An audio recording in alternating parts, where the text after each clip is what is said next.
This is Audible.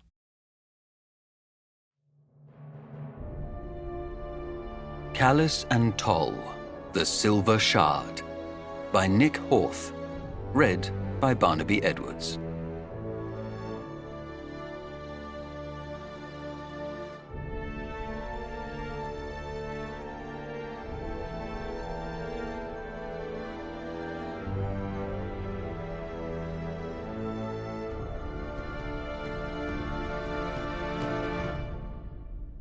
Chapter 1.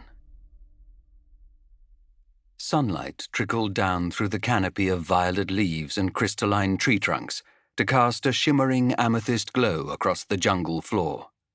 Chev Arclis knelt, stretched out a hand, and let the light play across her fingers. Around her, a cacophony of life screeched, clicked, and howled. Disc-shaped beetles buzzed by, mandibles twitching. She waved a hand to shoo them away, and their iridescent bodies flashed from blue to a bright red as they zoomed off into the tree line. Truly, the jungles of the Talon coast would be a beautiful place if they weren't quite so intent on killing her.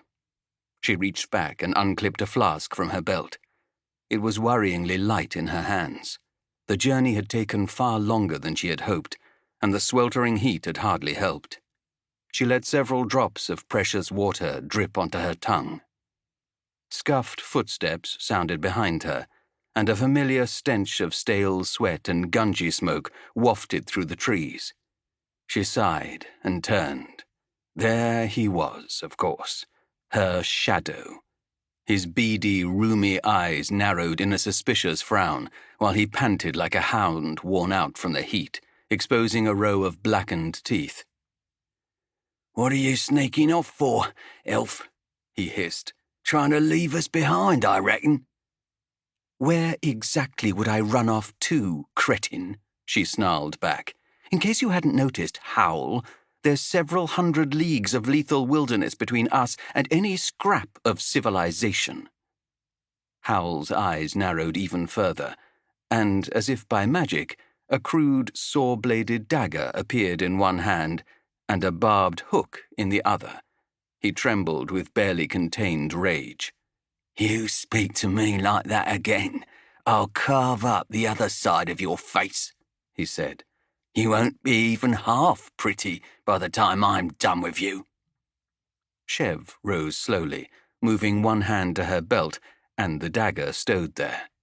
She smiled through the cold rage that filled her, and felt the familiar tautness on the left side of her jaw, where a web of scarred flesh met her upper lip. She'd had just about enough of Howl's taunts, muttered threats, and stares. Chev didn't know quite why the old brute had it in for her so badly, but her patience was at an end. "You don't frighten me, Howl," she said. "So why don't you—" "Enough," interrupted a voice, soft and measured. Not a threatening sound, but both she and Howl took a step back nonetheless. The Golden Lord stepped into the clearing. Despite the stifling heat, he still wore thick black robes and an undercoat of leather, revealing not a hint of bare skin. An impassive death mask of gold gazed at them both as the figure leaned upon his black iron staff. Not for the first time, Chev felt a shiver of unease trickle down her back. "We are near," said the Golden Lord. "I require you to be alert and attentive, not with daggers at each other's throats. The city of Katzimos awaits. Madam Arclis, please lead the way. Howl, sheathe your blade." The man had never once raised his voice in her presence, never threatened or struck anyone. And yet a murderous piece of filth like Howl, a thug who'd spent his entire life killing others for profit or enjoyment, obeyed the order at once. That disturbed Chev more than any grandiose posturing or outburst of sudden violence could have. More figures appeared, filtering through the crystal trees. Her companions, thieves, fugitives, and killers to a soul. They were dressed in a variety of hides, leathers, and scraps of metal, and doused in sweat and grime. The journey from Magahorn had been long and hard, and only around 50 or so specimens remained, the toughest of the Golden Lord's band. They were among the most repulsive men and women Chev had ever had the misfortune of encountering, and in her line of work that was a truly impressive feat. Not for the first time she questioned her wisdom in agreeing to this commission, before striding off through the wilds. Think of the prize, she reminded herself. Katzimos, the ancient library city, final resting place of Ecclesius the Realms Walker. It was here, somewhere in this valley, and she never would have found it without the Golden Lord's knowledge. How the reams of dusty tomes and yellow maps had entered his possession, she could not say, for they were relics of a bygone age. Combining these priceless treasures with her own research, a lifetime's worth of exploring ruins and long-abandoned tombs across the wilds of the shattered coast, of studying, recovering, and analyzing, they had pieced together the truth, the true location of the Realms Walker's tomb. It had not been easy. These lands had changed so much, even in the last few hundred years. It was the way of things along the Talon coast, far to the north of Excelsis, outside the great city's sphere of influence. Mountain ranges erupted from the land like enormous fangs, breaking the verdant earth, then swallowing it beneath their rocky mass. The raging seas gnawed at the coast, opening new tributaries and headwaters. Maps became hopelessly outdated in only a few decades, as this endlessly predatory realm devoured, then reshaped itself. Yet some things survived, like this hidden valley, encircled by jagged cliffs, locked away from the world.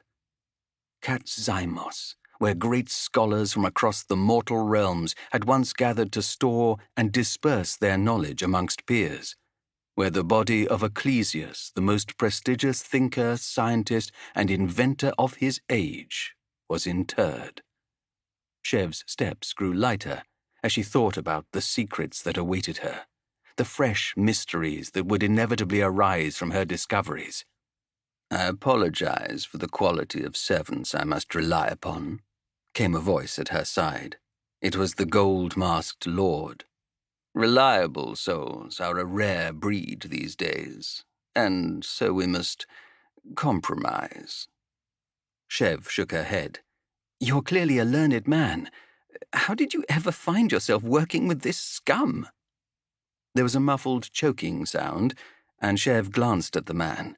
She realized it was laughter, coarse and painful. "I ask myself that very same question every day," he said.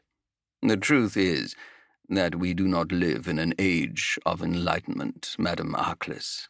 Reasoned, thinking people such as we are so few. Killers, however, they abound. We live in an age of war and bloodshed. In such times, we must be realistic." He rested a hand on her arm. The metal was icy against her bare skin. This close to the man, she could smell scented oils and a faint whiff of smoke, as if someone had stirred the ashes of a dead fire. She glanced into the black recesses of his mask's eye sockets, and despite herself, she couldn't suppress a shiver as she glimpsed a pair of cold, flint eyes staring back. She had never dared to ask why the Golden Lord did not reveal his face. She presumed he bore the scars of a hard life, much as she did. Yet Chev had never felt a desire to hide her disfigurement from the world. "These brutes will earn their gold and go back to their wasteful, cruel lives a little richer," he whispered. "You and I will discover the truths that are buried here, and then we will move on, seeking the answers to the next mystery. This is how we change the world."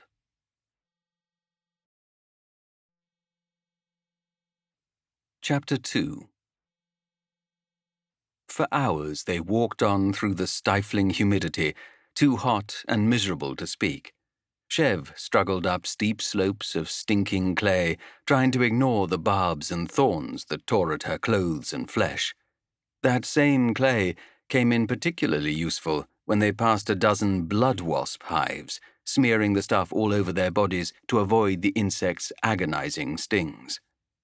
Of course, once out of danger, they were forced to endure the itching as the stinking mess dried on their skin.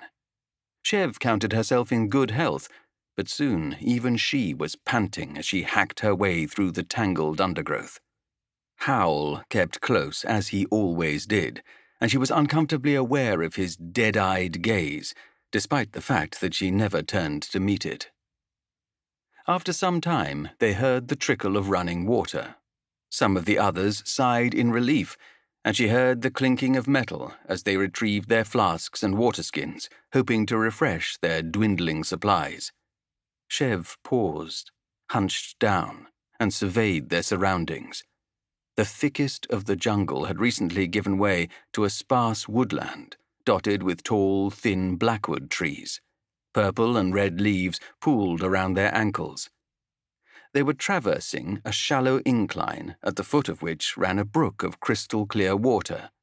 The air was entirely still, quiet save for the occasional avian trill. Too quiet. "Wait," she said softly. "We should take care here. Check the area before we—" Gwyer, the big Saronite, shouldered her aside. His great bald dome of a head glistened in the sunlight, and he hefted his great poleaxe as he strode towards the stream, waterskin in hand. "You wait," he growled. "We've been walking for days. We stop here and drink." Several others followed him, stowing blades and black powder pieces. The Golden Lord appeared by her side, grasping his staff tightly. "You see something?" he asked. "No," Chev replied, frowning as she watched two sellswords laughing raucously and splashing water at each other. "But we should move away from here. This is the only source of water we've seen in 2 days. Every predator within 50 leagues will know of it." "Nevertheless, we need water," said the masked man, addressing those who had stayed back. Many of the Golden Lord's band had learned to heed Chev's advice. "Let us refill our skins. But Madame Arclis is correct. Do not lower your guard." More men and women bounded down to the stream. The Golden Lord stayed at her side, however, observing from a distance. Chev's parched throat ached as she watched the sellswords gulp down handfuls of water. But she had long ago learned to trust her instincts, and right now every fiber of her being was screaming at her to leave this clearing. 2 of the Golden Lord's men began to trudge back up the hill to rejoin the main group. They were chuckling at some joke and brushing the remnants of smeared clay from their bare arms. Out of the trees, a creature with a horned quadruped form barreled into them. Its horns locked under the first man's legs, and the huge grey-skinned beast bucked its head, sending him soaring a dozen feet into the air. It reared up and raked 2 great claws across the second man's chest. There was a spurt of crimson, and the unfortunate sellsword toppled to the ground, ribs exposed through his torn overshirt. The beast roared triumphantly. Beneath its horned brow was a broad, flat snout, and a maw filled with jagged teeth. It was large, but not bulky, instead possessing the sleek muscles of a hunting feline. Several strange perforated chimneys made of bleached bone rose along its flank. They seemed to pulse with a dim orange light. A brachytor, Chev realized with a shiver. She'd heard trackers speak of the beasts often, and always with a tone of dread. "Don't get close to it!" she shouted. Gwyer and his band already had their weapons in hand. If they heard her, they showed no sign of following her advice. They started to loose crossbow bolts at the creature, which pressed itself close to the ground, and then bounded into the stream, battering one unfortunate woman with its great curved horns. She flipped over in the air, then splashed into the water, and did not move. Gwyer ducked the swipe of a clawed forelimb and hacked his poleaxe along the beast's flank. It screeched in pained fury as more sellswords darted in to score slashes across its hind legs. More warriors began to sprint down the slope towards the melee, sensing an easy kill and perhaps a chance to claim a trophy. They were almost upon it when the strange growths lining the beast's hide erupted, sending a great cloud of fiery dust into the air. The sellswords staggered to a halt. Gasping, they clawed at their eyes and throats. A number toppled to the ground, where they rolled and twitched as if struck by invisible blades. Then the screaming started. Gwyer, who had been immediately beside the beast when it had released its spores, was the loudest. He dropped to the soil and curled into a fetal ball, his weapon forgotten, bellowing like a frightened auroch. The brachytor lowered its head over the prone Saronite, and there was an audible crunch of bone. His screams cut off abruptly. "Please stay here, Madam Callis," said the Golden Lord, hefting his staff. It was an unnecessary order. Chev had no intention of getting in that thing's way. As they watched, astonished, the masked man strode through the swirling spores, showing no sign of discomfort or pain. He stood there, amidst the orange haze, and slammed his staff upon the ground, once, twice, 3 times. The brachytor raised its great head and growled. Its jaws were smeared with blood, and its eyes, small and beady in the center of that great maw, were pinpoints of blazing yellow. It sprang towards the Golden Lord, a flashing blur of grey. A dozen paces away, it leapt, soaring through the air, with its razor-edged claws outstretched. The Golden Lord moved with almost unnatural speed, raising his staff in 2 hands and shouting a single word in a language that Chev did not understand. The hairs on the back of her neck rose. There was a crack like a gunshot and a blinding flash of light. When Chev had finished blinking away the afterimage, she saw the small man standing there, totally unperturbed. The brachytor was several feet away, slumped on its side, its grey hide blackened and scarred as if left to char on a fire. Wisps of smoke rose from its broken body. Chev carefully made her way towards the Golden Lord. He was leaning heavily on his staff, but otherwise seemed unharmed. He gazed at her as she approached. "Is it—" she began. "Quite dead, I assure you." She crept closer to the smoking body of the creature. Bones showed through its blasted flesh. She took in the great flat head, tipped with those curved horns, the teeth as big as daggers. "An extraordinary creature," said the Golden Lord, sounding entirely unimpressed. "It discharged some form of poison, yes? A method of debilitating its prey, I would assume." "It's a powerful hallucinogenic," said Chev, running her hand across one of the brachytor's strange growths and examining the powder-like substance that surrounded the polyps. Unable to resist, she pulled a small vial from her pocket and brushed some of the dust into it. Even from this distance, it had a powerful smell, like sulfur mixed with rotten meat. "I think it's more for defense," she continued. "It disorients and confuses attackers, letting the brachytor escape." "Which rather begs the question, what has such a remarkably dangerous specimen to fear?" The groans and shrieks of the remaining stricken sellswords went suddenly quiet. Chev turned from the corpse of the beast and glanced back at the rest of their band. Howl stood next to one of the downed warriors, wiping blood from his blade. He glanced over and met her stare, utterly untroubled, as if he had just swatted a fly. She started forwards, but the Golden Lord laid a firm hand on her shoulder. "Madam Callis, we do not have the time or resources to care for the wounded. We can't just—" "Their screams risk bringing more hostile creatures to our location," the masked figure continued. His voice was firm, and for the first time she heard a hard, uncompromising edge to his words. "This is for the best. Carrying the wounded would simply endanger us all." The Golden Lord nodded at Howl, and the sellsword bent down and drove his blade through the last of the twitching victims. The woman rasped a final breath and went limp. Chev wanted to vomit. She looked imploringly at the nearest sellswords, but saw nothing but grim resolve and indifference. No one else seemed to care at all that they had just killed 5 of their own. "Take their water skins," said the Golden Lord, before striding off and leaving the corpse-strewn stream behind.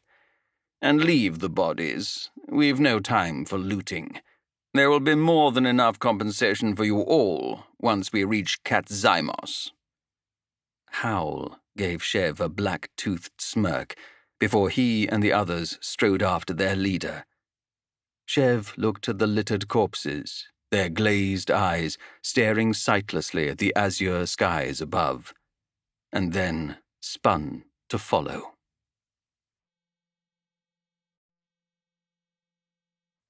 Chapter 3.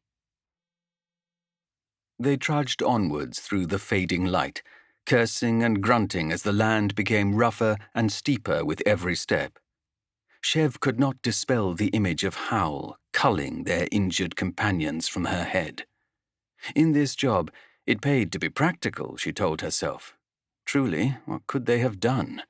Dragged 6 mortally wounded souls through this death trap of a jungle, or left them behind to suffer a slow and painful death, rotting in the heat like overripe fruit? The reality was, out here in the wilds, you had to accept a number of uneasy truths. It was better this way for everyone. So why did she feel so God's-damned low? "My lord," came a voice from way up ahead. It was Kurd, one of their trackers, a thin, wiry Excelsian covered with tattoos. He carried a battered but well-crafted saber and a red and green checked sash that marked him as a former Free Guild man. How he'd come to be out here she had no idea, but decided it was probably best not to ask. "I believe we've found it," he said softly, with wide eyes. Chev bounded up the steep incline towards the man, zipping past several sellswords grappling with the tangled undergrowth. Clambering over the ridge, she saw what had taken Kurd's breath away. Ahead of them, the ground fell away into a vast circular pit, a rent in the earth several thousand paces across.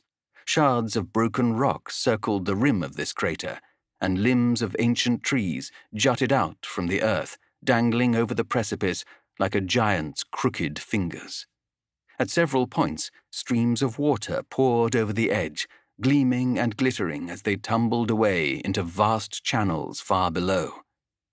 The city of Katzymos spread out ahead of them, a sprawling ruin littered with shattered buildings, tumble-down spires, and great marble columns half devoured by vines and creepers. At the rear of the canyon, the ground sloped away, disappearing into darkness. It was as if the earth had opened its maw to devour the city whole. Kurd whistled softly. "That's a view you don't see every day." "Madam Arclis, I knew I was right to put my faith in you," said the Golden Lord, kneeling down beside them. If he was at all tired from their long march, he showed no sign. He showed no outward sign of emotion either, but she could hear an excited tremor in his voice. "Katzymos, the fabled library city. I have searched for this place for a very long time. Let us see what secrets it conceals." Several sellswords brought up silk hemp ropes and grapples, and found a firmly lodged cluster of thick oaks that hung out into empty space over the drop. They looped and secured them with thick iron bands, and several men and women strapped on gloves and boots tipped with thick metal spikes. Even Chev, no stranger to heights, felt her stomach swirl queasily as several of the climbers let themselves fall into empty space, dangling on harnesses and digging crampons into the face of the rock. The work was slow, but after a few hours the climbers made the pit's floor and signaled up that the line was secure.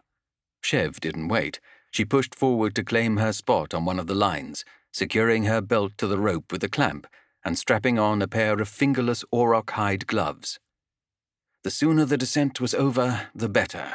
She gritted her teeth, banished a sudden rush of vertigo, and slid over the precipice. Foot by foot she descended. The crater's wall was rough and full of torn roots and gaping holes. Several times she reached for a grip, only to tear loose a cluster of soil and rocks, which tumbled away into the gloom below. A squat, oval-eyed lizard gazed at her disinterestedly as she lowered herself past its lair. "Sorry for the intrusion," she muttered. The lizard ran a long, blue-tipped tongue lazily over its eyeball. Suddenly, it disappeared in a snap of fangs and spurt of blood as something with too many eyes and stretching claws burst out from the darkness. Chev's heart somersaulted. She let out a squawk of horror and hurled herself to the side as the wall exploded in a shower of soil and gore. She dangled there, spinning and cursing, her heart hammering in her chest. Then the screams started. She glanced up and saw a sellsword scrabbling for his blade. He'd barely drawn metal when long barbed pincers reached out from the wall to snatch him away into darkness. His frenzied, awful screeches cut an icy hole into her heart, until they abruptly cut off.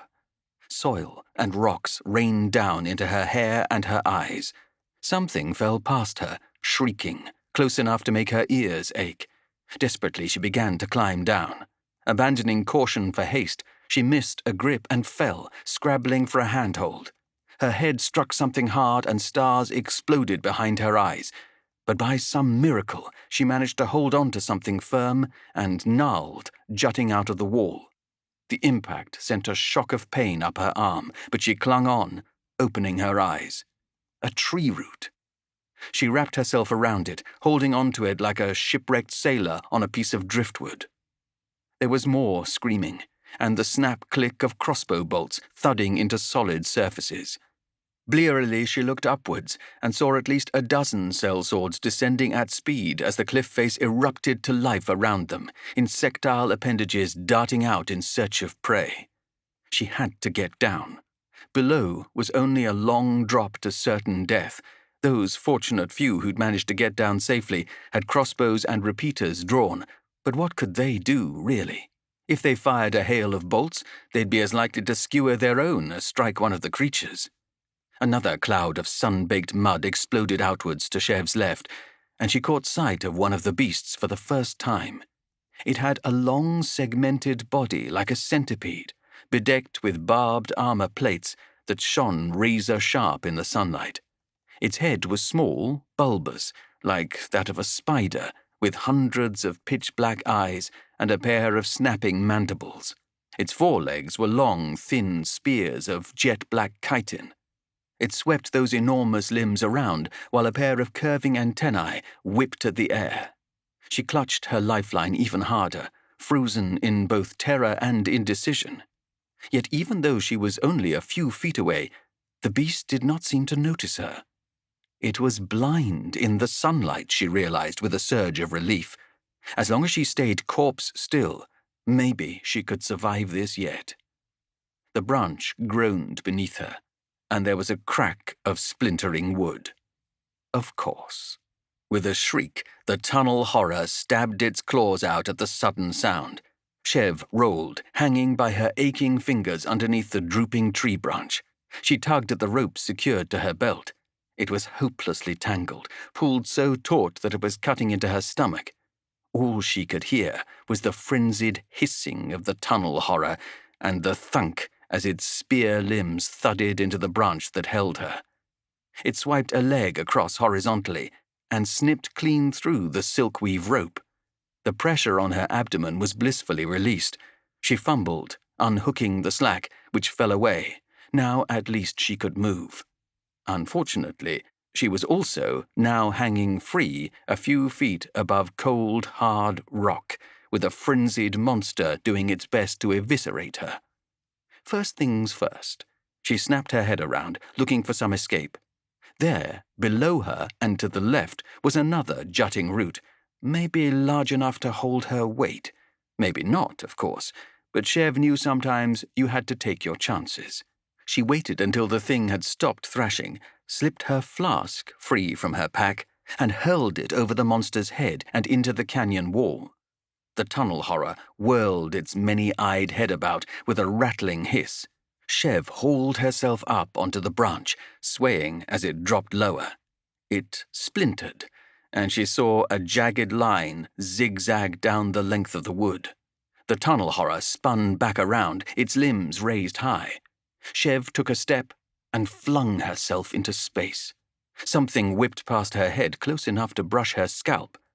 There was a moment of stomach-churning vertigo, and then she struck rock hard enough to blast all the air from her lungs, hard enough that she very nearly lost her grip entirely. Wheezing and spitting blood, she wrapped her legs around her new home. She lay there for a few blessed moments, whimpering softly, clutching her bruised ribcage. Then her new home started creaking too. Of course, she thought with a sigh. She dragged her aching bones upright, looking around desperately for another escape route. Below, possibly too far away for her to reach, was a pool of glittering green water covered with algae and drooping vines. It looked deep enough, but there was a good to fair chance it was merely disguising a cluster of sharp rocks.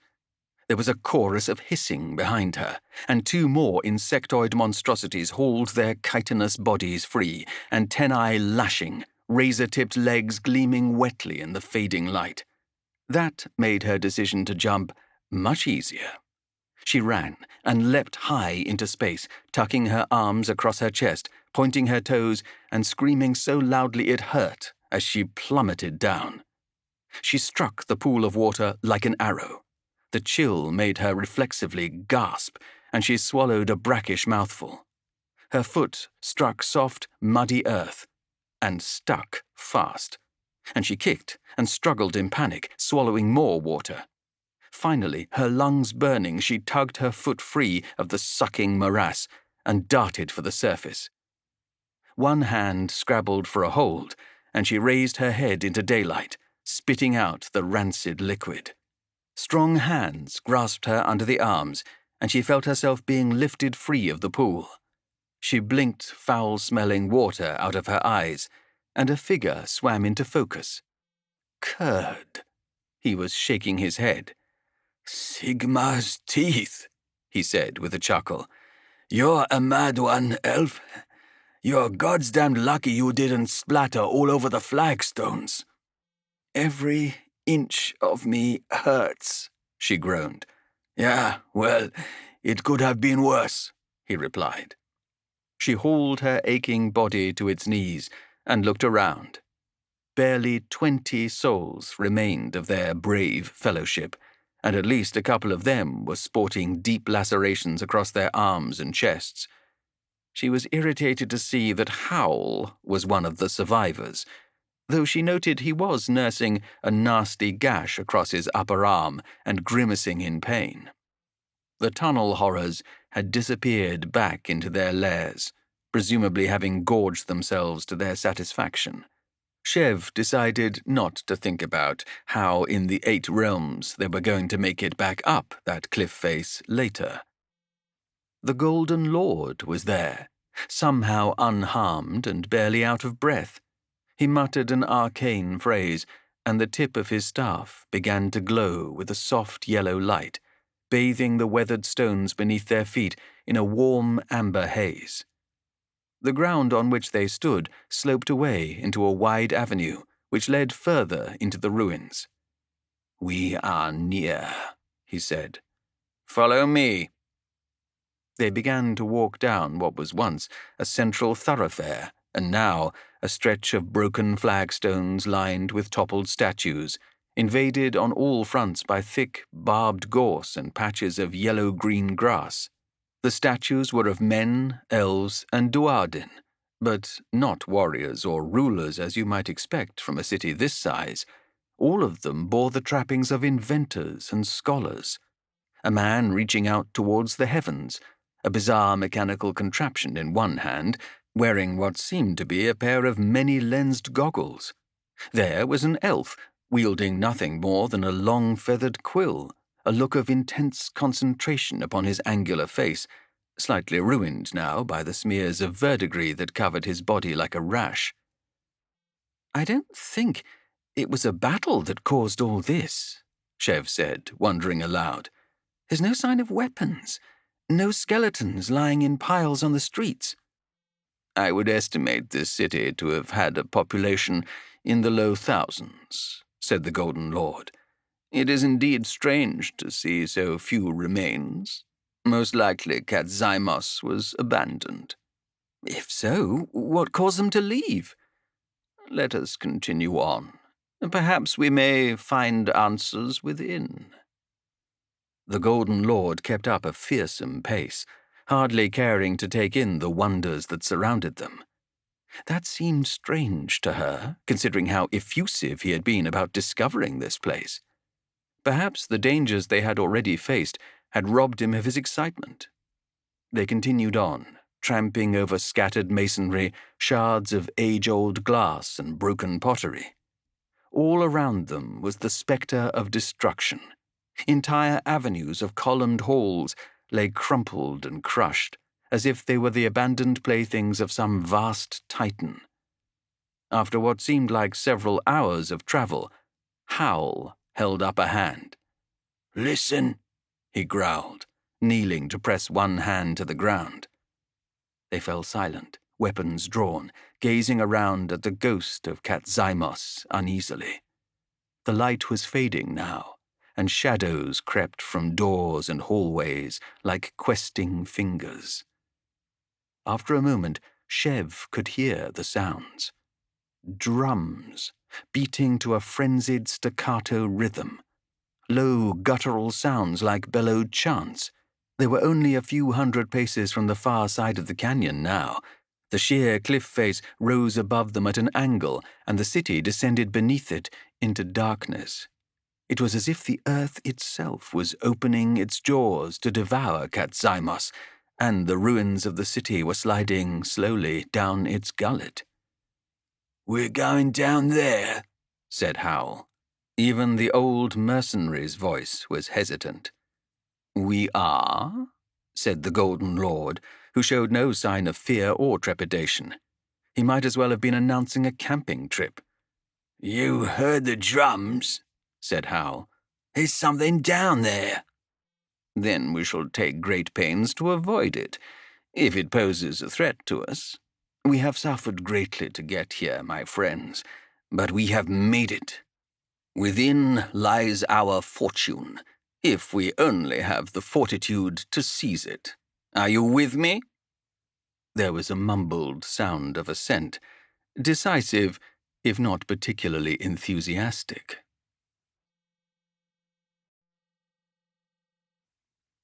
Chapter 4. "Well, that complicates things," said Chev, staring down at the clusters of roaring fires in the clearing below. Hulking figures whirled and bellowed around the flames, casting flickering shadows across the ground. Their skin was dark green, covered with thick smears of war paint in all colors, while they carried crude clubs or axes made of chipped stone. Around these capering figures loomed the broken spires of the shattered city, great arcing gateways rent and torn, the skeletons of burned-out towers and piles of scattered rubble. The Aurochs had found Katzimos, and they had indulged their passion for thoughtless destruction on this ancient place of learning. The light of their roaring fires danced across the cavernous ceiling of the chamber, high above their heads. "They have been here for many years," said the Golden Lord, kneeling beside her. "This devastation is decades old, perhaps centuries old."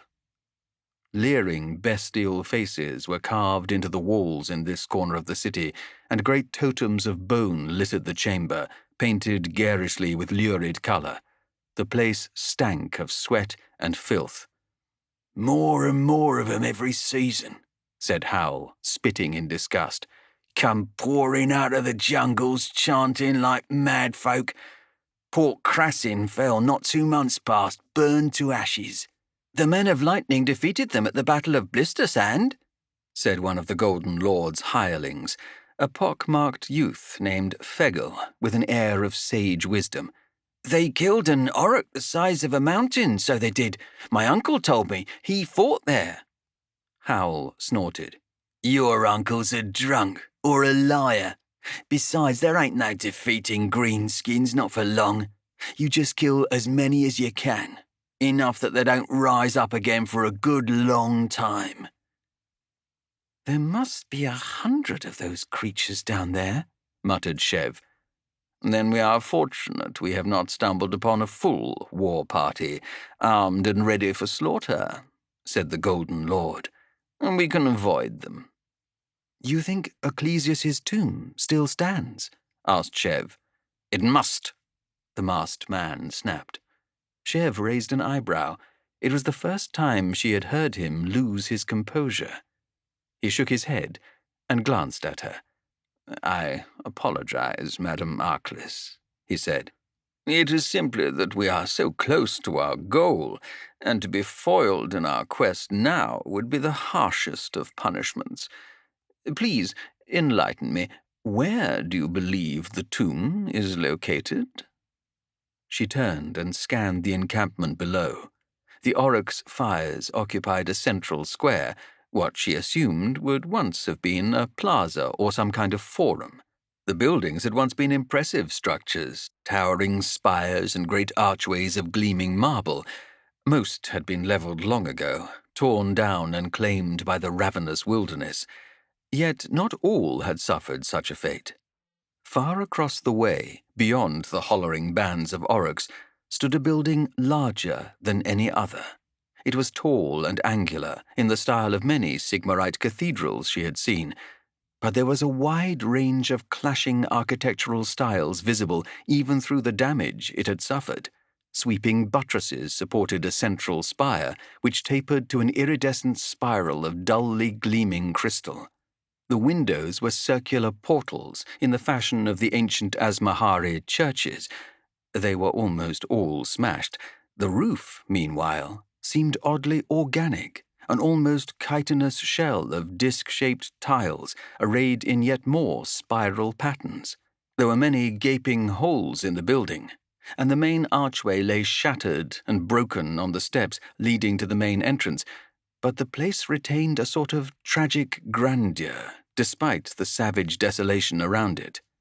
"If I know anything about Ecclesias, it's that for all his genius, the man was monumentally self-obsessed," she began. "There's no way he would opt for a quaint, quiet burial place." She gestured to the grand building across the way. "I bet 100 gilden that we'll find his mausoleum in there." "I concur," said the Golden Lord. "Let us be cautious lest we bring the Oryx down upon us." He turned and gestured their band forwards.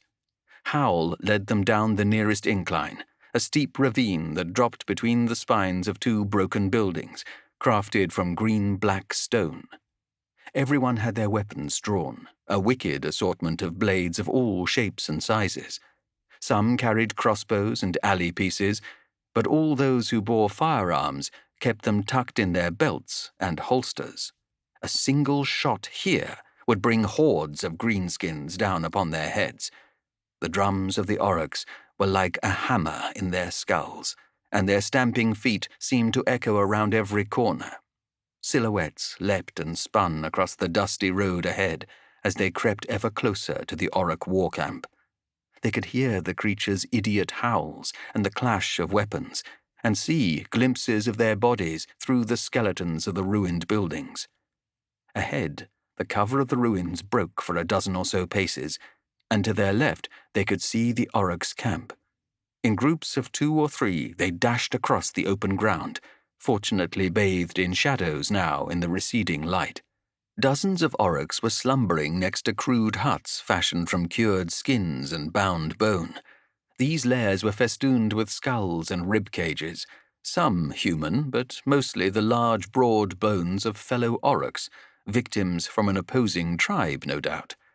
Other greenskins still capered, swirling around the campfires in their insane dance. It should, perhaps, have been a ridiculous sight, but their muscular, war-painted bodies and totems of bleached bone gave their display a kind of primal ferocity. As Chev watched, a fight broke out, and 2 enormous warriors began to clash their heads together violently, blood spurting from their brows and noses as they battered each other senseless to jeers of their kin. Ahead, a Kismonite, with a short hunting spear and a forked beard bound with brass rings, was gesturing furiously at her to move. She slipped out from the ruins' shelter and skittered across the open ground, rolling into the shadows on the far side of the clearing. Her heart was hammering in her chest, but the Oryx seemed oblivious to their presence still. Ahead loomed the great central tower. They drifted through the campfire light cautiously, approaching the structure. Howl was leading, and even Chev had to begrudgingly admit that the killer knew his trade. Despite his age, he moved with agile grace, hardly making a sound. As they neared the broken steps leading up to the ruined gatehouse, he dropped low and raised a hand sharply to signal them to halt. They crouched low, blades and bows ready. Ahead, 2 Oryx rounded the corner, stumbling and teetering, clutching spears that ended in heavy, jagged shards of black stone. They were clearly inebriated, grunting at each other in their harsh tongue. They were perhaps 20 paces away, and getting closer. "Fill 'em full of bolts," growled Howl. "You lot, with me. We'll finish 'em off." A trio of leather-jerkined Excelsians crept forward, aiming heavy repeaters at the oncoming Oryx. Others lifted bows, throwing axes, and javelins. They waited until the creatures were only a dozen yards distant, still growling and spitting at each other. Howl swung his hand down sharply, like an executioner's axe. There was a chorus of clicks, then thrumming strings as the archers released. Perhaps a score of bolts and missiles thudded into the greenskins. They grunted as the deadly torrent struck home, pitching them backwards. One twitched briefly, then lay still. The other roared in confused anger and staggered upright. Riddled with bolts, he brandished his spear. Howl was already moving, along with 5 other killers. They leapt on the remaining Oryx, bearing him to the ground under sheer weight of numbers, though the bulky creature did not go down easily. One great hand snapped out to close around the throat of a sellsword, even as the others drove knives and axes into the Oryx's torso again and again. The creature's crude spear jerked out, and Chev saw it punch right through the unfortunate man's chest and through his thin chain surcoat. He gurgled and spat blood, and his 2 daggers clattered to the floor. But the Oryx's fury and impressive constitution could not save it. Howl rammed his saw-toothed blade under the beast's chin, and its bloodshot eyes rolled up in its head. With a gurgling spasm, the creature finally became still. They all tensed, waiting for the inevitable shouted alarms. The killing had been quick, but hardly quiet. Chev tensed, ready to flee into the darkness. But no cry of warning was heard, no sounds of running feet. She breathed a sigh of relief. Howl and his surviving sellswords dragged the bodies behind a pile of rubble, including that of the unfortunate sellsword. Chev watched the killer with disdain as he rifled through the slain man's clothes, pocketing a few copper coins and trinkets. Their bloody task complete, they moved on, breaking across open ground and racing up the steps to the ruined building, ducking into the safety of its shadowed hall. "Torches!" hissed the Golden Lord. A flickering orange glow lit up the hall as several sellswords lit pitch-soaked brands or activated flare stones. It revealed an utterly ruined chamber, blackened by fires and covered in scattered debris. Once, white marble statuary and great spherical glass cases had filled this entrance hall, populated with all manner of tomes and artifacts. Those relics had been smashed and torn apart, hurled across the room or burned. Holes were smashed in the walls and in the arched ceiling high above. Spears of twilight illuminated gleaming shards of broken glass and crystal. Red-brown stains, perhaps dried blood or something even more repulsive, were smeared across every surface, along with crude scrawled depictions of slaughter and bloodshed, watched over by the greenskins' savage gods. Shev's heart sank to see such thoughtless, pointless destruction. How many secrets were contained within these walls, echoes of civilization and culture now lost forever? 2 great antechambers branched off from this great hall, both of which were in the same sorry state. In the corner of one was a pile of fractured skulls and skeletons. Shev knelt down to examine them. They were mostly human, but there were some elves and Duardin bones too. There were scraps of fabric, decayed and faded by time, but with a hint of elaborate embroidery. These, she presumed, had once been the guardians or resident scholars of this place, trapped and slaughtered by the Aurochs or some other intruder many centuries ago. "No tombs here," came Howl's voice, echoing despite his hushed tones. "And no treasures either. Damned Aurochs have had their fun and there ain't nothing left for us." The Golden Lord turned to gaze at Shev. She shook her head. "I'm telling you, Ecclesius is here somewhere," she said. "We're missing something." "If you've led us all out here for nothing, I'll gut you myself," hissed a grey-haired woman wielding a wide-bladed coppice. "Leave you to the greenskins' mercy." "Silence," barked the Golden Lord. "Spread out and check every inch of this place, every wall, every corner. Go!" The sellswords filtered off into the gloom, leaving Shev and the masked man behind. His blank mask was still fixed upon her. "Madam Callis," he said, "I hope you realize the gravity of the situation. I promised these men and women great rewards for accompanying me here under your guidance. Should we emerge empty-handed, they will desire retribution, and I will be unable to sway them from that purpose." "Ecclesius rests here," she said firmly, before striding away. It had taken years for her to pin down the location of Callis, from fragments of ancient texts, maps, and spoken legends. Trying to piece together the history of the mortal realms was like grasping at smoke. So much had been lost in the horror of the Great Darkness, when demon-kind had rampaged across the lands, slaughtering and despoiling all in their path. Entire cultures and continent-spanning empires had been brought to their knees, their monuments torn down and their great works of art and literature destroyed or consumed by fire.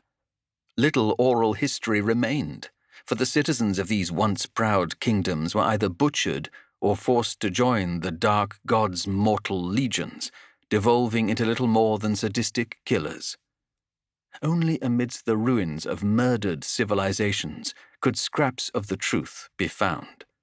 Shev had traveled far and wide across the beast lands, seeking out forgotten tombs, lost cities, and hidden repositories, piecing together a fractured history of this dangerous land. She had walked within the prism city of Glauer, waded through the flooded catacombs of Mikramikai, and breached the sky vaults of the cloud kingdoms. In all those places she had found traces of the great Ecclesius, traveller and statesman, inventor and philosopher. He had been welcomed as a hero wherever he roamed, granted the greatest honours and showered with gifts and accolades. Callis had been his home, and it seemed as though the ancient city had maintained strong trade routes and alliances with almost every major kingdom in this region.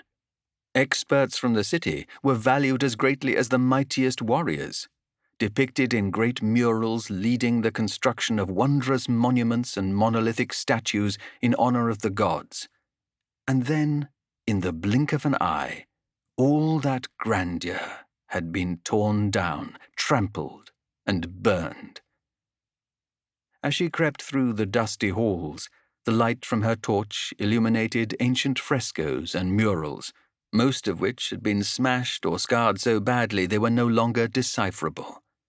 She entered the great hall and gazed up at the ceiling, barely visible in the gloom.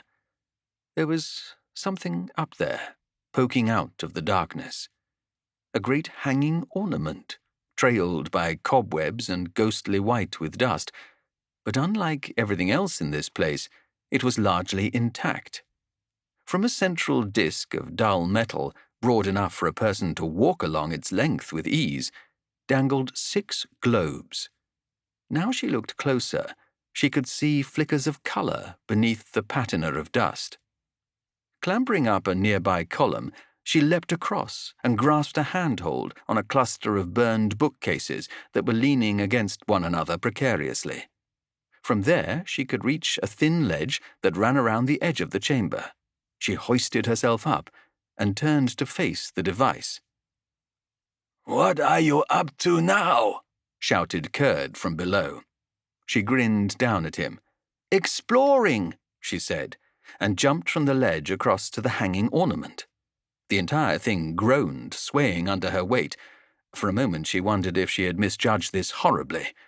A cloud of dust erupted from the hanging globes, drifting out over the chamber like a miniature sandstorm. She climbed onto the central disc and examined the structure. A track wound its way around the ornament in concentric loops. Each of the hanging orbs was attached to one of these tracks. She felt a tremor of excitement. She heard footsteps below and saw the Golden Lord and several other sellswords approach. "The Liber Celestium tells us that there are 8 spheres of creation," she told her audience, gesturing to the hanging ornament. "Akshi, realm of fire." She pointed to a red-gold orb covered with rivulets of red crystal that shimmered like trails of lava. "Gyron, realm of life." The jade orb, bright and vigorous even in the gloom of the chamber. "Haish, realm of light, and Ulgu, realm of shadows. Diametrically opposed, yet inextricably linked, they orbit one another, unable to escape each other's pull." She reached down, tugged at the chains that connected these 2 spheres. She rotated them to the right, so that they nestled next to one another. As she did so, they began to glow with a faint light. "Gur, realm of beasts. Chammon, realm of metal," whispered the Golden Lord, shaking his head. "To think I missed this." "You said 8 spheres," said Hal. "There's only 6. Shev laughed and pointed a finger at the ceiling. "Holy Azir, domain of the God King," she said. "It sits at the apex of the firmament, watching over all." A column of luminescence rose from the twin orbs of light and shadow. It bathed the walls of the structure in soft golden light. Above, in the angular recess of the building's roof, loomed an engraving of a flaming comet. As the light found it, it gleamed white-hot, so bright it almost hurt to look upon. "And below it all, Shaish," said the Golden Lord, "the realm of death, the land of endings." He rapped his stave on the floor of the sanctuary, which began to glow with amethyst light.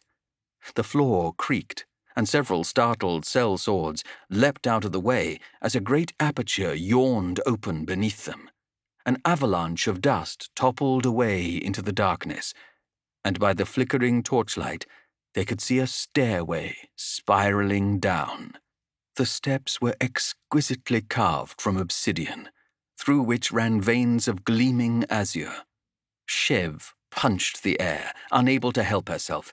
She felt that familiar shiver of anticipation run down her spine, and suddenly all the slog and toil of the past few years faded into insignificance. Before her companions could even react, she was bounding down the stairs, an eager grin on her face.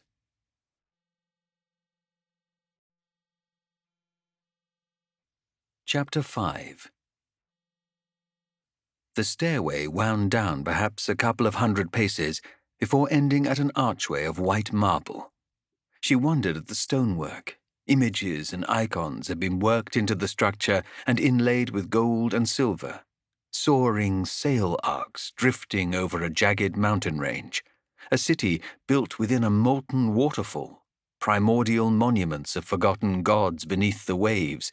A clockwork metropolis populated by masked, robed figures. Places and realms that Ecclesias had visited, perhaps. Scattered memories from an extraordinary life. The room beyond the archway was a circular chamber lit by several braziers that still smouldered with a pale blue light. Every inch of the room was covered in yet more frescoes, so many wondrous sights and images that she barely knew where to look. 3 mirrors were placed at equal distances around the edges of the chamber, reaching almost to the ceiling. In the center of the room, on a raised dais, was a large block of grey-white stone. Resting atop this oblong was a golden statue laid lengthwise. It was a man, dressed in long robes and wearing a skull cap, his eyes closed in repose, his hands crossed over his chest. In one hand he carried a small circular device, a globe crisscrossed by bands of silver. In the other he clutched an eyeglass. After all these years, she had found it. The resting place of Ecclesias the Realms Walker. She thought of her father, the mortal who had adopted her, and felt a stab of sadness that she could not share this wondrous discovery with him. An explorer and cartographer of no small renown, Dedrick Rainheim had passed nearly half a century ago, yet the wound was still raw. Footsteps echoed behind her. She turned to see the Golden Lord enter the chamber, flanked by a dozen mercenaries. He barely stopped to look at the wondrous carvings, but instead simply marched across the room to the coffin. "You cannot know how long I have striven to find this place," he muttered. "So much I have sacrificed to be here now. So much I have lost." With a triumphant growl, he raised his staff and brought it crashing down upon the lid of the coffin. There was a resounding crack, and the marble splintered and came apart. "What are you doing?" gasped Chev, appalled at such carelessness. Not that she was averse to rooting through the treasures of the long dead, but she believed you were supposed to do it with at least a certain amount of finesse. He ignored her. Several of his hirelings approached, and together they hauled the heavy marble lid of the coffin loose. It fell to the floor of the chamber with a crash, releasing a cloud of dust. Chev moved closer and peered into the sarcophagus, her heart thumping.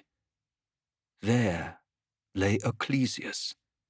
She thought for a queasy moment that he was alive. Though the corpse's skin was pale and stretched, his hair frayed and his teeth yellowed, the preservation of the body was remarkable. Even his eyes remained intact, piercing blue orbs that gazed contentedly off into nothing. In repose, he was a nondescript man, quite unlike the illustrations and depictions that she had seen of the great Realms Walker. He was small and shaven-headed, with a wispy little beard and a weak chin. Time had worn his skin to a grey sheen. His bald pate was heavily liver-spotted, indicating a life spent out under the sun. His clothes were fine silk of a vibrant turquoise, and he wore several rings and bracelets of impressive craftsmanship, bejeweled and gleaming. Around his neck was a chain of silver, from which hung an amber claw sigil. It was decidedly odd, looking into the face of someone who had spent years studying and researching. For all that time, the Realms Walker had been little more than a name on a page, a thread connecting her to the mysteries of the past. Looking into that coffin was like gazing upon history itself. Clutched in the arms of the corpse was a silver-bound tome, its surface filigreed with runes and markings she could not decipher. The Golden Lord wrenched the tome from the dead man's grasp.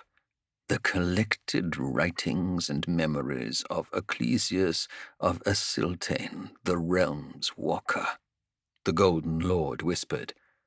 At long last. Chev gazed into the eyes of the dead man. She frowned.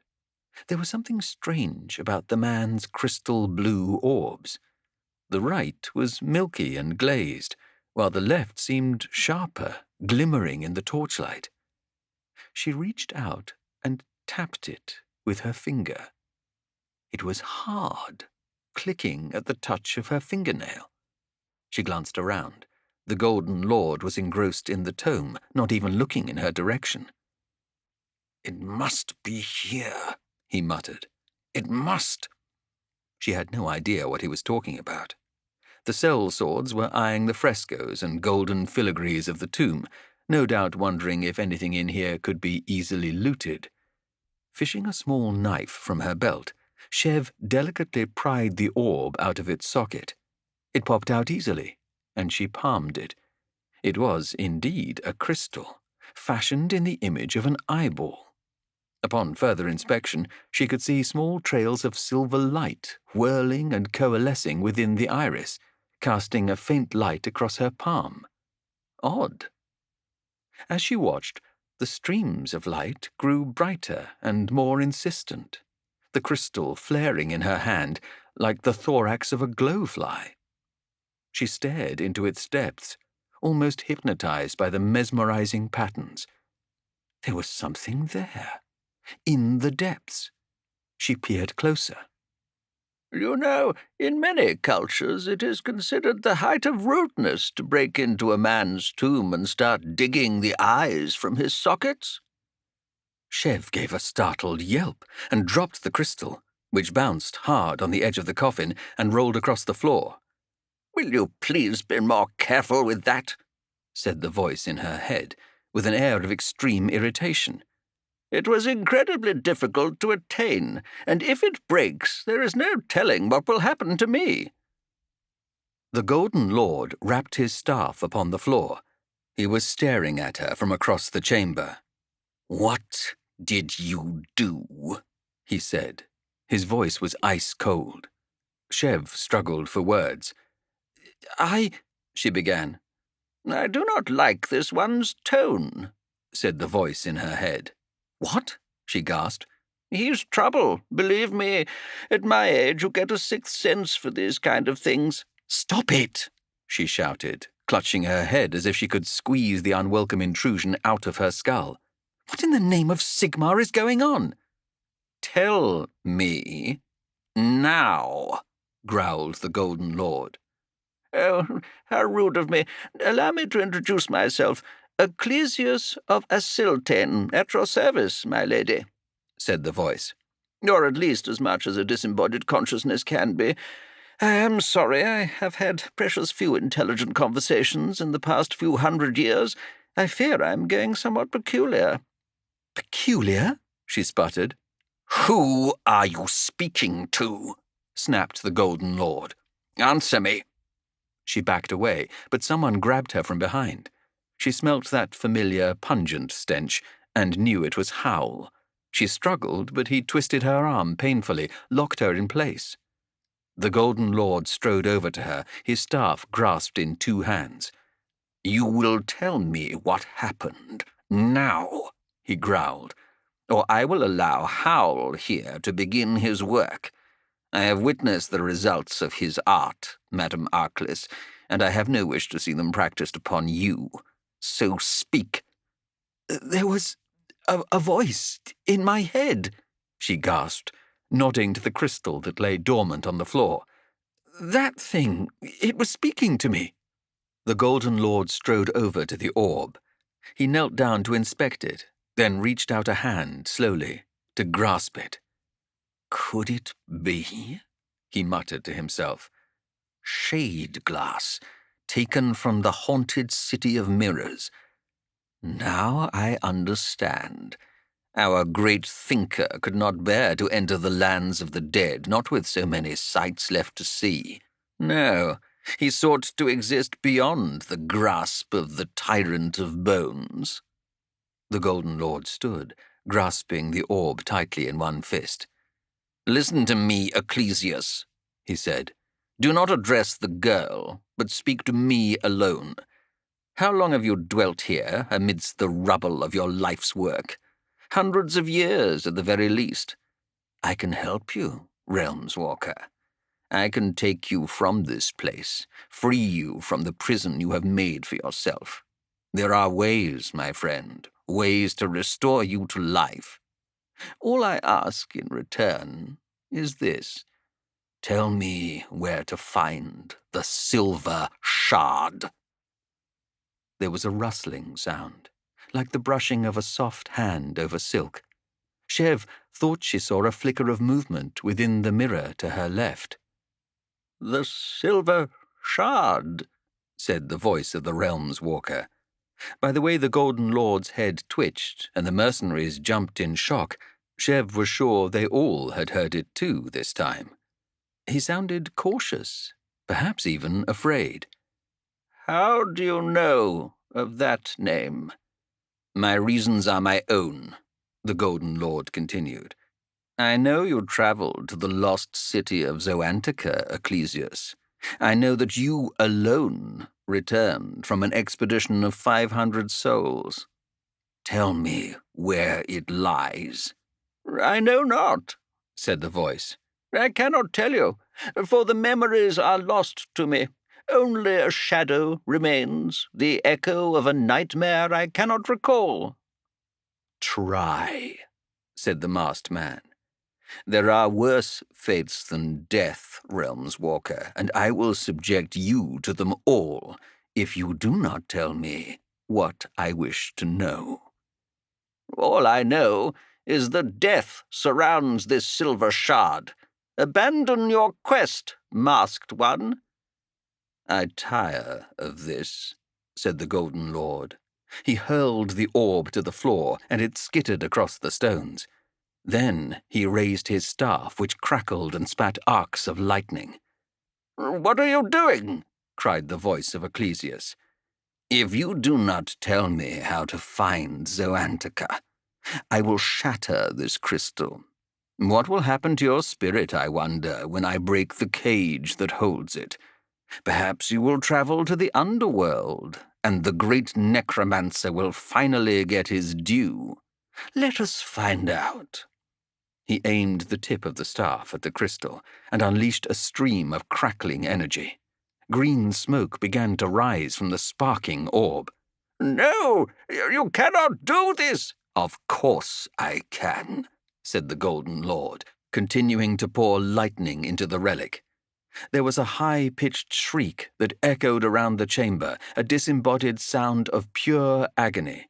If you destroy me, I cannot give you the answers you seek. Then I will find them another way. I am a patient man, Realms Walker. I have nothing but time. You, on the other hand, are swiftly running out. The screams continued. Chev twisted free of Howl's grip. Stop, she said, moving to the Golden Lord and reaching out a hand to grab his arm.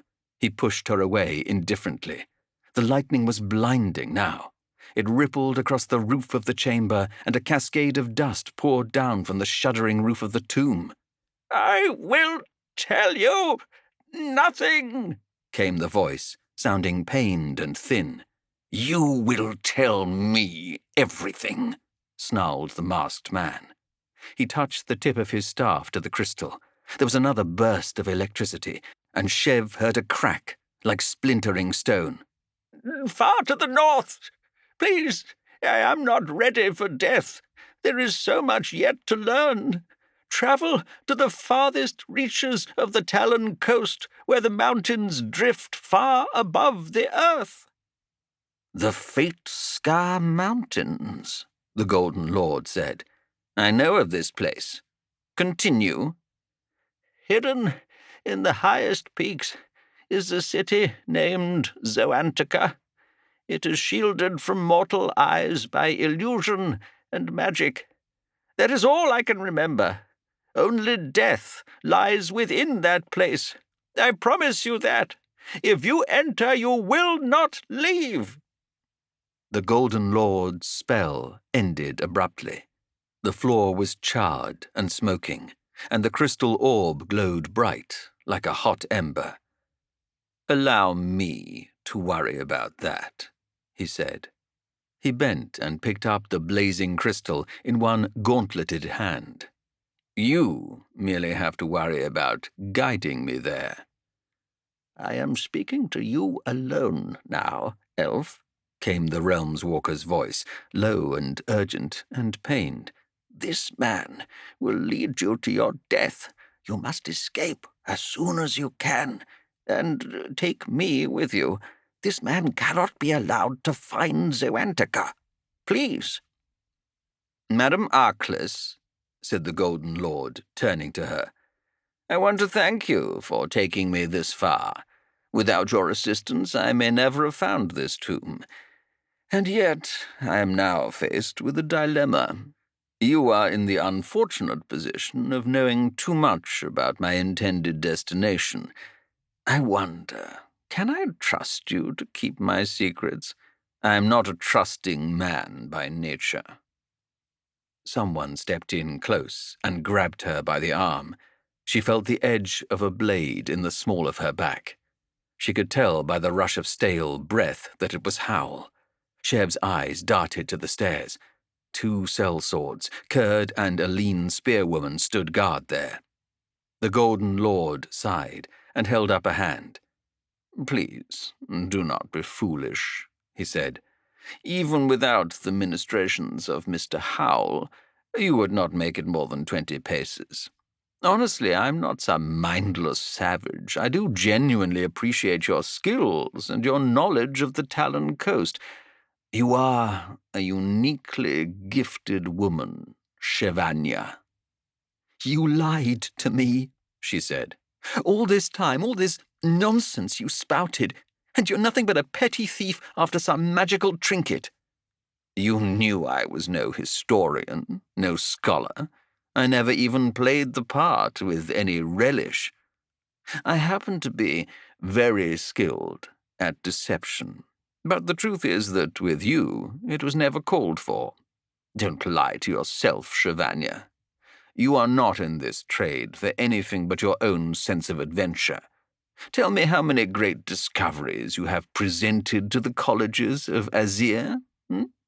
How many of your expeditions have been authorized and funded by the proper authorities? The truth is that you are a tomb robber and an exceptionally gifted one. Embrace that. I could use your skills." Shev said nothing. His words were close, so close, to those her father had spoken the last time they had argued. Before he had died and left her alone in that silent house, alone with her memories and her regret. The masked man sighed and waved Howl back with an impatient gesture. The old killer loosened his grip, but she could feel him poised, waiting for an excuse to strike. "I am sorry I led you here under false pretenses. I would rather keep you at my side than have to resort to a more unpleasant option. I believe that we can achieve great things together." It might have been the unsubtle threat that finally made up her mind. Perhaps it was the way that the Golden Lord's men slowly moved to block the exits. Either way, she decided it was time for her to dissolve this partnership. She had one chance, maybe, to take them by surprise. Her hand went to her pocket and closed around a flat disk of cold metal, a trinket of Duardin manufacture that she had reserved especially for moments of great need, such as this. "Very well," she said, stepping forward with one hand outstretched, the other clenched in a fist at her side. "Let's find this silver shard of yours together." The Golden Lord reached out his hand to shake hers. She hurled the metal disc to the floor, raising an arm to shield her eyes.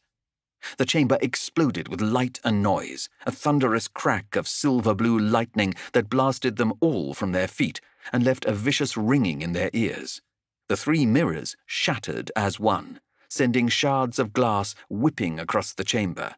Howl released his grip on her arm, and Chev snapped an elbow back into his nose, feeling a satisfying crunch as it struck home. She was on her feet in a moment. Around her, the Golden Lord's sellswords rolled and cursed in a daze.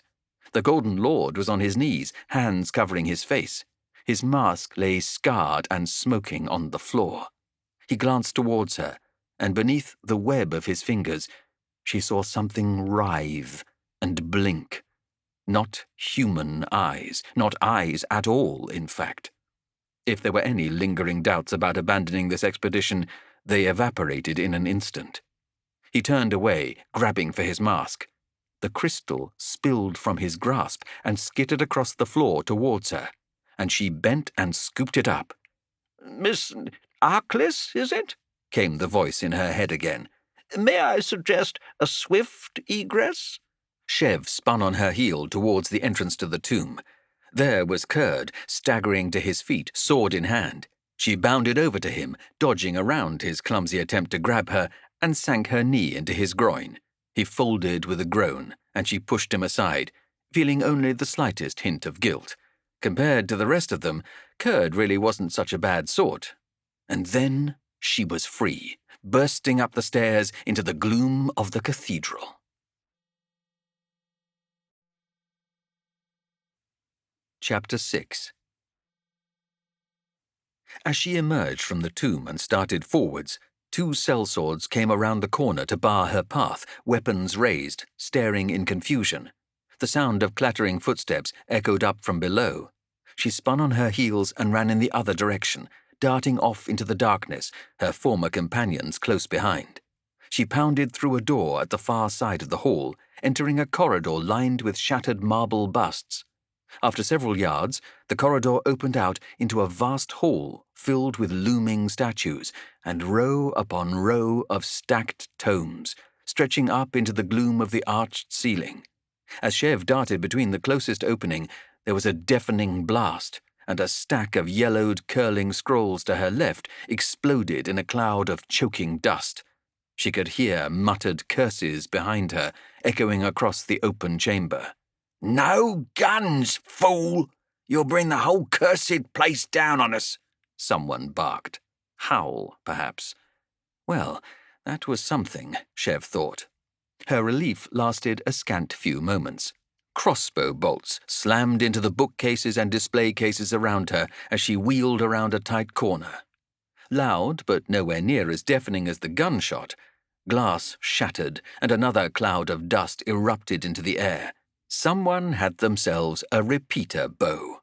"Left, the path to your left," said the voice of Ecclesias. More and more voices echoed around the great hall now, as Howl's sellswords filtered into the maze of bookshelves, hoping to cut off her escape.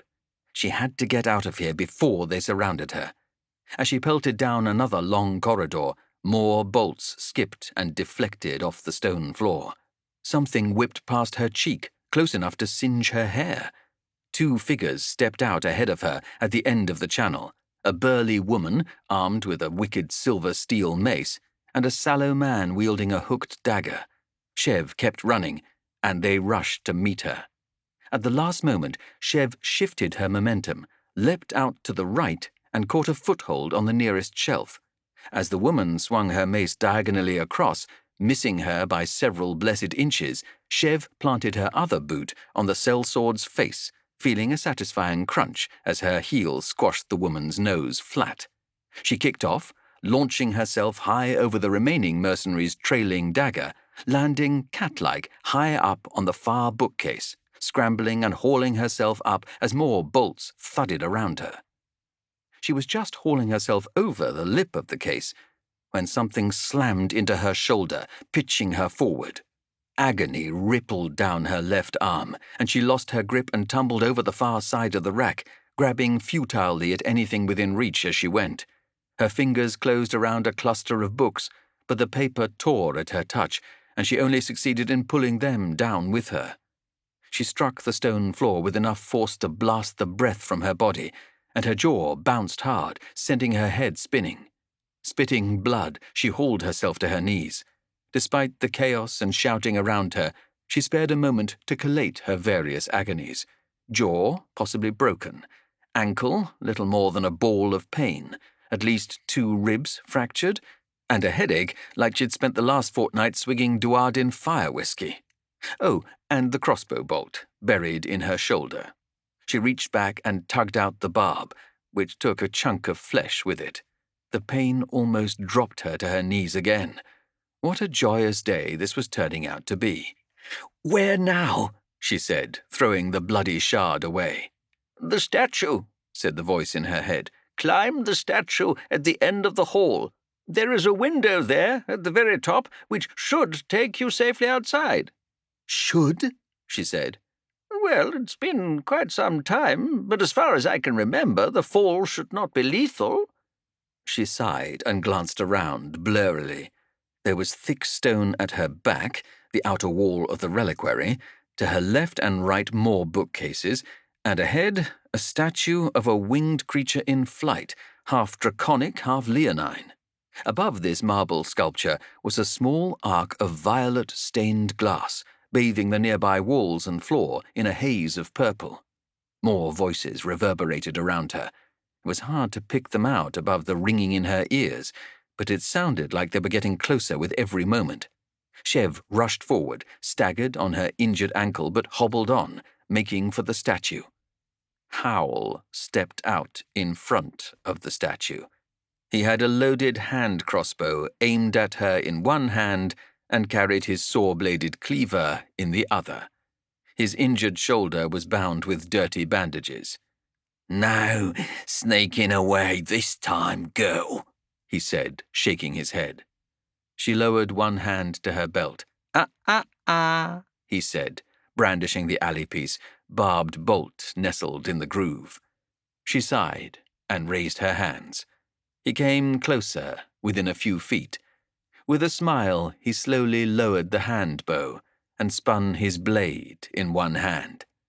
"I'm going to enjoy this," he hissed, raising the blade.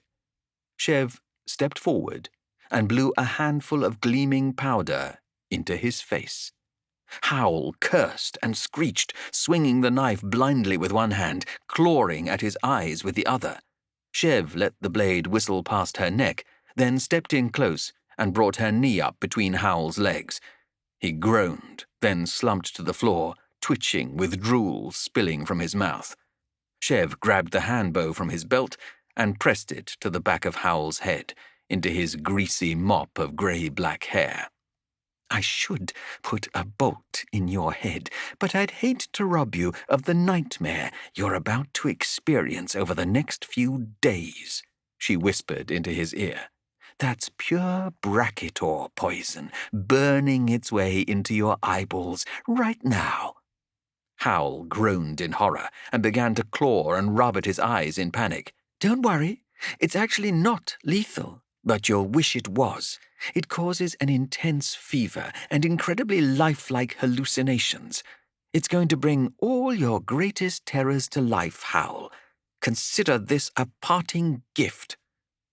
With that, she was off, sprinting towards the statue, Howl's gibbering screams echoing in her ears. She clambered up onto the marble creature's wings, hauled herself up and onto its leonine skull. The window was there, barely large enough for her to squeeze through. She hesitated. "Trust me, Miss Arkless. Go, now!" She heard shouts behind her, and more bolts skipped and whickered around her. Not much choice but to heed the man's words. Ignoring the agony in her foot, she stood, ran along the length of the statue's head, and hurled herself like an arrow towards the stained glass aperture, hands covering her head. She felt the glass give way, and then she was falling into empty space, tucking her body tight as the ground rushed up to strike her. She hit mossy earth and rolled, crashing through a thicket of thorns that scratched and tore at her skin. Toppling out of control, she bounced painfully down a muddy slope and prayed to all the gods that there wasn't a cliff waiting at the foot of her descent. The world was a multicolored blur. Then she was falling free again, and with a bone-jarring thud, she finally came to a halt.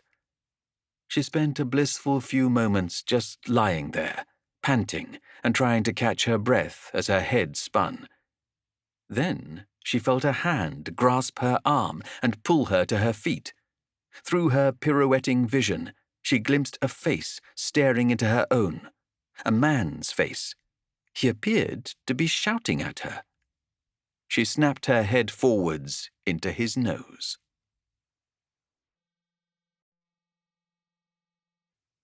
Chapter 7. Our man Callis was helping the elf to her feet when she headbutted him. His nose exploded with pain, and he staggered backwards, tripped over a clump of vines, and landed on his backside. His assailant was already running, stumbling like she was half drunk, clearly still dazed from falling down what amounted to a small cliff, which was understandable. Another figure stepped out of the undergrowth, slender and tall, dressed in a long leather greatcoat. The elf woman swung a punch at the newcomer, who simply swayed lazily to the side, caught her arm in a firm grip, and twisted, neatly flipping the elf onto her back. Captain Arika Zenthi placed a foot in between the stricken elf's shoulder blades and shot Callis a grin. "You really do have a way with the ladies, don't you, Callis?" she said. Callis sighed and hauled himself to his feet. Blood seeped down his face, trickling into his beard. He tenderly prodded his aching nose. Broken, of course. Perfect. "Usually they leave it a little longer before resorting to physical violence, Zenthi," he replied. He leaned over the prone woman, who was struggling and kicking to no avail beneath Zenthi's sharkskin boot. The captive twisted her head to the side and peered up at him. Her face was thin and angular in the way of elf kind, but not so sharply defined as Zenthi's. Her skin was fair, darkened by the sun, and her hair a vibrant russet. One side of her face was webbed by burn marks, reaching from her chin to just below her striking green eyes. "We have to move," she said. "We've got to get out of here, now."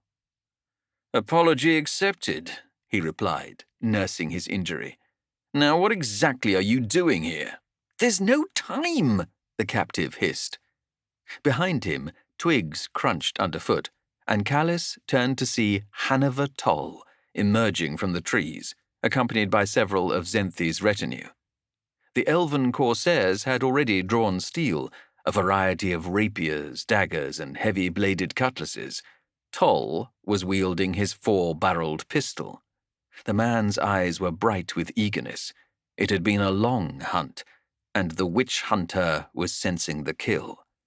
He knelt beside the prone elf and removed his wide-brimmed hat, running a hand through his thinning hair. "Your name?" Toll said. "It doesn't matter," she grunted. "They're coming for me."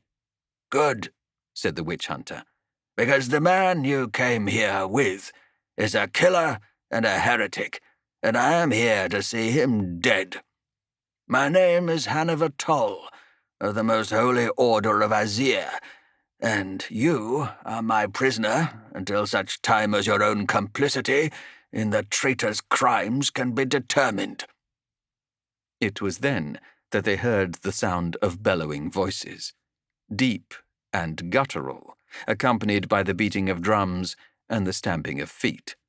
Callis caught Toll's eye. "Oryx," he spat. He would recognize that brutish tongue anywhere. A gunshot cracked out across the darkening sky, and flocks of startled creatures fled into the air, hooting in panicked indignation. Toll nodded to Zenthi, who hauled the prisoner to her feet. "Quickly," he growled, and began to climb the steep slope towards the ruined city.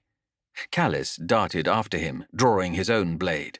He still carried his free guild steel, a span and a half of tempered metal with a basket handle.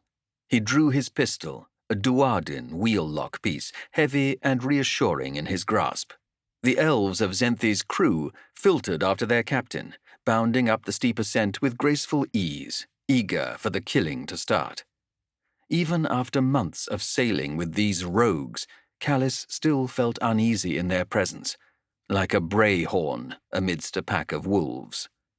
Zenthi had handed her prisoner over to one of her crew and was now bounding ahead of the others, her long hair whipping in the breeze, twin blades held low at her side.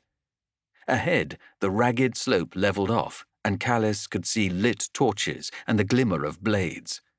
There was a band of perhaps 20 humans, holding a set of stairs against a mob of onrushing greenskins. The steps were slick with blood, and Callis could see broken bodies piled about, forming a barrier over which the whooping aurochs clambered eagerly. The night was split by a flash of light and a loud crack, as one of the men fired a scattergun into the midst of the advancing mob. Several toppled back in an explosion of pink mist.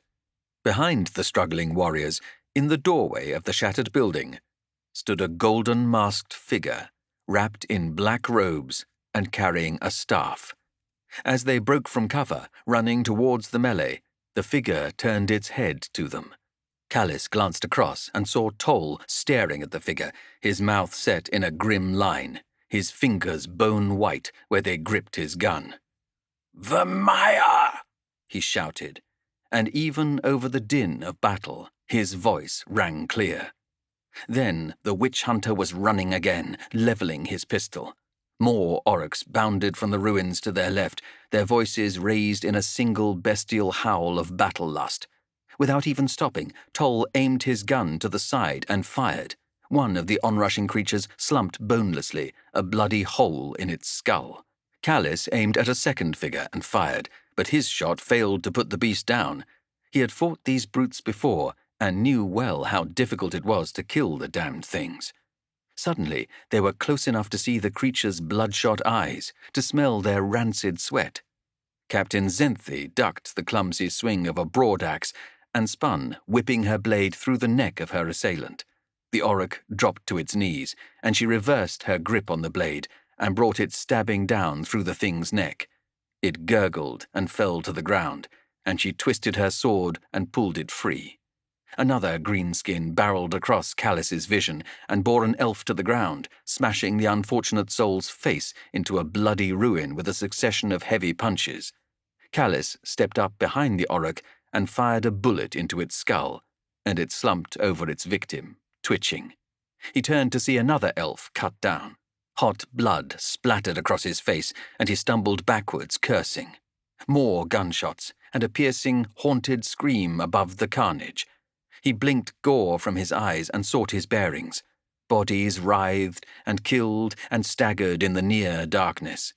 Toll was several paces ahead of him, hacking and weaving through the melee, fighting with a desperate frenzy quite at odds with his typical, measured swordplay. A trail of bodies lay scattered behind the witch hunter, wisps of smoke rising from gaping bullet holes. But more and more aurochs were splitting off to race towards him, and Toll could not carve his way through so many. "Hanover!" shouted Callis. "Fall back, you madman! You'll get yourself killed!" If Toll heard him, he showed no sign of it. Toll ducked back from the clumsy swing of an auroch's stone adze and thrust his blade forward, through the beast's ribcage and into its chest. The creature coughed foul-smelling blood, which splattered across his face, and without even thinking, he raised his pistol and fired point-blank into its head. He twisted his blade free and continued forward. His chest was heaving and his breath ragged. It had been a long time since he had put his body through such punishment, but his quarry was here, and this might be his only chance to serve Sigmar's justice. To see his butchered corpse strung about the city gates of Excelsis, a warning to anyone who sought to conspire against their own. Ortam Vermeyer, the Golden Lord, betrayer of Excelsis and butcher of the innocent. Once Toll had counted him a friend. Vermeer had used that misplaced trust and his own lofty position as High Arbiter of the city of Excelsis to condemn thousands to death in the name of the dark gods. The judgment for that crime had been too long in coming. Another howling face loomed out of the darkness, and he swept his saber across to carve a red line across its eyes, never slowing his momentum. Ahead, the Oryx were hacking their way through Vermeer's men, overwhelming them with sheer strength and numbers. Still, the masked figure watched Toll advance, seemingly oblivious to the death and bloodshed all around him. The witch hunter was close now, perhaps 100 paces from the melee. He had no idea where the others were, but it did not matter. This was his task alone, and if he died here to end Vermeer's stain on the realms, he would do so content. Time seemed to slow. He lifted his pistol, put the traitor's head in the sight. Something struck him in the side, a dead weight that smashed him off his feet just as he pulled the trigger. His gun bucked in his hand, firing high and wide. He hit the ground alongside his assailant, where they rolled in a tangle of thrashing limbs. He punched out with the butt of his pistol, unable to free his sword hand for a killing strike, and felt it connect. There was a pained groan, and the grip on his waist loosened. He snarled and rolled his dazed opponent over, grabbed his blade, and raised it high, ready to drive it through the traitor's heart. A beam of flickering torchlight washed across the face of Armand Callis, his eyes bulging and his face bloody. Toll's hand was around the man's throat, and he was gasping for breath. "Toll!" Callis gurgled. "It's me!" There was a flare of blue-green light, and Toll loosened his grip on the man's throat and staggered to his feet. The golden-masked Vermeer rose over the mob of Oryx as they tore and hacked his band apart. He was borne aloft on a disk of gleaming metal, which rippled with azure flames. Arrows whickered up at him, some missing entirely, while others skipped off the floating shield, disappearing into the night. There were screams of outrage from Vermeer's remaining henchmen as they realized they were being abandoned to their fate. "Not today, old friend," shouted Vermeer. There wasn't even any gloating in his words. He simply sounded old and tired. Toll even imagined he heard a hint of regret. Then the man was drifting away, rising off towards the clustered rocks of the crater rim, out and away from the ruined city. "No!" shouted Toll. Rage and frustration welled up in him like bile, and he raised his gun once more and fired. Nothing but a dry click. Empty. He cursed, fumbling at his belt for a fresh cartridge, but it was too late. Vermeer was gone. Callis was coughing and spluttering, climbing to his knees. Toll turned and grabbed the man by his leather jerkin, slamming him against the nearest wall. "I had him," he snarled. "I was about to put a bullet through that bastard's skull." "You were about to get your guts ripped out by an Auric axe," spat Callis. "And you're welcome, by the way. Next time I'll not waste my effort. Now get your hands off me." "Fools, if you're not too busy throttling each other, we need to disappear," came a voice from behind. It was Xenthi. Both her curved swords and her clothes were splattered with Auric blood.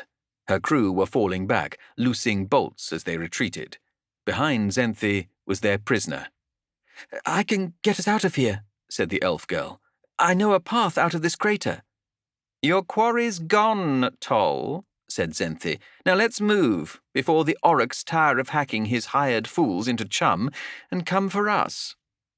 She turned and sprinted after the retreating elves. The smoke was thick around them now. Callis turned to follow Xenthi, shooting Toll a dark look as he went. With one last glance towards the skies, the witch hunter followed.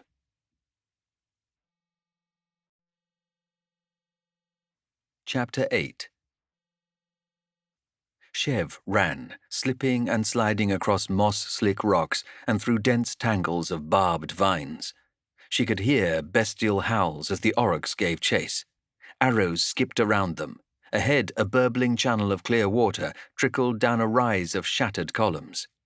"Ahead!" said the voice in her mind, startling her so badly that she almost tripped and fell flat on her face. "Climb! We are close!" "Here!" she shouted to the others, and leapt up to the first cluster of stones. "They're closing on us!" shouted the man called Callis. He turned, standing ankle-deep in the running water, and raised his pistol. He fired, and a green-skinned figure in the distance crumpled, then lay still. Callis stowed his gun, and Chev stretched out a hand to help him clamber up beside them. The Corsair elves skipped over the rough ground with impressive ease, barely slowing. Ahead was the portico of a great hall, slanted and broken, looming out of the gloom. It was built from blue-white marble, turned a dirty grey by layers of dust. "There!" declared Ecclesius triumphantly. "Your escape route!" It would be a hard climb, but not an impossible one. Zenthi and her corsairs were already sprinting across the cracked flagstones of the plaza towards the tower of clustering creeper vines. How did he know about this place, she wondered. You would have thought that being bound to a coffin for several hundred years would limit one's knowledge of the surrounding area. "Oh, I was not bound to anything," said Ecclesius. She was sure she could hear an element of smug satisfaction in the echo that rippled through her mind. "You'll recall that gem you plucked from my tomb with such quick-fingered grace? That wondrous little device is called a thought stone, or a soul stone, and it was fashioned in the arcane forges of Shade Spire, the greatest city of Shaiish. It is crafted from shade glass." "Shade glass?" Chev muttered. She had come across that word before, somewhere in her father's notebooks. "It captures one's soul upon death. It allowed my consciousness to live on beyond the time of my passing, to drift and travel amidst the walls of this city to certain similar artifacts, to converse with my fellow academicians. There was so much to do, you understand, so much to contemplate. Of course, I had not anticipated sharing the last several hundred years of my existence with only witless oryx for company. Dreadful conversationalists, those creatures, not to mention their questionable hygiene. They used my herb gardens as a latrine. Can you even imagine?" "Could you please do me a personal favour?" Chev growled as she grasped a length of thick mossy vine and began to climb. "Shut up!" She realized Callis was hauling himself alongside her, and she tried to ignore the look of bafflement upon his face. More arrows slammed and whickered around them as they climbed. An elf to her left gurgled, spat blood, and tumbled away, 3 shafts protruding from her back. Chev glanced down. A score of oryx knelt at the base of the columns, loosing from crude bone and hide short bows. Dozens more were leaping onto the vines, climbing with jagged blackstone knives clamped between oversized fangs. Toll paused his climb, reached into his jacket, and produced a small bronze sphere. He pressed a shallow depression on the device with one thumb, and then tossed it down amongst the gathering throng of oryx. It exploded with a snap hiss, gushing foul-smelling black smoke. She could hear the beasts retching and hacking, bellowing in outrage. Soon the oryx were enveloped in the stinking cloud, and the arrows they launched were hopelessly inaccurate. They were close now. She risked a glance back down. The oryx were gaining on them with terrifying speed, their thick forelimbs dragging them closer and closer, their small, cruel eyes ablaze with killing rage. Another elf fell, dragged down by grasping hands. He coughed, then screamed as the creatures fell upon him with stabbing blades. Chev's arms were aching terribly, but fear gave her motion. One grip after another, inch by exhausting inch, she hauled herself higher. The rim of the crater was so close now. Zenthi reached it first, leapt free and caught hold of the opening with both hands, dragging her body over the edge. More elves made the opening. One turned to pull a fellow corsair out into the moonlight, but 3 shafts of black wood slammed into his chest. He swayed, collapsed to his knees, and tumbled back into the rising smoke, forcing Chev to duck to the side to avoid the corpse. Then she was close, and an arm grabbed her firmly by the shoulder and dragged her into fresh air. They had emerged onto a steep hillside. All around them was the swaying sea of the jungle canopy, bathed in turquoise starlight. Below, the ground sloped away sharply for several hundred paces, leading to a tangle of thorny bushes and blessed solid ground. Callis ran forward and began pouring a flask of clear liquid over the web of vines that protruded from the hole. "Someone get me a torch!" he yelled, throwing the empty container aside. A dark-skinned elf-woman ran forward, clutching a blazing limb of dried wood. She hurled it down into the darkness and lunged aside as a gout of flame exploded out of the gap. Chev heard deep guttural bellows of agony, and smoke scoured her eyes. A hulking form hauled itself out of the earth, swinging wildly, wreathed in flames. Toll stepped forward, ducked under the beast's swipe, and smashed the pommel of his sword into its snout. It toppled backwards, screaming, and disappeared into the rising flames. "The fires won't stop them for long," said Toll. "Let's go." They finally stopped running when the thump of Orruk war drums had faded away. They had entered a patch of sparse ground by the shore of a pool of murky water that shimmered faintly in the moonlight. Clouds of luminescent moths fluttered across the surface, the glow from their wings bathing the ground in a faint green light. Callis leaned against the curve of a tree, panting and coughing, holding the stitch in his side. The elves took up position around the clearing, aiming their repeater bows out into the encroaching darkness. "We've lost them," said Toll, stowing his pistol. He marched over to the elf girl. "You will tell us everything you know," he said, in that low, measured voice that he liked to use for scaring the wits out of people. Callis recognized it well, for it had not been long ago that Toll had turned it upon him. "From the moment you met Vermeer to the moment you ran, leave nothing out. If you lie, I will know." The elf sighed. "We met in Seiron, perhaps 7 months past. At the time, I was cataloguing treasures for some thick-headed noble named Razzicelli, a would-be collector of exotic artifacts with more coin than sense. The pay was good, but the work was dull. Razzicelli had no eye for history or quality. He'd buy anything that sparkled and hang the price. Still, he had a vault filled with tomes and maps that was larger than the house I grew up in, a library's worth of priceless documents that he was content to let rot away while he chased worthless baubles."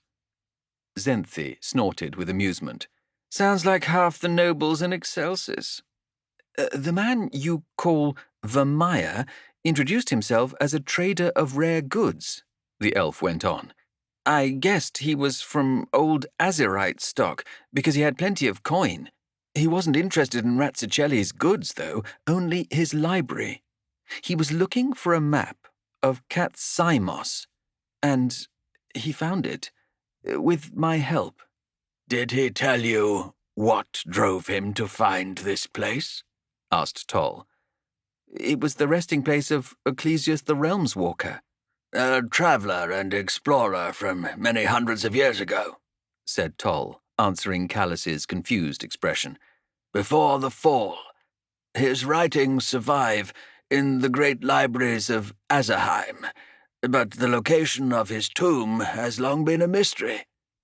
"No longer," said the elf. "I had been searching the Talon coast for a sign of its location for over a decade. I'd found a few clues within Razzicelli's archives, historical accounts of a city of scholars and learned souls, a place where the high-minded could study and converse in solitude. But it was only when the golden—" When Vermeer and I shared our findings, that we finally discovered the location of Cat Zymos. He hired the sellswords, and I was his guide. Callis studied the elf as she talked. She seemed admirably unruffled under the circumstances, but there was something strange about the way she spoke, halting, as if her mind kept slipping from the subject. It was odd. Callis had seen enough terrible liars in his time as a guardsman to recognize the common tics, but this was different somehow. "What does Vermeer seek?" asked Toll. The woman began, then frowned and shook her head. "He came there for a reason. Think," barked the witch hunter. It's called the Silver Shard, the elf said at last. Her eyebrows were furrowed in confusion, as if she didn't quite understand the words she was speaking. It's an artifact from a time long ago, before the tempest of Sigmar, before the fall, before the first tribes of mortal kind. "And what does he want with it?" asked Callis. "Vermeer's no fool. If he's after some kind of relic, you can bet he has a mind to use it. And I'm betting whatever he's planning is nothing good." The elf shook her head, staring blankly into the distance. "This thing, it has great power," she said. "Power to shape reality, to unmake mountains, and to boil the seas. But that's not why he seeks it. At least, that's not the only reason." "Why, then?" asked Toll. The question seemed to shake the elf out of her stupor. "He wants to fix himself," she said. "He's been injured?" "No," she shuddered. "Or at least, not exactly. He's been changed. His face, whatever it wasn't human. It was writhing, like a pit of vipers." Her skin turned pale, and her eyes became wide. She turned and stared at Toll, as if seeing him for the first time. "He's broken," she whispered, "and he'll do anything to fix himself. Anything. This device, he believes it's what he's been looking for. But he's wrong." "This artifact you speak of," said Xenthi, wiping auric blood off her blade with the tail of her long coat. "Where does it lie?" "The Fate Scar Mountains. There is a city there, lost to time, hidden by illusions." Callis frowned. The Fate Scar range dominated the northern edge of the Talon coast, a colossal hook-shaped expanse of strange geometric mountains that drifted in the air above a sprawling expanse of thick jungle. What magic kept the immense rocks afloat, no one could say. He knew of several expeditions that had been launched into the area, but none had ever returned. On its own, that was not entirely surprising. There was no corner of the Talon coast that was safe for travelers to walk. These lands were so wild that he doubted they could ever be truly tamed, even by the might of Sigmar's heaven-forged armies. "I've heard strange tales about the Fate Scars," said Xenthi thoughtfully. "Entire fleets of privateer ships disappearing into nothing. Ships being raised high into the air upon winds of magic. Tribes of faceless serpent people. Of course, there's 1,000 tales like that from all across the Talon coast, and most of them are bilge made up by drunkards or liars." "There was once a city in those mountains," said Arclis. Again she had that strange expression, like she was reading the words from a tome that only she could see. "From there, powerful mages ruled over the Talon coast, and beyond, shaping the world to their liking. It was they who discovered, or perhaps crafted, the Silver Shard, a weapon of such power that it could undo reality itself. With it, they mastered the magics of illusion and transmutation." Callis frowned. "I've never heard word of this empire you speak of." This was long, long ago, Shev said, before the God King returned to the realms. A rival power sought to steal the source of their strength away. There was a great battle, many deaths. The bearers of the shard were destroyed. Utterly. Completely. Who ended them? Asked Toll. No one remembers. She blinked and flinched slightly, as if she had been splashed with cold water, then fell silent. Toll was watching her like a hawk, as was Zenthi. There was something strange about this one. This is where Vermeer is headed? Said Toll. Are you certain? Yes, the elf replied. He heads to Zoantica. We shall see, the witch hunter said. Bind the elf's hands, he barked to Callis. She comes with us. I have more questions for her. The elf raised her chin. My name is Shev Arklis, and it would do you well to use it.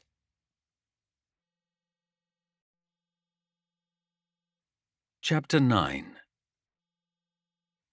It took several long, miserable days for them to trek back through the jungle. Early on the first day it began to rain so thick and fierce that you could barely see more than a few paces ahead. The sweltering heat went nowhere, and so they had the unique pleasure of being roasted alive and soaked to the skin at the same time. Zenthi's elves hacked their way through thick vines and boughs with their long blades, cursing to each other in guttural elfish. To Shev's relief, they seemed to know this land well. They deftly avoided clusters of spore-spewing mushrooms and predatory strangler vines, and worked with a quiet efficiency that was a world apart from her former companions. She studied them as they worked. Their skin was brown and sun-beaten, and marked everywhere with tattoos in black ink. They were lithe but well-muscled, especially in the arms, and almost all of them bore nasty scars, gouges, and burns. The life of a corsair in the Beastlands was rarely short of dangers. For the first couple of days, Ecclesius barely stayed quiet for more than a few minutes at a time, peppering her with questions about the wider world. It was when she told him of the rise of chaos, the butchery and horror that had overrun the realms, that he withdrew, remaining quiet and pensive for the rest of the journey. When she did speak to him, she made sure to keep her voice to a whisper. She kept the shade-glass stone close, palming it when a grim-faced elf corsair searched her for weapons, never revealing it when in eyeshot of her new companions. It was best in her experience to keep hold of whatever advantage you had for as long as possible. Captain Zenthi never strayed far from Shev's side. The elf, unlike her human companions, seemed in oddly high spirits. She seemed particularly interested in her new prisoner, quizzing Shev each night when they finally sat down to rest about her past and her knowledge of the region. Every time Shev spoke of the ruins and wonders she had seen in her travels, Zenthi's eyes sparkled like those of a hunting cat before it pounced. It was a look that Shev was entirely familiar with. She had seen it in the eyes of countless avaricious collectors, explorers, and sellswords in her time. "Watch that woman closely," said Ecclesius after one such session.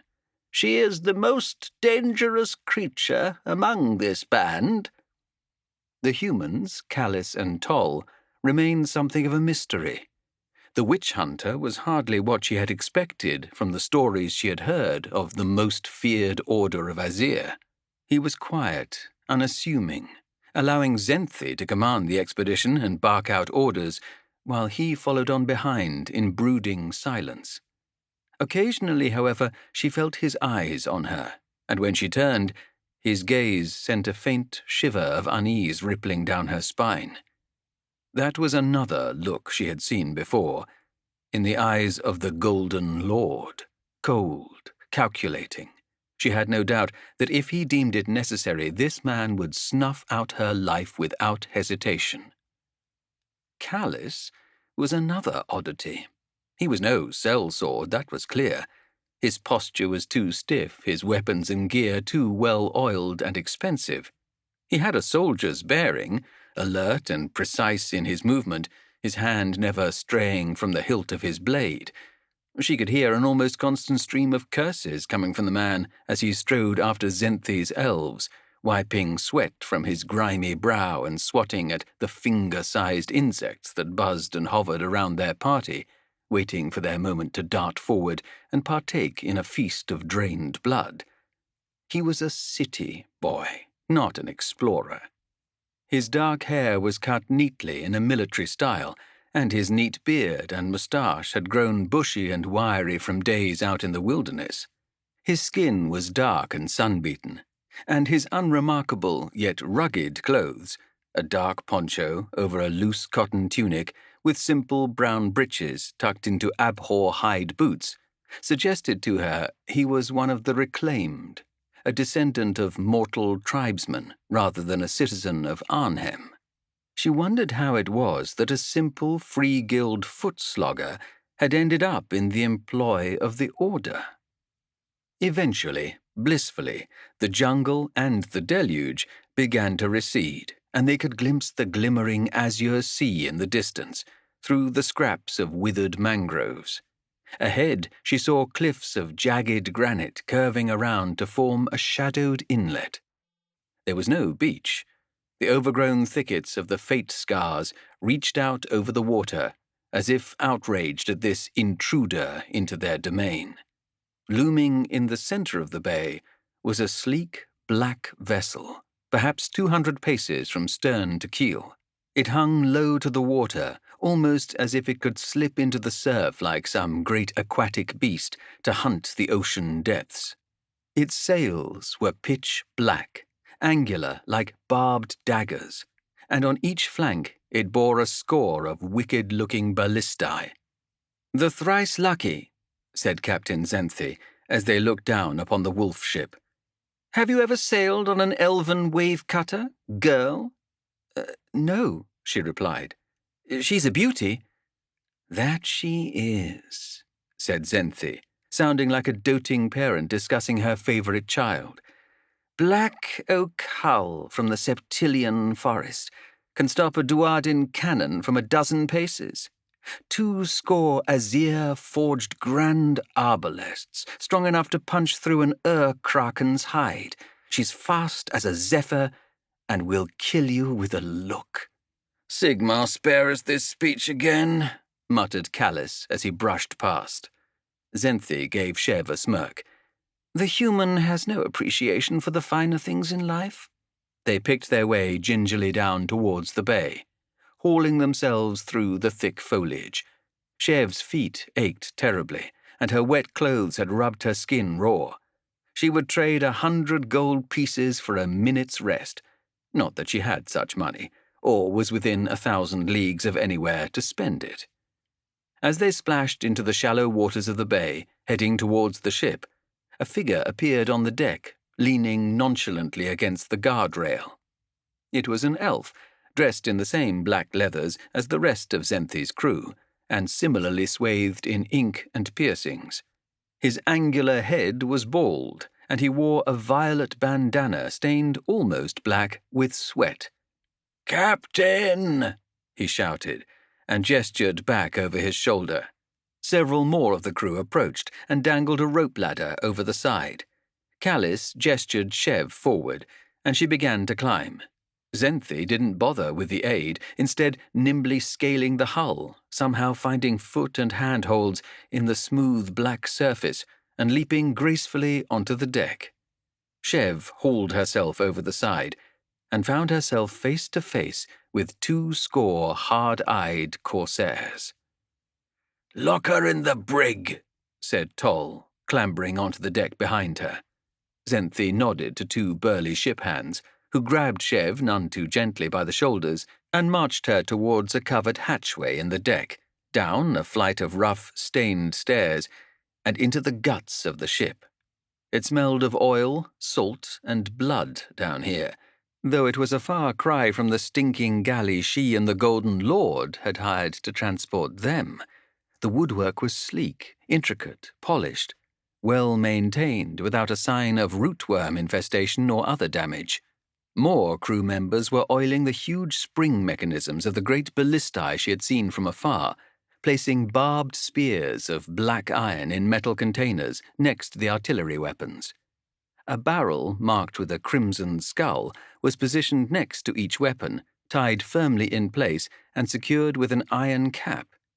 Tracks of dull iron were embedded in the floor beneath each ballista, so that the weapons could be retracted and brought forward to the firing ports. Chev noticed the floor here was noticeably darker, chipped and stained with patches of reddish-brown. They strode through another deck, this one filled with rows of silken hammocks, faintly luminescent in the gloom. An elf knelt nearby, an open box at his feet. She noticed, with a slight shiver of revulsion, that he was watching several large, pale spiders crawl over the bedding, diligently stitching up holes and weaving new strands. The elf glanced lazily in their direction and gazed at her with disinterest as he snatched one of the wriggling arachnids and placed it back in its container. Finally, on the next floor, they came to the brig, a small, cramped chamber at the rear of the ship. One of the elves pushed her roughly into the cell and swung a latticed door closed. As it slammed shut, a series of interlocking spars clicked into place. "Could I get some water?" she shouted, as the elves turned to leave. "I'm parched." They ignored her. She sighed, slumped to the hard floor, and tried to sleep.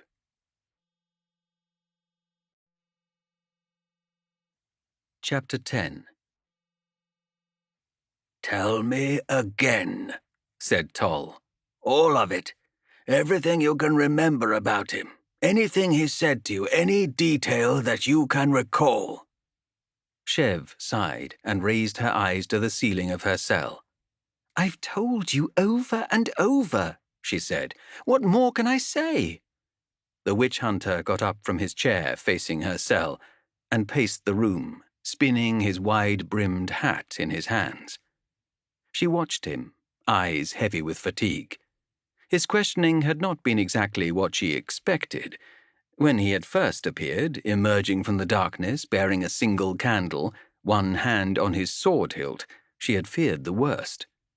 She had heard the stories, everyone had, when agents of the Order of Azir roamed the streets, people vanished. As a child growing up in Excelsis, she remembered one occasion when she had passed the halls of questioning with her father, and they had heard the faint sound of screams on the wind. His face had gone very pale, and he had ushered her away, answering her intrigued questions with only stern silence. But there had been no sharp instruments, no hot pokers or thumbscrews. "Torture is a blunt weapon," Toll had said, interpreting her surprise. "It has its uses, but I find it unreliable. Cut a man enough and he'll tell you everything you want to hear, and nothing you can trust. Besides, I take no pleasure in pain for the sake of pain, unlike many of my colleagues. I prefer to utilize leverage." "Leverage?" "You are alone, hundreds of miles from any port of safe haven. For the moment, I deem you to be useful. You know of Vermeer's activities. You know more than most regarding his state of mind, his physical condition. That information is of value to me. It would benefit you to continue to prove useful, Miss Callis." And so she had talked until her throat was sore, at great length, recalling every conversation, every thought she had ever had concerning the man she had known as the Golden Lord, this Autam Vermeer. Toll listened intently, interrupting her every now and then with urgent questions, sometimes entirely unexpected queries that threw her off guard. Had she ever seen him consume food or water? Did he walk with a limp? When did she meet with him? At what times? And in which locations? This had continued for hours, and she was thoroughly exhausted. She had not slept more than an hour or two in the last few days. The fug of tiredness was causing her to repeat herself or confuse dates and times. Now she could hear the tramp of feet on the decks above and the distant echo of bellowed orders. It was sometime near dawn, and the ship was stirring. They had been going all night.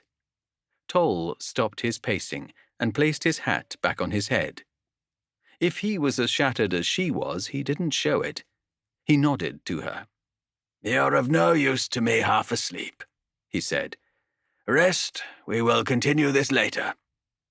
With that, the man headed for the stairs, leaving her alone in the gloom once more. She reached for the shade-glass gem, concealed in a hidden pocket built in the sole of her right boot. They'd searched her thoroughly, but not well enough to discover all of her tricks. "The witch hunter is persistent," Ecclesius mused. "and he wishes this Vermeer dead, fiercely." "I've no argument with that," muttered Chev. I must say I'll be rather annoyed if I've finally escaped from my tedious imprisonment in Katzymos, only to spend the rest of my days in some dank dungeon." "So, what do you think?" asked Callis, feeling almost human again after a night's sleep, a wash, and a change of clothing. He leaned on the rail of the ship alongside Toll, watching as the thrice-lucky drifted out of the bay and into open water. He would not miss this God's-forsaken place, that was certain.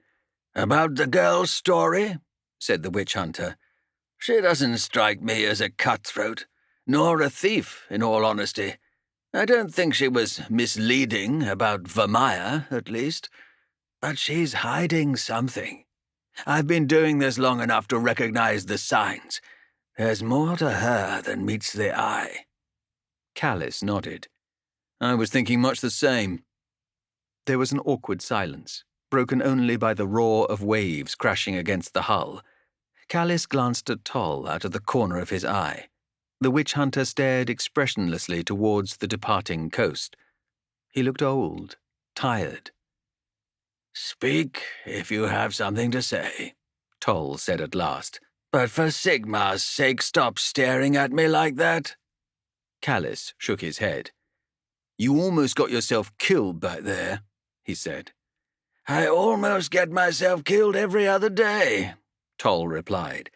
"It is an unfortunate but necessary part of my profession." "Don't do that. Don't brush this off. I've never seen you charge into battle like that, without any regard for your life. You've made this personal." Toll turned sharply and met his gaze. "Of course it's personal," he growled. "This is not some simple criminal we're chasing, one of thousands I've put down over the years. This man, I knew him.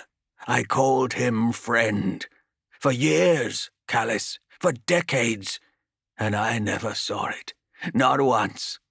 He made a fool of me, and he killed the best, the most loyal Duardin I ever knew. And you wonder why I want to see him dead at any cost?" "At the cost of your own life?" "Of course. Vermeer cannot be allowed to live, Callis.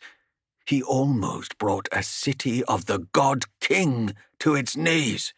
Can you even comprehend what would have happened had his plans reached fruition? The lives that would have been lost, the slaughter, the horror." Toll suddenly reached out and grasped Callis by the shoulder, his fingers digging in painfully. He leaned in, his teeth gritted, and his eyes narrowed. "Don't get in my way again, Armand. If I have to give my life to see that man dead, it's a price I will pay gladly. If you cannot understand that, then you have no place at my side." Callis shrugged him off. "Not interrupting anything, am I?" came a cheerful voice. Captain Zenthi came over, trailed by her first mate, Oscus. The dark-skinned elf commanded the thrice-lucky when Zenthi was ashore, which Callis took to be a mark of how firmly she'd trusted him. "Nothing that concerns you," said Toll. On my ship everything concerns me, Hanover, the elf replied. But suit yourself. There's a strong wind up and the seas are calm. We'll make good speed. Not quickly enough, muttered the witch-hunter. Vermeer's already on the move. Every second we delay gives him the chance to reach the fate scars before us. He won't arrive before us. We're making for Bilgeport, said Captain Zenthi. The Corsair City. It's a bit of scum, but the sky traders do good business there. We can hire an airship, book passage to the mountains. It means dealing with the Caradron, said Oscars. They'll bleed us for this, for certain, if they know there's a prize waiting at the end of the journey. Zenthi waved a hand dismissively. I've negotiated with the Skyrunts before. They bluster and bellow, but they're a practical enough bunch where money is concerned. I'll get us passage. Callis had never had any dealings with the Duardin sky sailors, but he knew their reputation. Avaricious, insular, easily riled, and not to be crossed. Few knew the hidden places of the realms better, it was said, though they did not share their knowledge or expertise without exacting a hefty fee in return. It hardly surprised him that they frequented the Corsair city of Bilgeport. The high captains of Bilgeport have haunted the trade lanes for 12 years, Toll said. I trust them less than I'd trust a crystal viper. They're bold these days. They know our armies are overstretched, and they bleed our trade fleets dry and sell us back our own goods at twice the price, blaming their attacks on barbarians or sea monsters. Zenthi grinned. My type of vermin. Don't worry yourself, witch hunter. The moment they see the shadow of the thrice lucky drift into port, they'll be grovelling at my feet. They're killers and thieves. Yes, they are. And if you want to track your man down, you'll have to learn to bear it, at least for now. This is the wilds, Hanover. We're far away from the coast of tusks and from your precious city.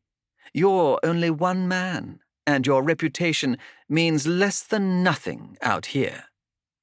The witch-hunter assented with a nod, but Callis was fairly sure that was not his last word on the subject. It's a long journey to Bilgeport, said Zenthi, fetching a black leather flask from her belt and ripping free the stopper with her teeth. She took a long draught and offered it to Callis, who shook his head. Suit yourself. Anyway, we'll soon be heading into dangerous waters.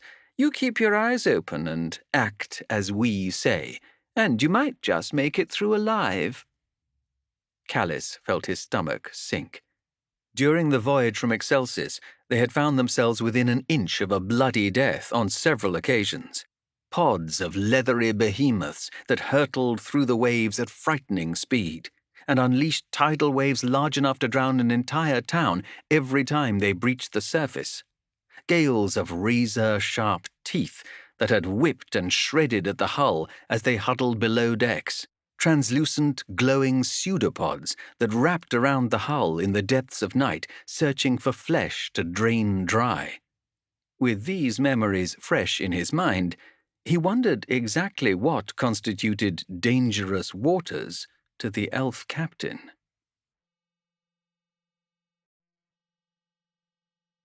Chapter 11. Chev spent 2 days swaying between sheer boredom and extreme discomfort. The hardwood planks of her cell made her bones ache terribly, and when she tried to snatch a few hours of precious sleep, the rolling and yawing of the ship sent her tumbling painfully back and forth. Thankfully, Ecclesius seemed just as sick of the situation as she did, and rarely emerged to pester her with his endless questions. He seemed rather sullen, as if he resented her short temper and rudeness. She could not care less for that, as long as he stayed out of her head. Every now and then, elven corsairs wandered through the hold on some errand or another, but despite her best efforts, they paid her no attention beyond fetching her stale, maggot-ridden bread, over-salted meat, and water every morning. On the third day, she was woken from a fitful slumber by a rapping at her cell. She blinked, bleary-eyed, and saw Captain Zenthi leaning against the bars, dragging the hilt of her sword along the wood. "Well rested?" asked the corsair. "Obviously not," muttered Chev, rubbing at her sore back. "So, you finally remembered about me then?" "How could I forget?" said Zenthi with a grin. "It's not every day you come across an elf treasure-seeker who consorts with the most wanted heretic on the Talon coast." "Historian," said Chev, "not a treasure hunter." Zenthi shrugged. "As you like. Point is, you've got plenty of secrets tucked in that brain of yours, plenty of knowledge that might benefit an intrepid ship's captain such as yours truly. Get up." "Interesting," said Ecclesius. "I wonder if our witch-hunter friend is aware of this little chat." Zenthi rapped her knuckles on the hardwood cell door, which swung open. Cautiously, Chev clambered to her feet. "Are you hungry?" asked the captain. "Come with me." Zenthi's cabin looked more like the shop of an obsessive antiquarian than a ship captain's home. She could barely move for trinkets, gewgaws, mementos, and trophies. Yellow curling maps were piled high on a bleached wooden desk, scattered with compasses, quills, and all manner of nautical implements, the function of which escaped Chev. Dangling from the ceiling, gently swaying, was a globe of turquoise glass, home to a cephalopodic form that peered at her through one ink-black orb with an air of intense irritation. A row of blades of all different shapes and sizes covered the rear wall, from fine Excelsian steel sabers to strange, vicious-looking dueling hooks attached to spiked gauntlets.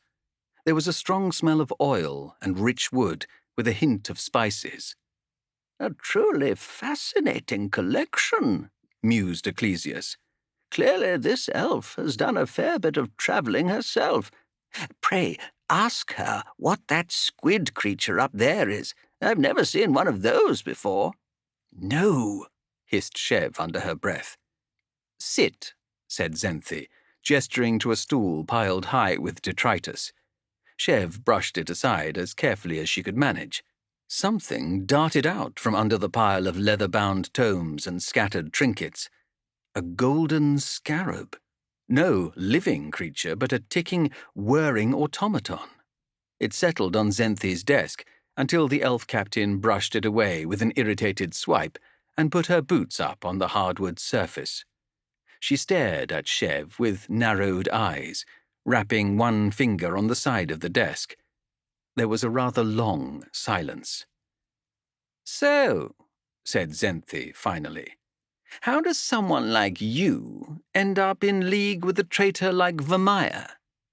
"I told you before I had no idea who he was." "You must have heard of the Battle of Excelsis? Towers in the sky, demons on the streets, the purges, the burnings. It's not only Hanover Toll who hunts the man. I've never seen so many bounty seekers and finesmen on the prowl. His face is on the wall of every outpost from here to Hammerhal." "He doesn't look like that anymore," muttered Chev, suppressing a shudder as she recalled the things that writhed within the Golden Lord's face. Zenthi frowned at the remark, but didn't press further. "I had no idea who he was," Chev continued. "He was just someone with resources, someone who seemed to share the same interests as me. He was clever, careful. He knew his work, and he knew when to let me take the lead." There was a knock on the door, and an elf entered. He hobbled across to Zenthi's desk, bearing 2 plates. His left leg tap-tapped on the floor as he walked. It was made of dully gleaming steel, thin with sharp splayed claws. The smell of smoke-cured fish caught Chev's nostrils, and her stomach groaned with longing. Zenthi nodded at the cook and pushed a plate across to her guest. "Eat," she said. She needed no urging. and fell upon the meal like a starving wolf at a carcass. "How did you get into all this?" asked the captain. "Raiding ruins is not exactly common work." "My father raised me out here," said Chev, through a mouthful of food. "In the wilds, on endless journeys, excavations. He was Azir-born, fascinated by what lay beyond the gates of the celestial city, out in the realms. He was searching for answers as to what the world was like before the fall, how people lived, how they died. He never stopped traveling, and I went with him. Eventually, age caught up with him, and he couldn't do it anymore." "He aged? So he was not an elf, then? Not your real father?" "As real as any," snapped Chev. "He never abandoned me on some street corner like my own flesh and blood did. He raised me, taught me." Xenthi held up her hands. I understand. The man was a saint. Good for him. So you've travelled far, then? You've visited many ruins and tombs that happened to be stuffed with priceless valuables ripe for the taking?" "I told you I'm no grave robber." The captain waved that off, as if it were of no consequence at all. "Do you have any idea how much a woman can make from the black market sale of old-world relics?" she said. "There are so many fat, rich fools from Azir looking to spend their coin on useless trinkets from one dead kingdom or another. I could use your knowledge, girl. This is the way fortunes are made." Chev wasn't about to say that coin didn't mean a thing to her, but the idea of helping rich Azirites loot all the priceless artifacts they desired and haul them back off to their palatial residences and private collections was not exactly appealing. "I keep telling you," she said, "I'm not interested." "Well, that's a shame," sighed Xenthi. "I was hoping that if we were to work together, I might be able to persuade Toll not to put a bullet in your head once he's done with you, but it seems it isn't to be." "He's a witch hunter. He speaks with the authority of Sigmar himself. How could you stop him, even if you wanted to?" The captain's eyes narrowed, and she snarled, revealing sharp white teeth. "The only word that matters on the thrice lucky is my own. Toll is a guest on my ship, only for as long as I allow it. He's already stretching my patience thin by dragging me on this fool's endeavour. You know, there will already be some upstart fool back in Excelsis laying their plans for usurping my territory. Do you know how many souls I'll have to send back to the deep when I return? Why come out here at all? Because being at the top of the food chain becomes dull after a while." Xenthi speared a chunk of smoked fish with her knife and devoured it, never taking her eyes from Chev. She lowered the knife slowly until it pointed at Chev's coat pocket. "So," the captain said, "are you going to tell me about that shiny trinket you've been cradling?" Chev froze. "Careful," said Ecclesius. "I warned you that this one was dangerous." "This," she said, reflexively grasping one hand to the shade-glass orb, "it's just an heirloom. From my mother's family. I keep it close." Said Xenthi. "Let me see it, just to be sure." She stretched one hand out, twirling her knife in the other. Hesitantly, Chev fished the orb from her pocket and handed it to the elf. Xenthi closed one eye and held the crystal up to the light. She rolled it in her hand and tapped it with her blade. Then she leaned back, tossing it up into the air deftly, eyeing Chev.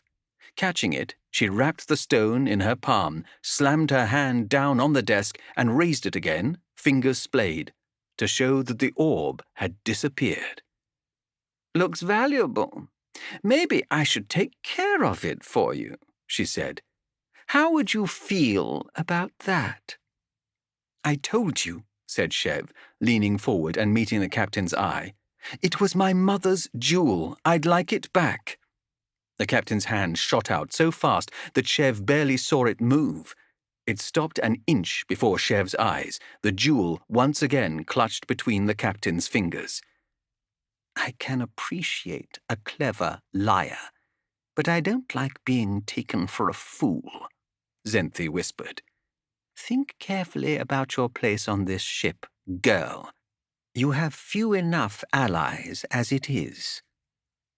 She opened her hand and let the shade glass gem fall into Chev's lap. Rummaging around in her desk, she brought out a silver chain with an empty locket. She flicked it with her knife, and Chev caught it. The locket was just large enough to house the crystal. "If that's such a treasured heirloom of yours, it seems a good idea to keep it safe and in plain sight, no? Consider this a gift." There was a frantic knocking on the door, and the first mate, Oscus, bounded through. He wore a devilish grin. "Fin on the horizon," he said. 30-pointer at least." Xenthi practically jumped over the desk. "Beat to quarters," she shouted. "Ready the arbalests. I don't care if it takes us off course. I'm not letting a beast that size escape us." She turned to Chev, fire in her eyes. All the tension that had filled the room dispersed in a moment. "Want to see the thrice lucky in action?" "Oh, yes, indeed," said an excited Ecclesias. Chev shrugged, not sharing his enthusiasm. Chapter 12. The deck was a maelstrom of activity. Corsairs rushed to and fro, dragging great barrels marked with blood-red runes to areas on the foredeck and lashing them in place with thick chains. The sails were at full mast, billowing forwards with the wind behind them. Chev blinked and winced at the blazing sunlight, unprepared for its intensity after several days locked up in near darkness. They were out on the open ocean now, a churning expanse of green-tinged waters below, a cirrus-streaked desert of azure above. The seas were calm by the standards of the Talon coast. The thrice lucky rose and yawed beneath them, carving through rushing wave walls with ease, sending up a shower of bracing mist. Chev took a deep gulp of fresh air. It certainly felt good to be outside again. She rushed alongside the captain to the fore rail. Scanning the line where sea met sky, she could see nothing. Xenthi had a golden eyeglass raised, ornately crafted to resemble the questing tentacles of some deep-sea creature. "Sight me!" she bellowed. 2 leagues off the starboard bow, Captain," shouted a lookout, nestled in the rigging over their heads. "We are closing. Blood of Cain, it's a big beast." "I see it," hissed Xenthi. "A gyre shark. It's our lucky day. Oscus, I have the wheel." She tossed the eyeglass to Chev and darted over to the prow and the great wheel. It was carved from the same black wood as the vessel, but wrapped in leathery hide. An elf abandoned the device as the captain approached, handing her control of the thrice lucky. Chev raised the eyeglass and gazed over in the direction that Xenthi had indicated. At first, the violent motion of the ship made it almost impossible for her to sight in, but after a few moments, she steadied herself and managed to scan the horizon. Nothing. She moved along, searching for something. There. She frowned. That was no fin. It was a mast, sticking out of the water, almost as tall as the thrice lucky itself. She looked again, and her heart froze in her chest. It was a creature, all right. She could see the black immensity of it just below the waves. The fin was immense, barbed and serrated like a saw blade. It was hard to gauge exact distances from here, but it looked like it could easily fill the deck of the thrice lucky. "That is indeed a gyre shark, a species well known for its vicious hunting patterns. It kills far more than it can consume. Many scholars contend that it possesses a demonic taint, which would account for its legendary ferocity."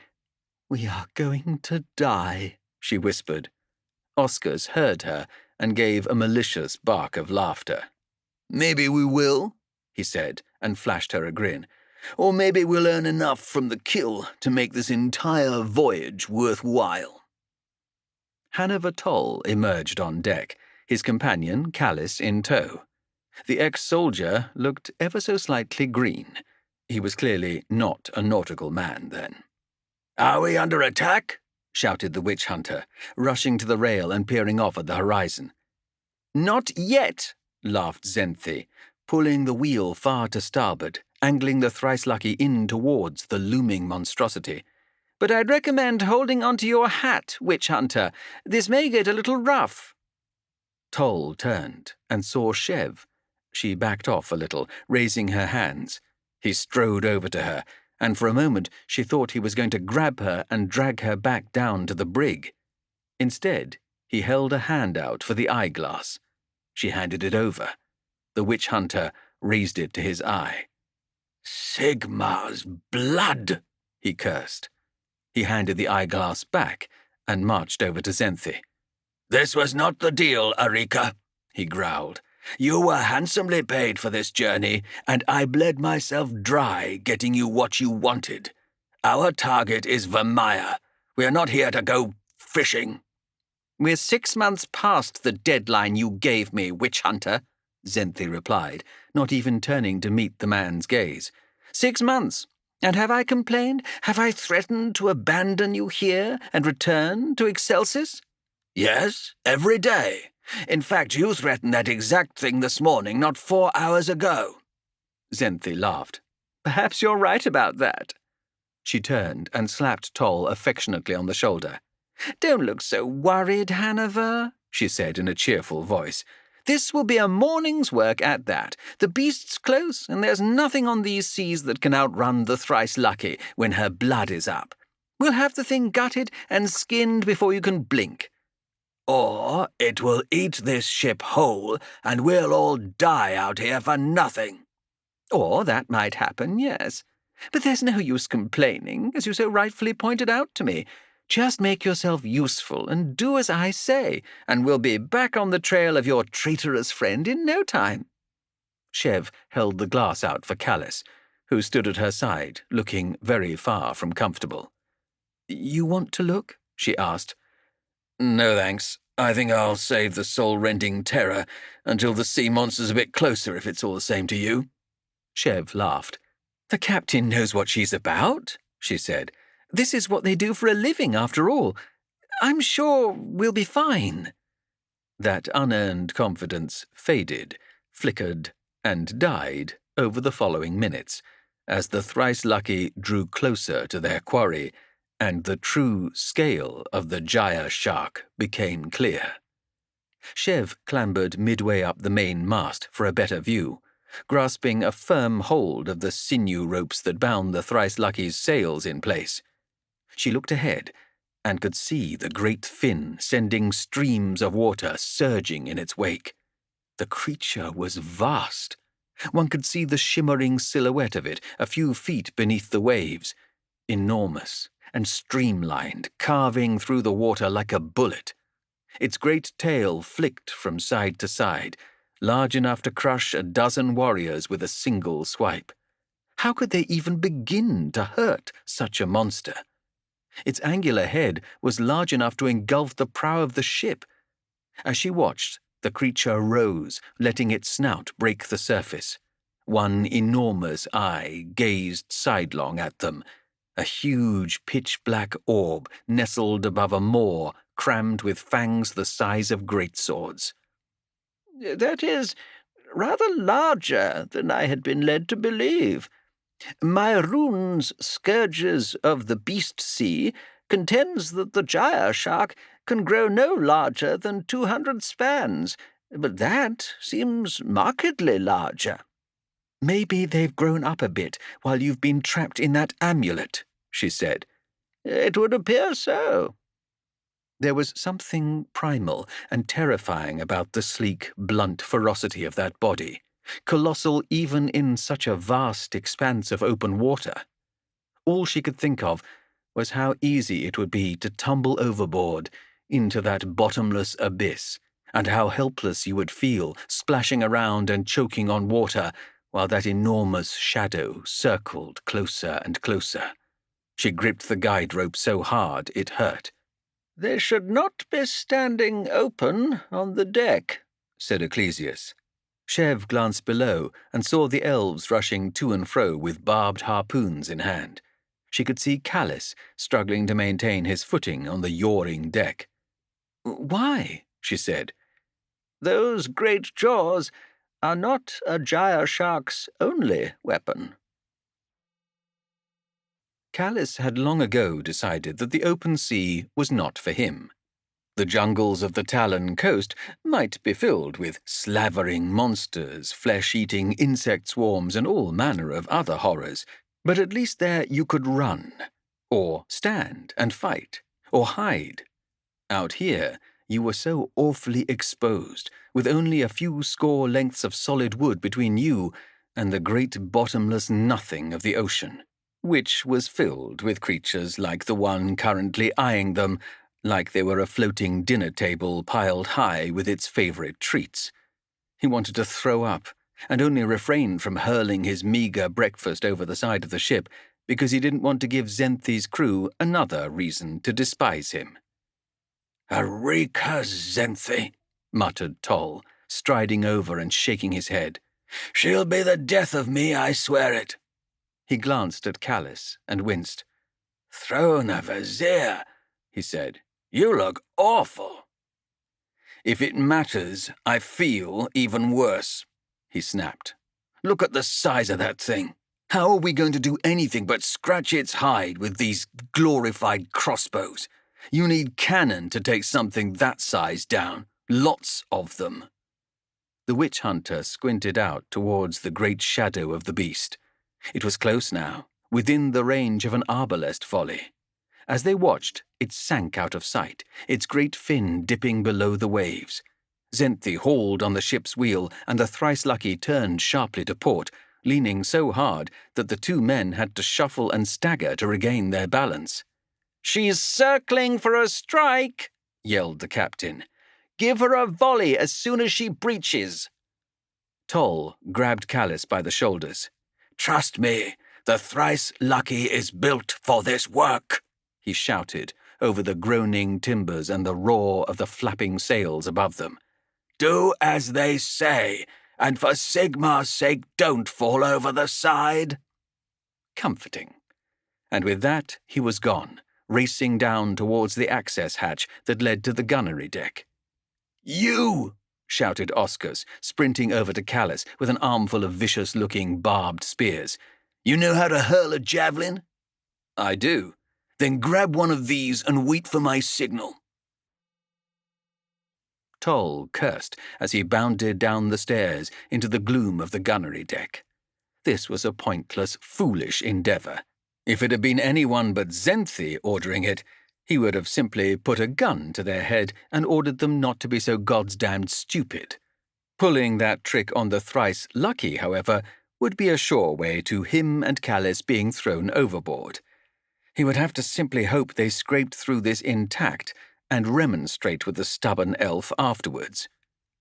The elven corsairs were hunched in teams behind their wicked arbalests.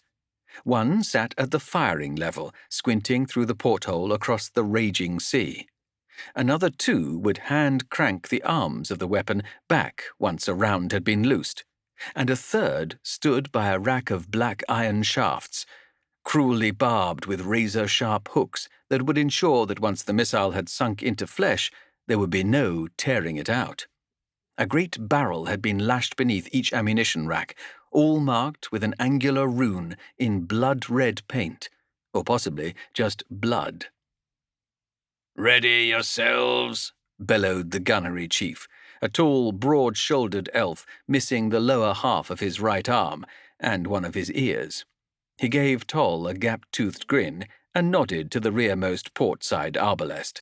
"Crewman down over there," he said, "got himself killed by an orc, to our shame as much as his. You think you can handle this?" "I should imagine so," muttered Toll. He rushed over to the arbalest, kneeled in place beside the great recurved limb. Close up, it smelled of oil and dried blood, and a deeper, acrider stench he couldn't identify. "Here she comes!" shouted the elf manning the firing lever. Toll gazed out of the sighting aperture, a wide circular porthole that looked out across the open ocean. There was a tidal wave rushing towards them. A great maw rose from the water, a broad, heavy snout some 50 yards across, its surface scarred and lined with jagged quills that rose above 2 pitiless orbs of obsidian. It was moving at a fierce speed, aiming amidships. It was, it seemed to Toll, set on him in particular. Displaced water arced over the behemoth's head, and it opened its maw wide to reveal a thick forest of curving yellow teeth, descending away into the blackness of its gullet. Toll had never seen such an immense beast in all his years on the Talon coast. It looked as though it could capsize the thrice-lucky by simply crashing its angular tail against the hull. "Take aim!" roared the chief. "Eyes and throat. Even you sorry fools should be able to hit a target that size. Let's kill this creature and earn ourselves a fine bounty." Toll's gunner raised the arc of the ballista a few inches, muttering over and over to himself in Elfish, one eye closed and beads of sweat pouring from his brow. The gyre shark was only 50 paces away. "Loose!" came the roar. 20 harpoons soared out over the water, streaks of black lightning that riddled the monster's head, some sticking deep into its barbed hide, others skipping off and splashing into the waves. Not enough. Not nearly enough. At the very last moment, the beast submerged again, swerving to the side and striking the thrice-lucky with the force of 1,000 battering rams as it dipped beneath the waves. The deck beneath them rose, it seemed almost vertically, and Toll was sent flying back head over heels by a wall of water that struck him in the face with stinging force. The vessel groaned in protest, swaying and rolling, and Toll's head struck a beam, knocking him face down in the swirling flood, lights exploding behind his eyes. He gasped reflexively and swallowed a mouthful of acrid water. Someone grabbed him under the arms and hauled him free. "Get back on that ballista, or I'll gut you myself and hurl your worthless corpse overboard," screamed his saviour, before shoving Toll towards the crew, who were already struggling to load a new harpoon. The witch hunter made a mental note to track down the owner of that voice after this was done. Someone was screaming. He glanced to the side and saw an elf lying in a foaming pool of blood, his leg crushed underneath one of the arbalests. The artillery piece had been torn off its moorings with the force of the impact. He almost tripped over another body, sightless eyes staring at the ceiling of the gunnery deck, a splinter of wood the size of a dagger embedded in his neck. A great rent had been torn in the ship's hull, lengthwise across the chamber, and water gushed in every time the thrice-lucky rose on a cresting wave. Toll splashed over to the limb of the arbalest and began furiously winding the hand crank, readying for another volley. Their loader grabbed another bolt, opened the lid of the blood-marked barrel, and sank the missile's tip into a bubbling, hissing pool of bile-green liquid. There was an acrid stench that sank to the back of Toll's throat, causing him to cough and retch. The elves, he noticed, had donned silk masks that covered their mouths and noses. He had no such luxury.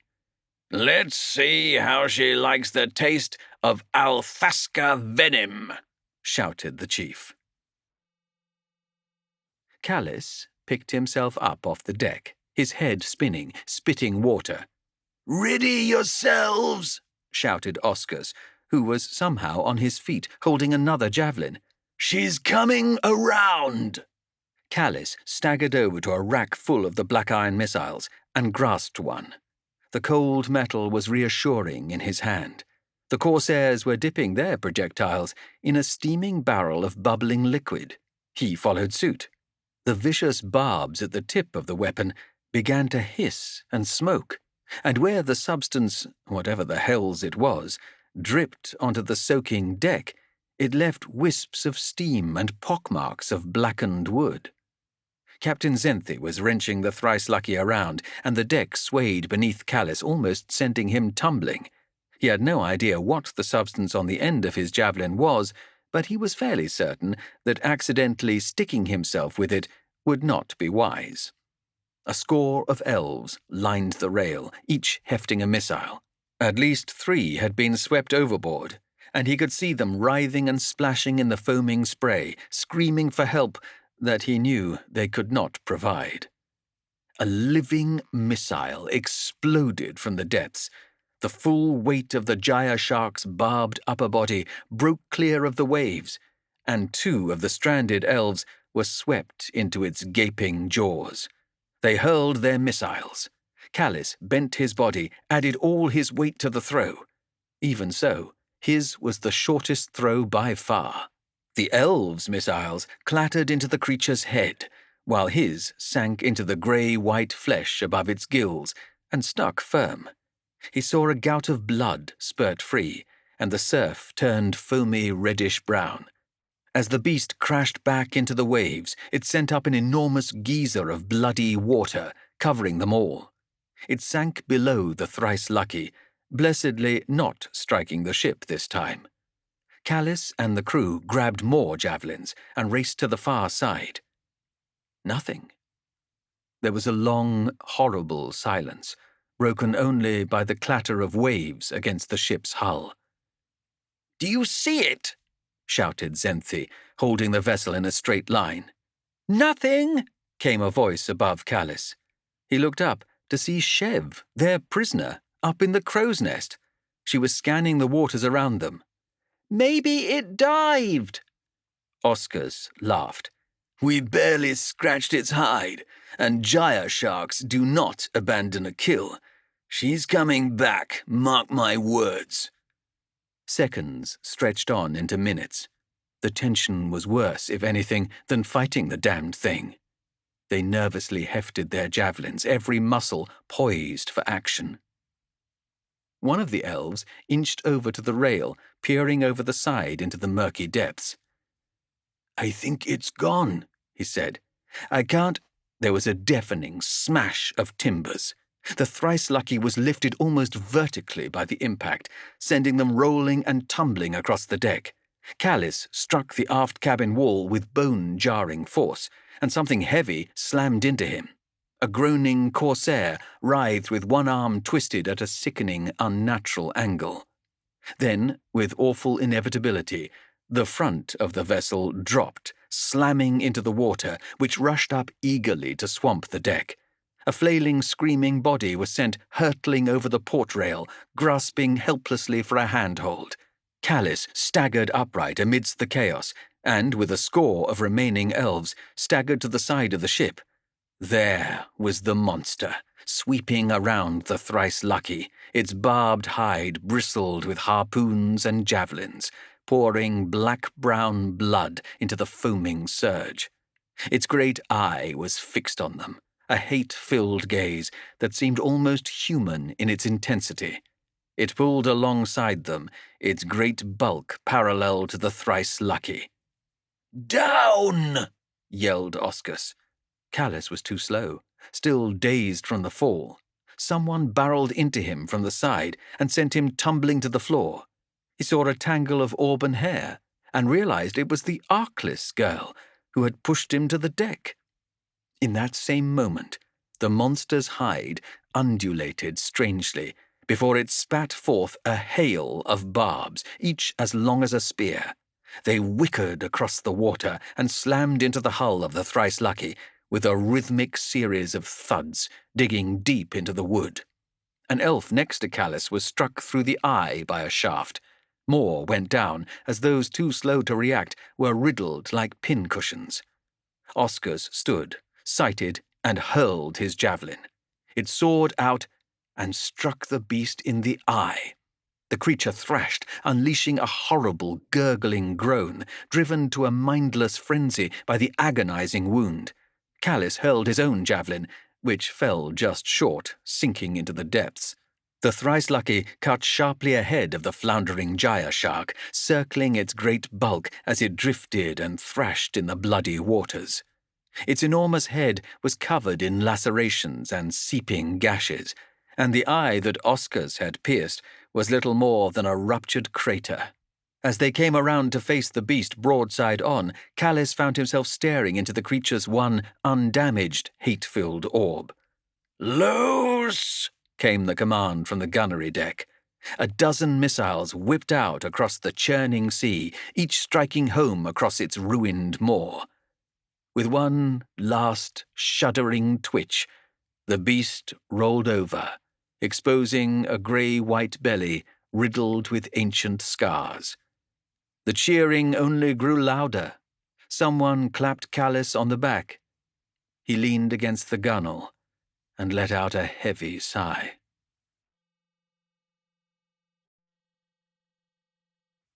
Chapter 13. Chev staggered to her feet. Her head was bleeding. She'd struck it painfully on the deck while pushing Callis out of the path of the gyre shark's razor barbs. The organic missiles were buried all about the deck or sunk deep into the corpses of nearby corsairs. The surviving crew seemed to pay little mind to their fallen kin. More elves were swarming onto the deck, wielding an intimidating array of cleavers, long, hooked poles, and other instruments of butchery. "And so the butchery begins," said Ecclesias. "It's remarkable, Miss Arkless, how little the practice has changed in all the years since my demise."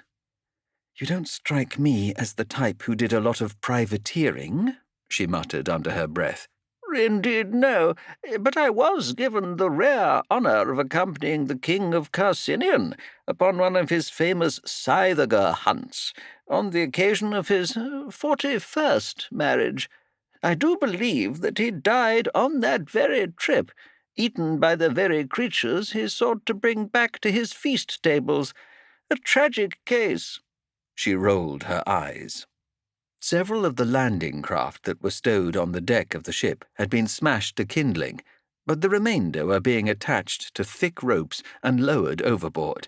Captain Zenthi's voice rang out over them, loud and clear. "We move fast," she bellowed. "There's an open banquet out there, inviting every Kraken, Gavrosha, and razor-jaw shoal from here to Excelsis to fill their guts, and I've no wish to be stuck in the heart of a feeding frenzy. We take the teeth, the liver, the eye, and as much hide as you can peel. Go earn our coin." The crew roared in triumph, and as many as could fit packed themselves into the shore boats. Chev went over to the rail, where a thoroughly soaked and blooded Callis was leaning, panting heavily. "Hell of a catch," he muttered weakly. The sea was already churning with hundreds of ravenous predators, from swarms of diamond-shaped fish with vicious-looking fangs to many tentacled jellyfish that wrapped barbed tendrils around the corpse of the great beast, flensing flesh and feasting on the black blood that poured free. "Not going out there to claim a trophy yourself?" Chev asked Callis, flashing the soldier a grin. "I'd rather not, if it's all the same to you," he replied. "I value all my limbs." "Thanks for what you did." Chev shrugged, meeting the human's gaze for a moment before looking away. "They start stripping this creature before even checking they're fallen," Callis said, and there was a clear tone of disapproval in his voice. "There's no time for sentimentality out on the high seas," Chev replied. "In minutes, every beast within a dozen leagues will descend upon this carcass. Trust me, I've seen a dying deep stalker stripped of flesh within a few moments, and those things are larger than even this monster." The butchery that followed was indeed fascinating, if more than a touch disgusting. The elves latched grapples to the mountain of dead flesh and swarmed across the corpse like insects, hacking and tearing, stripping skin and digging deep into the beast's cavernous innards. Long forked poles were inserted into the gory cavern, and an enormous purple and black muscle was extracted. Elves armed with saw-bladed halberds hacked and carved at thick strands of sinew and muscle until the organ came free. Then they bound it in leather and rope, poured a clear white liquid over it, and massaged the substance deep into the flesh. Some sort of preservative, mused Ecclesias. The battle against the creature had fascinated the realm's walker. I believe in my day the sea hunters used a blend of stalk crystal sap and great whale tallow. I still recall the stench. Horrible stuff, but it keeps the rot away for many months. Callis had turned a rich sea green and was leaning even more heavily against the rail, shaking his head. I thought you were a free guild man, said Chev, enjoying his obvious discomfort. Aren't you soldiers meant to be well-versed in spilling blood? Don't worry yourself with me, he snapped, before staggering over to the rail and vomiting loudly and repeatedly into the ocean. Sea sickness is one aspect of mortality that I do not miss at all, said Ecclesias, with a hint of pity in his voice. 14 souls back to the deep, said Oscus. 4 arbalests damaged beyond repair, at least until we make port, and several breaches in the hull, thankfully above the waterline. I've got a crew working on it, but we need to find calmer waters. All in all, a profitable venture, said Captain Zenthi cheerfully. When we're down here, we'll make for the Singing Isles, find a quiet bay and make repairs before we head to Bilgeport. Another delay, said Toll. I believe you said that we would be finished here and back on our way within a day. Oh, lighten up, Toll, sighed Zenthi. It's a half-day's sail to the Isles at most. And another day, at least, to fix up the thrice lucky, said Toll, not in any mood to be patronized. Don't take me for a fool. We're damned lucky the hull wasn't breached. You were reckless, and we very nearly paid for it with our lives. No more, you understand? Zenthi's eyes narrowed, and she stepped towards Toll. She loomed over him, all the humour drained from her face in an instant. His hand twitched towards his blade instinctively, but he held firm, meeting her gaze. Don't second-guess me, Toll, she said softly, every syllable dripping with menace. Not ever. I alone command the thrice lucky. Your order means nothing to me, less than nothing. I am not some weak-hearted human for you to order around. I've been hunting on the open sea since before you were born. We had a deal, said Toll. He was uncomfortably aware of Oscars circling calmly behind his back, no doubt ready to sink a blade between his shoulder blades the moment Zenthi gave him a signal. Once Vermeer is dead, I'll be gone from your sight. Until then, I expect you to honor your word. Zenthi's eyes were more pitiless and threatening than the Jaya shark's. Do you know what I did to the last fool who questioned my honor? She whispered. Something creatively appalling, no doubt. Would you kindly tell your first mate that if he takes one step closer to me, it will be his last? Zenthi's expression remained stony for a few tense moments. But then her thin lips creased into a smile, showing her brilliant white teeth. That's what I like about you, Toll, she said, suddenly full of cheer. You're a stubborn one.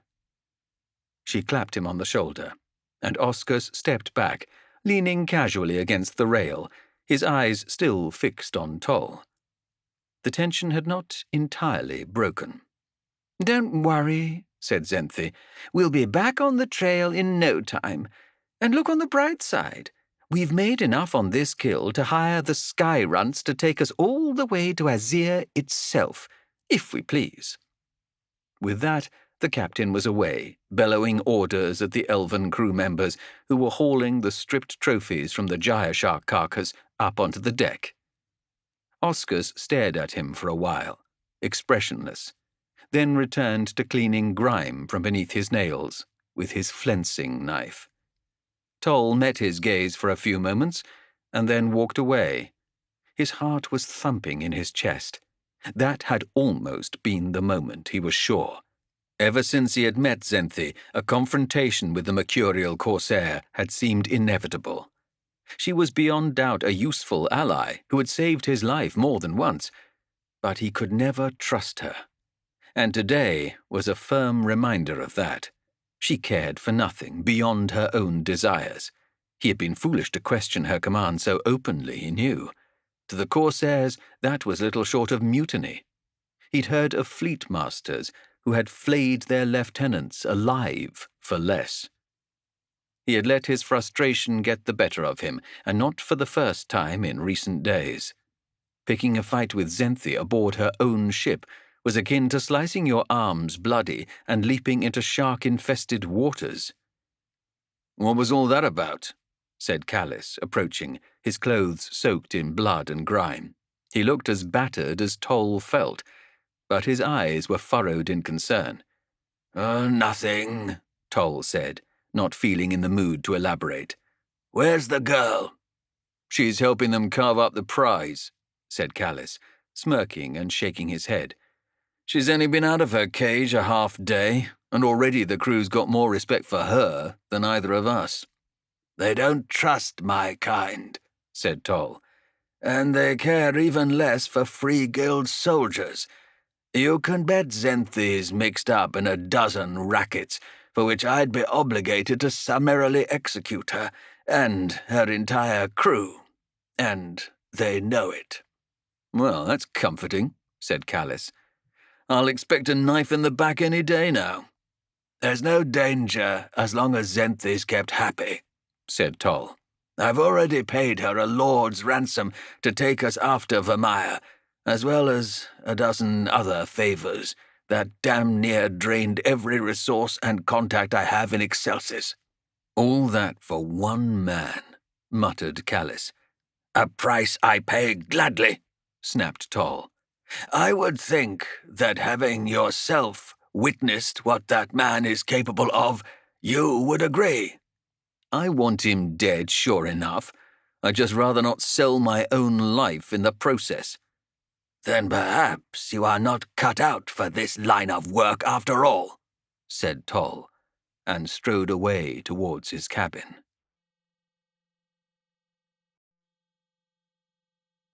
Chapter 14. He was close. He could feel it. Magic had seeped into this place like spilled oil, saturating every inch of it. The ancient trees had curled and warped into impossible shapes, binding themselves around one another like the coils of some great serpentine beast. Time stalled. He walked for an hour, only to glance behind and see the same cluster of calcified wood spearing up from the forest floor. He tripped and lost his footing, tumbling down a steep slope of crooked deadwood branches that tore at his robes and scratched bloody lines across his flesh. When he stood, he was in a place he did not recognize at all. A shallow grotto filled with pools of bubbling quicksilver. Looking up, he saw bodies nailed to the trees around him. Gleaming skeletons, encased in metal, leered down at him. He fell to his knees, and a ragged, joyless laugh escaped his parched, dry lips. It turned into another coughing fit. Lightning bolts of agony racked his malformed face, and he felt something writhe and hiss beneath his mask. Caustic black bile seeped out from under the golden rim, dribbling down his chin. That only made him laugh harder. Ortam Vermeer, former High Arbiter of Excelsis and loyal servant of Tzeentch, reduced to this. Seeing Hannah Vertoll again had brought many unpleasant memories rushing back. The day the conquest of Excelsis, planned since before the city's birth, had failed.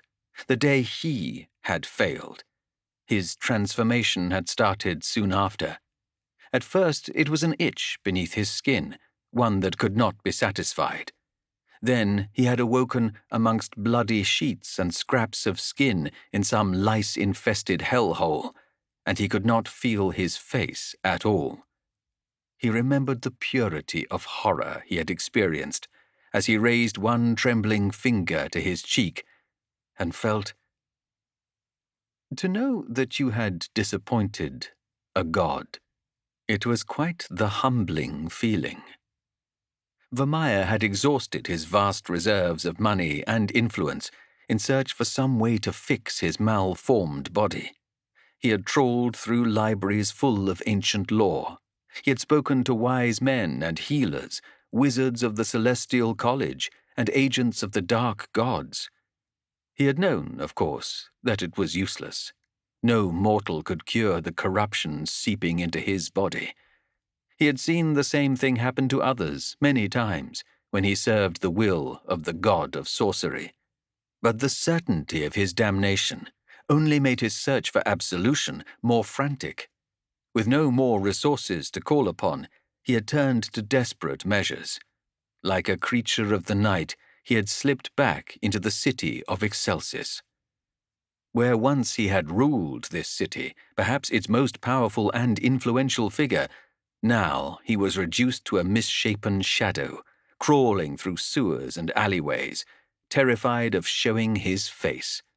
He had broken into the city's College of Magic, traveling via secret passages he had been shown by the traitorous former archmage, Velorius Kryn. The man had been slain in the battle for the city, but the Order of Azir had not found all of Kryn's hidden repositories of forbidden texts. It was in the pages of the old mage's journals that Vermeer had first learned of the Silver Shard, an item that Kryn had researched in great detail. Indeed, the wizard had been laying the groundwork for an expedition to Katzimos before his death. This was his chance to be rid of the curse that afflicted him, and to take his revenge upon the city that had defied his will. And once Autam Vermeer had a goal, there was nothing in the realms that could bar his path. The undergrowth rustled, very slightly. Vermeer staggered to his feet and stared off into the surrounding gloom. He knew when he was being watched. "Come out," he hissed, in a language older than time. "I command you." "You command?" came a voice from the shadows. "You are weak, dying, a pitiful human. You command nothing from us." "Come out of the shadows," he bellowed. His words reverberated strangely in the claustrophobic confines of the grotto. For a moment, nothing moved. There was no birdsong, no hiss or click of insects. This place was deathly quiet. He could hear nothing but the arrhythmic beating of his own heart. Then they came, drifting out of the gloom like whispers of smoke. Tall figures on bent-back legs, their skin a pale azure. They were bedecked with gems, tattoos, and all manner of gewgaws, and each carried a gleaming spear of silver. Zangors. The smallest stepped in front of him. Its avian face was concealed by a silver mask shaped in the image of a roaring drake. Twin horns curled back from its skull, and in one hand it grasped a bleached wood staff tipped by a giant, blinking eye. "This is a forbidden place, human," it said in its strange, lilting voice. There seemed no way that such a bestial creature could speak so softly. "We would have taken your flesh long past, but I smell the touch of the Changemaker on you. Speak, why do you come to the Shalkolma?" "In search of allies," Vermeer hissed. There was only silence in return. "I seek an artifact of formidable power. The Silver Shard. It lies in a hidden city far to the north. I would claim it in the name of Great Zinch. But there are others.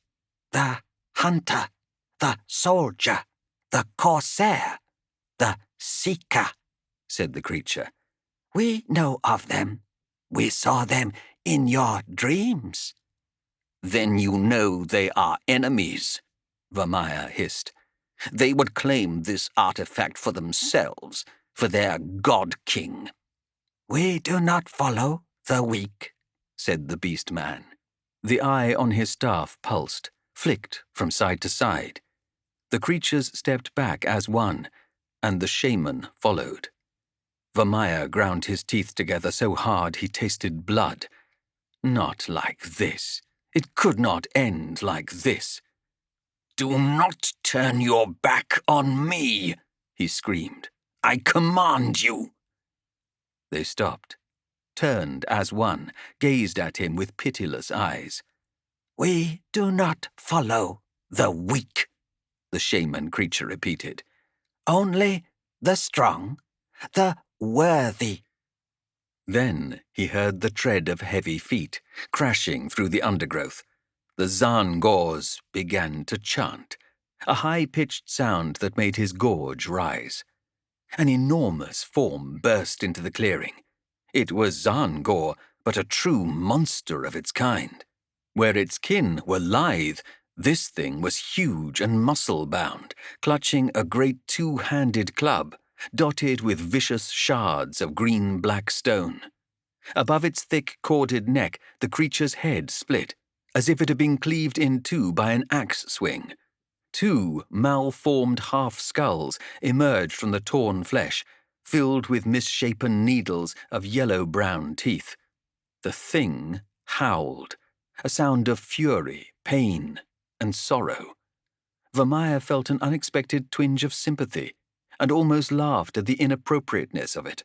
The creature stalked towards him, spinning that great club around as if it weighed nothing at all. The creature roared, and spittle flew from its twisted horror show of a face. Vermeer's staff was a dead weight in his hands, but he grasped it close. The monstrosity began to stalk forward. He backed off, forming the shape of a spell in his mind. It moved astonishingly fast. Before he could even mutter the arcane phrase that would have sent a spear of force tearing through its chest, the creature leapt forward, bringing the club around in an arcing swing towards Vermeer's shoulder. He ducked, hearing the rush of air as the weapon whipped past. He was rising to his feet when something struck him in the chest, sending him flying through the air. He landed hard on his stomach, and the air was blasted from his lungs. Through bleary eyes, he saw the trunk-like legs of the creature striding relentlessly after him. He tried once more to shape a spell, but the pain was too much, and the power slipped away from his fingers. Suddenly, the beast was upon him again. He ducked an overhead swing that would have crushed him into bloody paste, rolled aside, and scrambled away on all fours. His audience hissed and jeered. One leaned close, jabbering in what he assumed was laughter. He struck it in the face with his staff, wrapped his arms around its neck, and hauled it down, twisted, and sent it staggering into the path of the oncoming monster. The startled Zan-Gor cried in outrage, and then the great club came down and split its skull, splattering the ground with brains and purplish blood. The creature tossed the carcass aside, still coming for Vermeer relentlessly. He muttered an arcane phrase, and the tip of his staff blazed with purple flame. He lashed it across at chest height, unleashing a wave of fire that rushed out to envelop the creature. It shrieked in pain, its flesh bubbling and scarring, its limbs twitching in agony. Laughing, he came forward to strike the burning Zan-Gor hard between the eyes, spilling its blood. "Worthless, wretched creatures," he snarled. "I should destroy you all."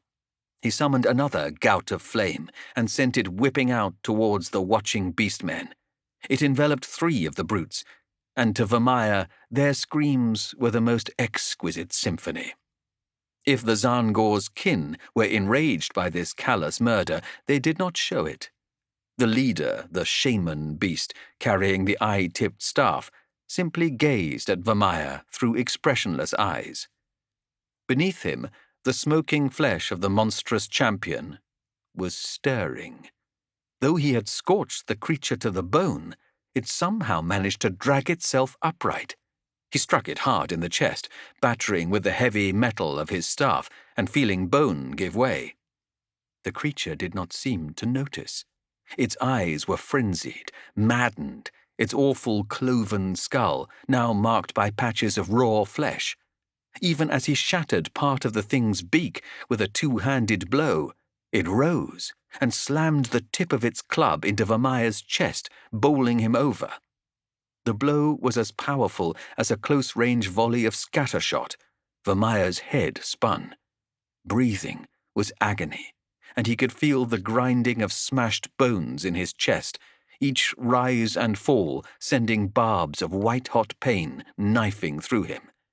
He got the staff up and somehow deflected another blow, but then the creature slugged him hard with its meaty fist, catching him in the neck and spinning him to the floor. He choked on a mouthful of dust and crawled away with a whimper. He felt a vice-like grip around his nape, and then he was being lifted into the air. The beast whipped him around and sent him flying through the air. He lost his grip on the staff and crunched into something hard and unyielding. He felt more bones give way. His arm was twisted unnaturally, and blood poured from smashed teeth and torn gums. The Zangors had fallen silent. They knew it was the end, as did he. The sad end of Autumn Vermeer, butchered in the darkness before an audience of savages. He staggered to his feet, refusing to die on his back like some mewling coward. The beast charged forward, and again it grasped him around the throat. It lifted him into the air. His vision swam as the thing squeezed, and he spluttered and gurgled. The light faded. He felt a peace fall over him, for the first time in many seasons. Even the pain of his shattered bones seemed to fade. And then he saw it. The sea of twisted blasphemies, the endless nightmare that awaited his soul. He saw figures screaming in unknowable agony as they burned for an eternity in the fires of change. He saw fields of silvered skulls, fields of writhing flesh. The sky was a bleeding wound from which emerged a tower of crystal, impossible in dimension. Within that ancient fortress dwelt something ancient and eternal, something beyond the comprehension of mortal kind. And he could feel the heat of its fury from here, melting his skin, which ran from his bones in seeping torrents. That unconscionable horror had come for him and him alone. So badly had he failed. He felt a terror such as he had never known, almost agonizing in its intensity. "No!" he screamed. "Not that! Anything but that!" He tore at his face, yanking the cool metal mask loose. Suddenly, he was staring into the misshapen faces of the hulking avian beast. Its eyes widened in shock. He felt the writhing beneath his bones, and the cracking and popping as his true face emerged. He started to laugh, great choking gasps of laughter, in a voice that was not his own. He pressed his head against the creature's, and he felt the thing beneath his skin reach forth and wrap its barbed tendrils around the beast's twin skulls.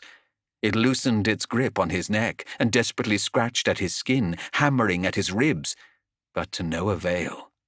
He could hear the tearing of flesh, and hot blood poured into his mouth. He chortled wetly as he bore the creature to the ground. Tendrils dug deep into its brain, sucking greedily. The creature kicked and struggled, but eventually it lay still. He rolled free, slipping in a pool of spreading gore. He noticed with interest that his broken arm supported his weight with no pain. In fact, he felt no pain at all. He glanced at the mangled corpse of his enemy. There was nothing but crushed bone and meat where its two heads used to be. Around him was silence. He rose to his knees and stared around the circle at the watching Zangors, smiling broadly, showing them the truth of what he was, what he had become. "The conduit," hissed the shaman. "Blessed of the change-maker." "Blessed," said Vermeer disbelievingly. "Blessed?" "We follow the conduit," said the creature, bowing before him. Its brethren followed suit as one. Vermeer's body shook. He could not keep it in. He burst into racking laughter, clutching his belly and sprawling onto the floor, roaring so hard that it hurt. He could not breathe. It was too perfect.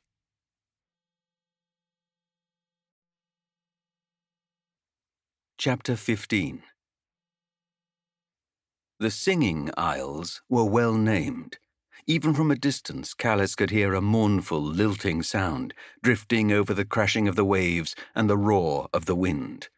As the thrice-lucky drew closer, he could see purplish, rolling beaches and twisting coils of bleached coral. There were dozens of these rocky outcroppings protruding from the waves, some barely larger than a house, others far larger, and dotted with clusters of swaying trees. The water here was so clear they could see right down to the seabed, a carpet of shimmering colors and darting fish. "What's making that sound?" he asked. "The trees," said Chev, pointing to the nearest cluster. The trunks were all encrusted with a glittering substance, which cast a prismatic glimmer across the water. The leaves were similarly iridescent, and chimed gently as the breeze sent them tumbling against one another. Now that Callis looked, that pearly, glimmering dust was everywhere. Trails of it ran across the ocean floor beneath them, and the beaches they passed were not made of grains of sand, but of multicolored motes of the same substance. The thrice-lucky drifted gently through this strange landscape, the corsairs running a line of chain over the side to measure the distance to the bottom, making sure they did not stray into the shallows and find themselves stranded. There was a stillness in the air that sat uneasily with Callis. After months on the trail, he was used to shrieking jungles and treacherous seas, to being always on edge. This place was so still, it felt unnatural to him, a mirage of peace in a wilderness of rage and motion. "I don't like this place," he said. "It's too calm. Something doesn't feel right." "Captain Zenthi says this is as safe a haven as you'll find on the Talon coast," said Chev. "Something here keeps the beasts of the sea at bay, she says." "Does she now?" said Callis. "You're developing quite the rapport with our noble captain."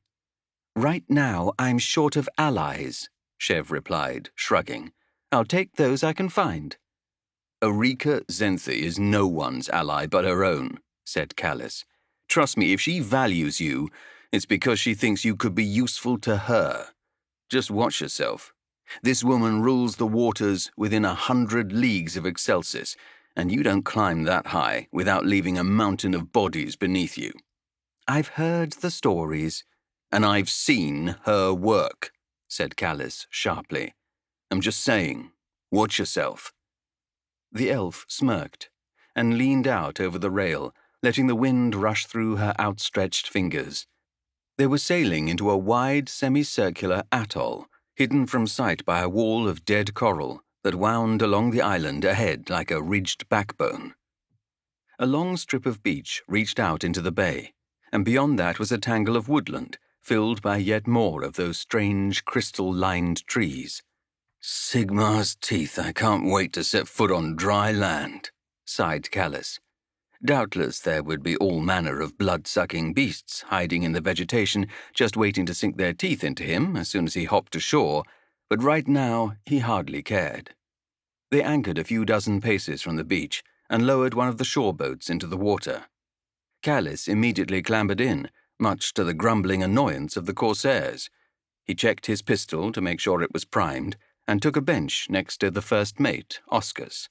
The elf eyed him blankly, but didn't speak. There were 9 other elves in the boat, all armed. They would be the scouting party. There was a great splash, and a spray of water cascaded over them. Chev Arclis emerged from the water, spitting and grinning. "Oh, gods, that's the first time I felt clean for weeks," she laughed, and flicked a handful of water at Callis, striking him in the face. He snorted with laughter and jabbed out with the tip of an oar, pushing her under. "Enough," grunted Oscus. The elves began to row them in, and Chev swam alongside on her back, kicking her long legs in exaggerated arcs.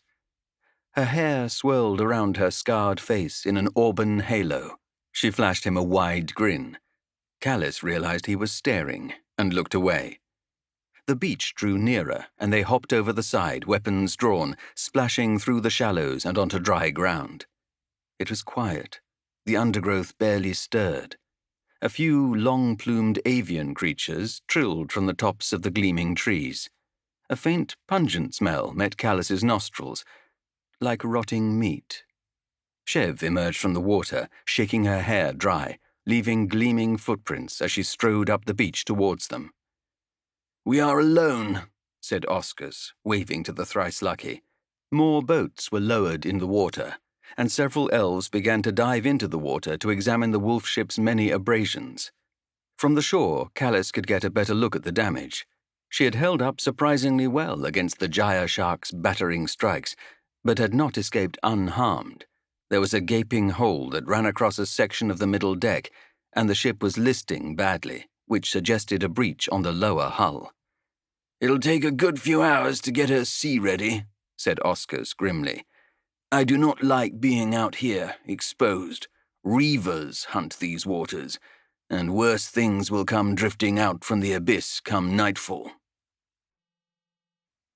Toll followed Xenthi down into the depths of the thrice-lucky. They could hear the moans and shrieks of injured crew echoing from the gunnery deck. Toll had seen the wounded, and had no illusions about the likelihood of many survivors. The barbs that the gyre shark had expelled were lined with small, coarse growths, like thorns, that snapped away when you tried to pull them free, scattering into flesh. If that happened, it was as good as a death sentence, he knew. They would quickly turn septic and poisonous like a bullet fragment, and you'd slip into an agonizing fever and eventually blissful oblivion. Another piercing scream cut through the gloom. His own scars ached in sympathy. The cross-shaped wound on his back, where a bullet had ricocheted deep, and his old friend Kazrug had set to work digging it out with a fire-heated blade while he writhed and screamed. The great gouge on his thigh, where he'd been forced to perform the same operation with trembling fingers, removing the splintered fragments of an arrowhead, while ravenous hounds howled in the distance, coming closer with every moment. He banished the unpleasant memories. They descended into the lowest deck, the bilge. It reeked. Even Toll, who had been around death, disease, and war for all of his adult life, was taken aback by the smell.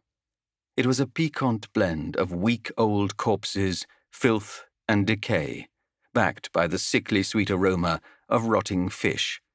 Brown-green water lapped around the length of the hull, thigh-deep, dotted with the floating corpses of various vermin. He could see the ridge of the keel running down the far end of the chamber. Thank Sigmar, it looked to be undamaged. By the soft glow of lambent sconces that dotted the wall, filled with some kind of luminescent shell-dwelling creatures, Toll could see scores of pale, long-legged arachnids skittering across the ceiling of the chamber. 4 elves were wading through the fetid murk, inspecting a large wound in the side of the thrice-lucky. Wedges of dark wood had been hammered into the breach, and the makeshift repairs smothered with a stained strip of sail. Yet even now, a torrent of water was spilling through the holes in the blockage. Toll was astonished that they were still afloat. "It's bad, Captain," said one of the crew, a heavily scarred elf with a shock of white hair wrapped up in a tail on the top of his skull. His face smeared with sweat and grime. "But not fatal. It can be patched with a little effort. but we'll have to sail easy until we reach Bilgeport and make more extensive repairs. Well, she'll handle the journey, but another bad hit, and she could splinter along the length of the hull. If that happens, we're all heading to the deep within moments." Xanthi let loose an impressive stream of curses that went on for some time. "Arkia," she said at last, "you're in charge of the repairs. Get it done. We're a day and a half sail from port. We'll make it." She turned and pushed past Toll, heading back up the stairs. He said nothing. There was little point. He knew Xanthi well enough not to press her when she was in a foul mood, and the joy of the gyre shark kill had swiftly worn off. He supposed that the damage was worse than she had thought. "Don't utter a word, Toll," she said, as if reading his mind. "The catch will more than make up for the damages. I could buy a whole new ship for what we'll make from the liver alone. There's always some damn fool alchemist with more money than sense who's willing to trade a fortune for new ingredients." "This is your ship," said Toll, and when she turned to glare at him, he simply shrugged.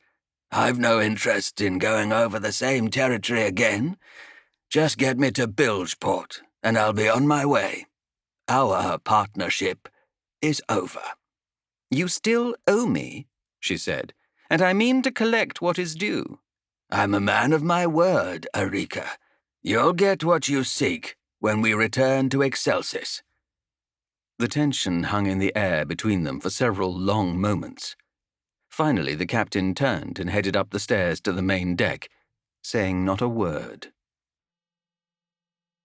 A chill breeze was beginning to blow by the time the work teams had hacked down a supply of timber for repairs, a refreshing zephyr that was a welcome change after several days of unrelenting heat. The elves had stripped to the waist and fashioned makeshift lifts out of the ballista tracks, winching piles of thick timber to the main deck. Callis watched them work, enjoying the sensation of the sand trickling between his toes, the slight chill of the lapping waves. He closed his eyes and sighed. What he would not give now for a pint of amber mead, a bustling tavern, street cobbles under his feet. He heard the scuffed footsteps of someone approaching and reluctantly climbed to his feet. Oscars appeared, his shirt drenched in sweat, sleeves rolled up to expose well-muscled, tattooed arms. "We will survey the island," said the first mate, "to make sure we are alone. We don't want to be surprised while Thrice Lucky is vulnerable like this. You're coming with us, Gilder. Fetch your blade and follow me." Callis was surprised at that. Was it progress, he wondered? Or were they simply planning to stick a knife in him and leave him out there to rot? He nodded and joined Oscars and 6 other crew members. They had ditched most of their armor and gear and carried machetes to hack away the undergrowth. They stared at him expressionlessly. One spat a mouthful of black phlegm onto the sand. Callis returned the insult with an obscene gesture he had learned from one of the Duardin gunsmiths back when he was in the Cold Guard. That earned a snort of laughter from the others. "I'll come too," said Chev, to his surprise. She was unarmed. Callis offered her his backup pistol, a snub-nosed little 2-barrel piece he kept tucked in his belt. But she shook her head. "Guns are more trouble than they're worth, in my experience. I'll stick with my knife." "Suit yourself, but stay close." Sarcasm dripped from Chev's tongue.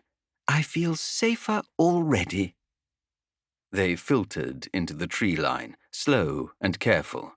They walked for several minutes, padding through waist-high clumps of purple grass, crunching over scattered shards of coral as quietly as they could manage. "Your companion and Captain Xanthi have blades at each other's throats again," said Chev as they walked. "That's going to come to a head sooner or later?" "Xanthi's losing interest in the chase," said Callis.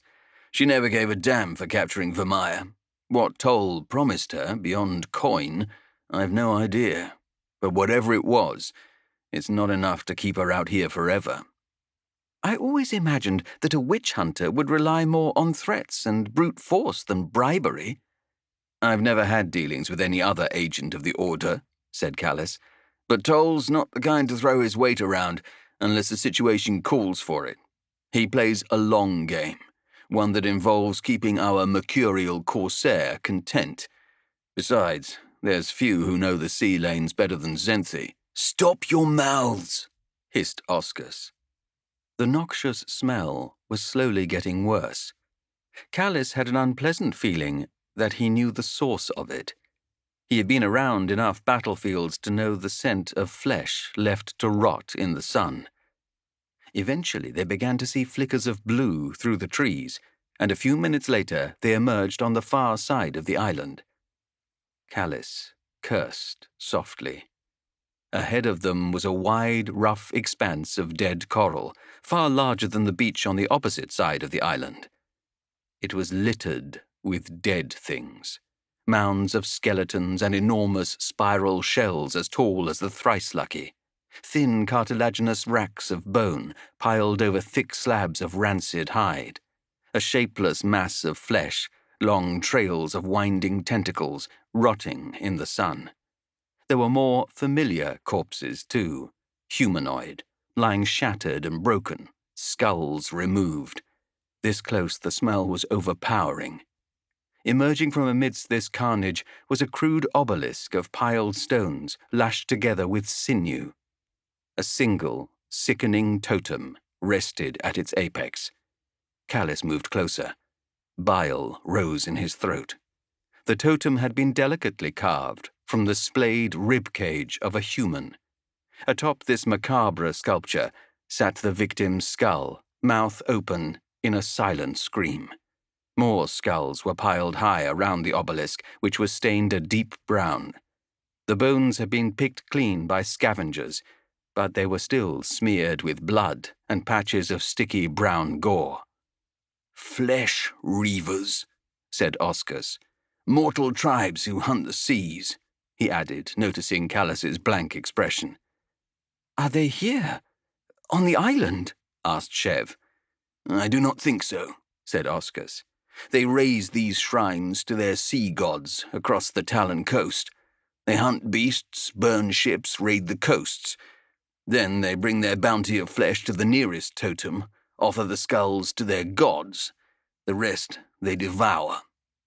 "If you knew about these savages, why did you bring us out here?" said Callis. "We did not think they dwelled within these islands," Oscus replied. "Their home is north, beyond the Sea of Spines. But more of them come with every passing season. As the God King cities grow and grow, they sense fresh prey." The elf strode to the totem, stepping over picked clean carcasses. Several long-tailed crustaceans that had been swarming over the yellowing bones scattered as he passed. He smashed the bone effigy with his blade, knocking it to the floor. "These kills were recent," he said, disgust clear in his voice.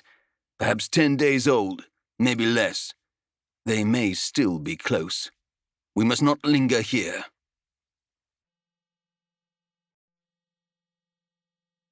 Chapter 16. Zolek sat alone in the dim light of his war tent, running the whetstone down the edge of his axe.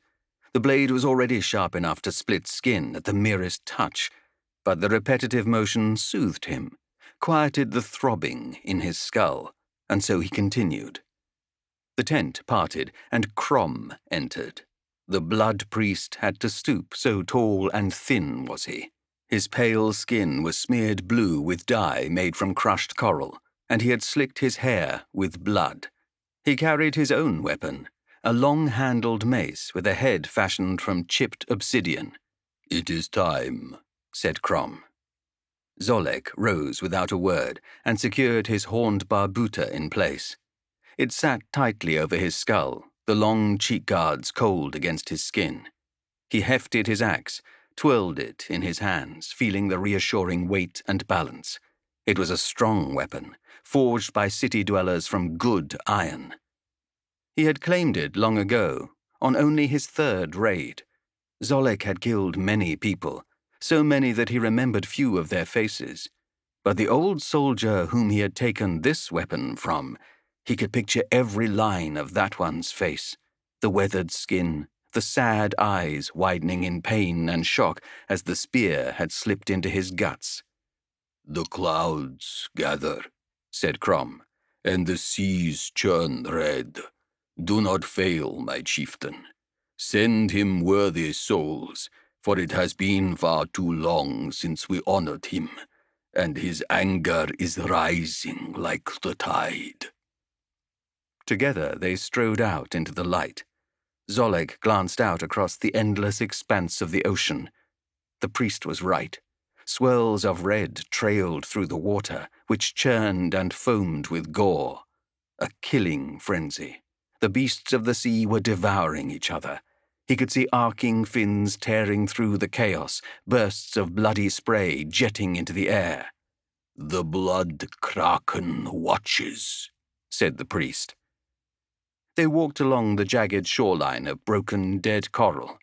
Zolek's men were crouched or slumped across the rocky outcroppings, their eyes fixed on their chieftain. Ahead, the dusty trail emerged in a great wide circle marked out with spears, swords, and axes thrust into the ground. The dead reef formed a wall around the killing circle, and scores of warriors lined its length, bare flesh marked with war paint and old wounds. He could feel their eagerness, their longing to see spilled blood. They would not have to wait long. 3 men waited in the arena. 2 were small, lithe, armed respectively with serrated blades and barbed hooks. They were almost mirror images of one another. Zolek recognized them instantly as the twins, Foreg and Margos. The third was a giant of a man, taller even than Zolek. His skin was as white as the belly of a shark, and his body was a wall of muscle and scarred skin. He clutched a great glaive with a blade the length of his forearm. He smiled as they entered the circle, exposing a row of teeth filed to needle-sharp points. Dried blood stained the man's throat and neck, where fangs had pierced his own flesh. "We stand beneath the eye of the blood kraken," roared Crom, raising his hands above his head, brandishing his mace. "Witness to this offering. Too long has it been since we offered tribute, since we sent an offering of worthy skulls down to his eternal throne beneath the waves. He is angered, my children, greatly so. 8 demon ships have we lost since the last crimson moon. 100 souls taken, and still his wrath is not satisfied." There was a chorus of jeers from the crowd. Zolek grinned beneath his helm. A burst of harsh laughter escaped his lips, aching his throat where he had caught a bullet from a Duardin's fire pike many years past. He savored the pain like an old friend, channeled it into anger. All would soon know what it was to challenge Zolek, captain of the Skull Taker. Crom waited, letting the shouting die down. Then he raised a hand. "Only those who prove worthy may claim the skull of a chieftain," he said, and though he spoke softly, his voice carried far upon the wind. "And so these warriors challenge for the right to lead us. Blood will be spilled today, worthy blood, for each man here has claimed 1,000 skulls and more for the blood kraken." He gestured to the twin warriors. "Foreg and Margos, of the flayed throat." There was a roar from the twins' crew, and a hail of javelins and thrown axes crashed to earth. Foreg and Margos neither spoke nor reacted to the shouts and bellowed oaths. Their eyes were on Zolek. He gave them a smile. They were nothing, meat for his axe. It was solely for his other opponent that the chieftain cared. "And Mool, captain of the Xanthakra," shouted Crom. The response was greater by far than for the twin reavers, as the pale giant stepped forward. Fully half of the gathered crowd howled the name Mool, Mool! Mool! A fight broke out in the highest spires of the dead reef. A blade flashed in the sunlight, and there was an arc of crimson. A dead body toppled bonelessly down the mound of bleached coral, leaving a trail of smeared gore in its wake. Zolek could smell the iron tang of the blood. It soothed the throbbing in his skull. Mool stepped forward, eyes locked on Zolek. He was grinding his teeth, a sound like bones crunching under the weight of an axe. He had ever been an ambitious one.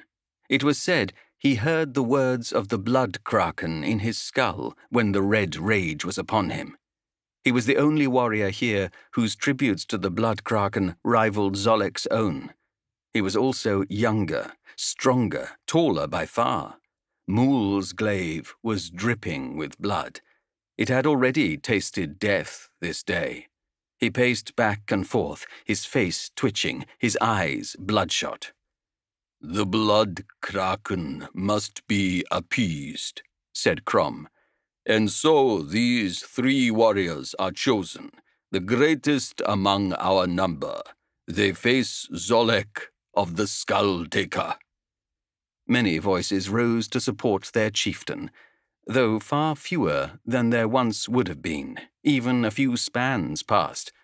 They had been too long without glory. A debt was due. Zolek stepped forward, not taking his eyes from Mool. As chieftain, it was his right to speak. He stood, still as a statue, and waited. Then he hefted his axe and pointed it directly at the younger warrior, silently. Words meant nothing in the end. He'd heard every threat and hollow boast. No amount of bold talk had ever saved his foes from a bloody death. Mool laughed, a gurgling, bubbling sound, and began to circle him. That surprised Zolek. He had expected the rage-filled warrior to charge him with everything he had. Foreg and Margos approached, spinning their dual weapons with practiced ease. Margos was small compared to Zolek and Mool, but no less scarred by battle. One ear was little more than a ragged strip of flesh, and a red line carved down his face diagonally, turning his face into a permanent leer. In one hand he carried a barbed hook with a handle grip that enclosed his fist. He raised the weapon and pointed at Zolek. "You have failed us, old man," he rasped. "Now it is—" Foreg's sword hacked into his twin brother's skull. Margos's eyes rolled back in his head, and he fell to his knees. Foreg wrenched the blade free, and the dead man toppled forward bonelessly and lay still. Their audience brayed with laughter, pleased with this ruthless act. There were no rules in the circle, no bonds of honor or blood. Only one would emerge alive. Foreg's cruel, pinched face was locked in a triumphant smirk. The throbbing in Zolek's head turned his vision crimson as the blood that spurted from the twitching corpse of Margos. He started to laugh, as he always did when the killing joy came upon him. Mool made his move, swiping forward with his glaive, using his formidable reach. Zolek smashed that blade aside contemptuously, following with a wide sweep of his axe that sent the gigantic man stumbling back. He recovered fast, as Zolek reversed the swing, hoping to club his foe's brains out with the iron-wrapped haft of his axe. Mool snapped out a punch that connected with his nose, squashing it flat. He felt blood pouring from the wound and reached his tongue out to taste the sweet metal flavor. Foreg rushed in, hacking and thrusting at Mool. His blade tore a gash down the big man's arm, but it was not deep enough. Mool smashed Foreg in the ribs with the haft of his glaive in return, and when the smaller man crumpled, he lashed out at his throat. Foreg had only just scrambled out of the way, though his foe's glaive carved a crimson arc across his back as he retreated. They were all bloodied now. There was the briefest moment of respite as they circled one another, searching for an opening. Mool ran a long, pink tongue down the side of his blade, savoring the gore that was smeared across it. Zolek had heard the stories. The master of the Xanthacra liked to consume raw flesh, living flesh. Foreg struck at the pale giant's ribs, but Mool was unthinkably fast, catching the blow on the haft of his glaive. The two exchanged a flurry of strikes. Foreg's sword hacked deep into Mool's shoulder, and the smaller warrior bellowed in triumph. Mool didn't even scream. Instead, he caught his opponent's hand in one meaty fist, held it tight. Foreg slashed at the man's side with his blade, but the pale man seemed oblivious. His head snapped forward, and Foreg screamed.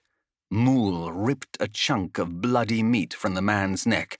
His following roared in triumph. The giant chewed on the mouthful of gore a moment, then swallowed it whole. Foreg was gurgling on the floor, trying futilely to stem the torrents of blood gushing from his wound. Mool smiled a red smile. "I will taste your flesh, chieftain," he promised. "You have strong blood in you." The smell, the scent of blood, was overpowering.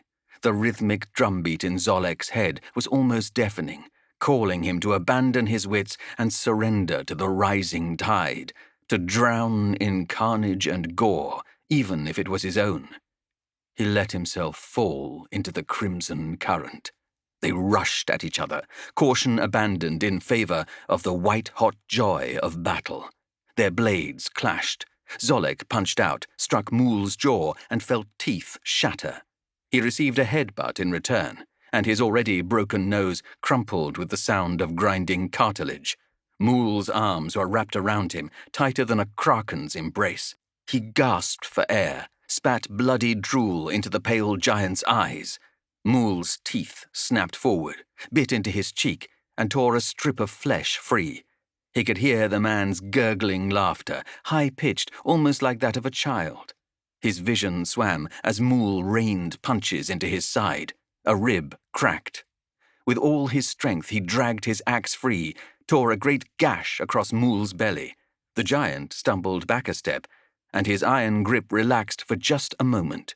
Zolek's body was a bloody ruin, but he felt no pain. He stepped forward and brought his axe down with a scream that tore at his throat. It split Mool's glaive in two at the haft. Shrieking in outrage, Mool raised the jagged spike of the haft in two hands and drove it into Zolek's shoulder. It struck deep and ground on bone. The white-skinned giant slammed punches into his face, great hammer blows that rattled his skull. Again and again his head shook, rattled by the ferocious assault. Somewhere he lost his grip on his axe and sank to one knee. Still, Mool continued to pound his heavy fists into Zolek's face. He couldn't see, he couldn't hear, but he could smell the big man's rancid, rotten breath. His hand scrabbled around in the dry earth, and his fingers closed on a hard shard of coral. In a single swift move, he rose and struck out with a makeshift weapon, trusting to the blood kraken to guide his arm. It struck home with a wet, tearing sound, and there was a choking gasp. Through a bleary storm of blood and black lights, Zolek glimpsed his foe. The shard had pierced through Mool's throat.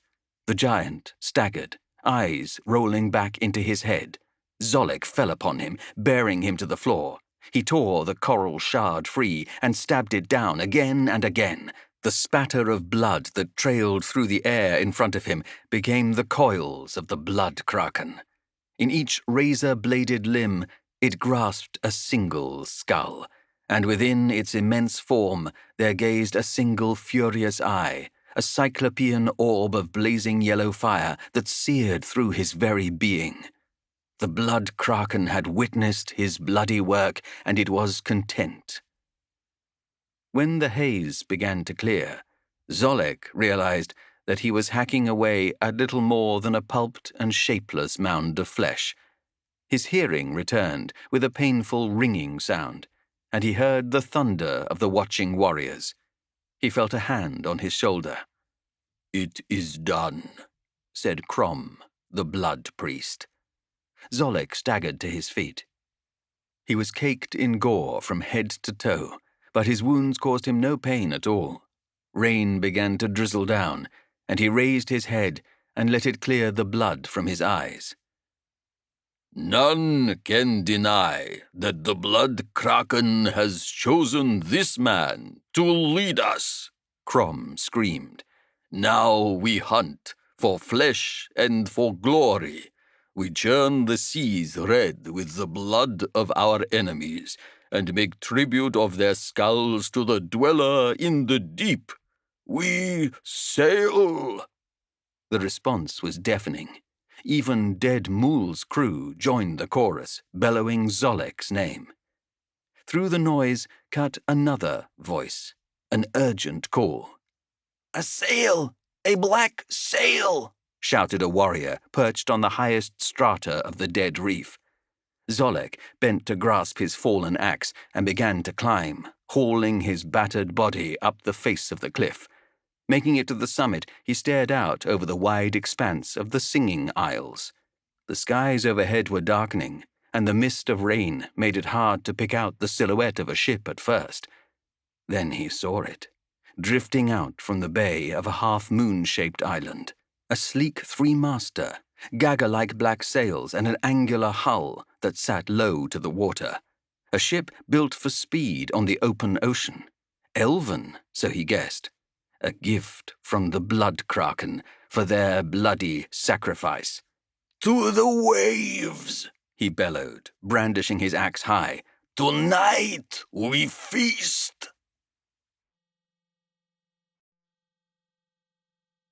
Chapter 17.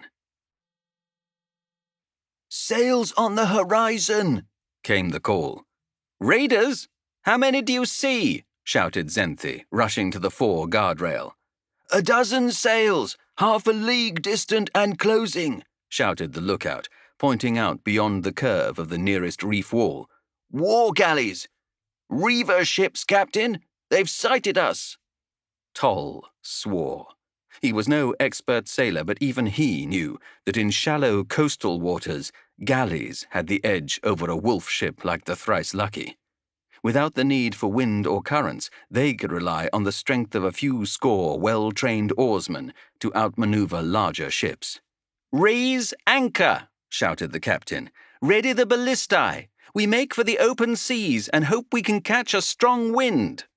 The crew rushed to their positions, some elves shimmying up the mast guide ropes to unfurl the sails, others heading down below to man the artillery. "This will be a damn near thing either way," muttered Zenthi, scanning the horizon. "The tribes that raid the seas out here, they know their seamanship well. We are a wounded giant, ripe for the kill." "We can't outrun them?" asked Callis. "Was I mishearing all those times you boasted about the speed of this boat?" "You heard me well enough," Arika Zenthi snapped. "She can outrun anyone on the seas with a decent head of wind. But it's as still as death out here. Even if we could set full sail, these channels are too tight. We'd strike a reef or a cluster of rocks, and we'd be stuck floundering while they swarmed all over us." The Thrice Lucky groaned as they swept around a forked spear of lichen-covered rock and entered a narrow pass between two jaws of jagged stone. Toll saw the truth of Zenthi's words. Their hull might be strong enough to fend off a gyre shark's strikes, but one wrong turn, and they would find themselves aground, trapped on those outcroppings. Even at the speed they were cutting through the clear waters, Toll's heart leapt into his mouth when he glanced over the side. The water was shallow here, startlingly so. It seemed impossible that the keel wasn't already being scraped to splinters across the seabed. They had only just cleared the channel when the shout went up from the rear of the Thrice Lucky. "Sails!" Toll turned and sighted the oncoming ships through his eyeglass. They were sleek, narrow vessels, cutting like daggers through the water. Upon the prow of each was fashioned a demonic visage, roughly but imposingly carved, leering hungrily at their prey. Horned, fanged faces, splattered with blood-red dye. Some had yellowed skulls stuffed into their mouths. He could see figures on the deck, brawny, pale-skinned humans, flesh marked with smears of crimson war paint. The men had long beards, forked and slickened, while the women had short, spiked hair, shaved to form a ridge down the center of their skulls.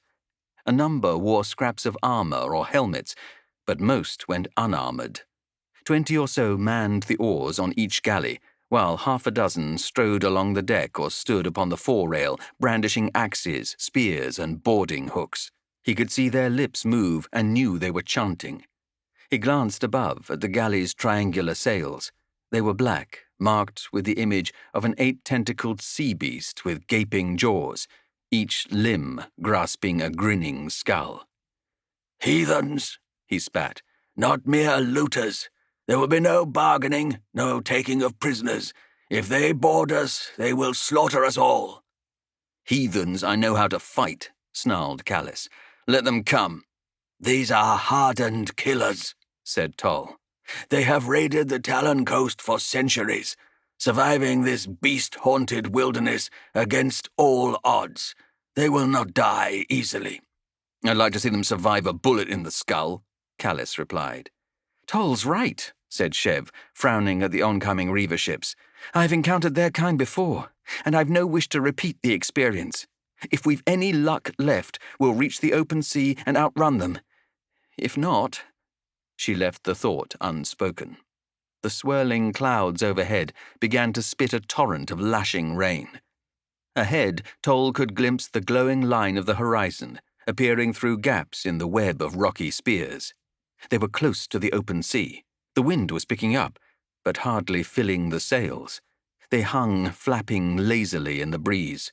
With every second their pursuers came closer, spreading out as they advanced like wolves on the hunt, looking to surround their quarry. The rear arbalests, a pair mounted on the aft rail, began to load shafts, harpoons tipped with a strange shape, like a blunt-nosed arrowhead. "It's too far," frowned Callis. "They'll never score a hit from here." "Just watch," said Toll. The Corsair gunner sighted and loosed one of the missiles. It arced up and out over the water. It was obvious from the second it was launched that there was no way it would strike one of the vessels. Instead, it struck the water perhaps 40 paces short of the leftmost Reaver ship. No sooner had it struck the water than it exploded in a sheet of purplish flame that spread across the surface like spilled wine on parchment. Yet it did not burn out, nor did the lapping waves or pouring rain extinguish it. An entire section of the channel was now aflame, tongues of searing fire forking up in search of something to devour, hissing and spitting in the downpour. As they watched, one of the ships, unable to maneuver clear in the cramped confines, barreled through the patch of burning sea. The boat went up like a pitch-soaked torch. A hulking figure on the prow staggered to and fro, engulfed in fire. They could hear his ragged shrieks over the wind. More blazing figures leapt into the water, trying to escape the rising inferno, which now spread out on all sides of the doomed vessel. There was no relief from the hungering fires. The reavers splashed and burned and screamed, and thick black smoke rose into the air above the remaining ships. The elf corsairs laughed and slapped each other on the back. "Rotten way to go," muttered Callis. "Save your pity," said Toll, "and pray that more burn before they reach us." The rear arbalests opened up again, and yet more eruptions of flame spread out across the channel. More ships were lit ablaze, and the smell of burning flesh met their nostrils. The thrice lucky yawed to the right, cutting clear of the channel. There was open ocean ahead. The rain came pouring so hard that it hurt, thick bullets of freezing sleet that hammered the deck with a staccato rhythm. Finally, there was a wind. The sails opened and filled, and immediately they could feel the rush of speed. Too little, too late, Toll was sure. The elves' purple fire had accounted for perhaps 4 or 5 of the 20 vessels in pursuit, but the arbalests were out of the incendiary rounds. The reavers were close now. Toll could hear their guttural chanting, a bellowed sound in some ancient island tongue that sent a chill down his spine. The demon-headed prows were mere yards behind them, charred black by the elven fire. The lead vessel was lined with flayed skins and blackened skulls, larger than the other reaver ships by some measure. Along its flank were mounted several rotting torsos, impaled to the deck by long spears. A giant of a man stood tall on the prow, holding a heavy broadaxe easily in one hand. His face was mostly covered by a blood-smeared barbuta, topped by 2 curling horns. His muscular body was riven by multiple slashes, deep cuts that seeped bright red gore. The man seemed to pay his wounds no mind. The witch hunter raised his weapon and sighted the man, but thought better of the shot. Let them come a little closer, he thought. Let me make every shot a killing shot. One of the rear arbalests loosed a missile, which sailed past the huge warrior and scythed through a row of oar-bearers, pinning several to the deck. The elves were loosing their repeater bows now, sending a hail of bolts whickering into the reavers. In return, the barbarians hurled javelins and throwing axes. The range was extreme, but even so the well-aimed missiles struck the deck of the Thrice-Lucky. An elf caught a thrown axe in the foot and fell to the deck, shrieking and clutching at the severed stumps of his toes. Larger warriors came forward, hurling grapples. Some fell away into the surging waters, but others stuck fast, carving gouges out of the hull as their barbed hooks dug deep into the wood. More slammed home on the far side of the Thrice-Lucky. Toll sprinted forward. Drawing his blade, he hacked at the rope that dangled from the nearest boarding claw. His rapier was a fencing blade, ill-suited to such crude work, but it was Marciana steel, forged by the undisputed master bladesmith of Excelsis. It made short work of the thick hemp, which sprang away into the water. The crew of the Thrice-Lucky was hacking as many grapples away as they could, but more reaver ships were pulling alongside, and with every passing moment more missiles clawed into the hull. Toll saw one grapple strike an elf, digging into his neck and releasing a spurt of crimson. The sailor was yanked off his feet, striking a dizzying blow against the guardrail before spinning off into the waves. "Prepare for boarders!" yelled Oscus. The first head emerged over the lip of the port rail, a bald, snarling face, eyes wide and bloodshot, deep in the battle frenzy. Oscus stepped forwards and rammed a dagger deep into the warrior's eye socket. The man's corpse tumbled away. 2 ships were racing parallel to the Thrice-Lucky, latched tight by multiple grapples. Warriors were hauling themselves up the ropes, leaping and grasping hold of the portholes on the gunnery deck below before dragging themselves over the side and onto the deck. One unfortunate boarder grasped a handhold just as an arbalest loosed its lethal missile. It impaled the warrior through the guts, hurling him 20 paces to crash against the rough hull of his own vessel and splash away into the depths. Yet as many reavers as they butchered, more climbed up towards them, axes strapped to their backs or clamped between yellowed fangs, filed to needle points. "Steady yourselves!" roared Xenthi, and as Toll glanced to the wheel, he saw her yank it sharply to the left. The port side of the Thrice-Lucky struck the nearest reaver ship, and the bulkier vessel crumpled the oars of the war galley like kindling, smearing several boarders into bloody paste as they were ground between the 2 ships. The enemy vessel spun, hopelessly unbalanced, with one row of oars gone, and was leaning lengthwise when a pursuing vessel rammed it amidships. The stricken galley came apart in an explosion of wood splinters, upending its crew into the waters. The ship that had struck it fared little better, breaching the water as it smashed into its ally before turning over in the crashing surf, its prow crumpled. The stunt had bought them some time, but the impact had slowed the Thrice-Lucky badly, and more ships were drawing alongside, readying grapples of their own. Toll heard commotion behind, and spun to see 6 burly berserkers crash to the deck, wielding vicious axes and serrated blades.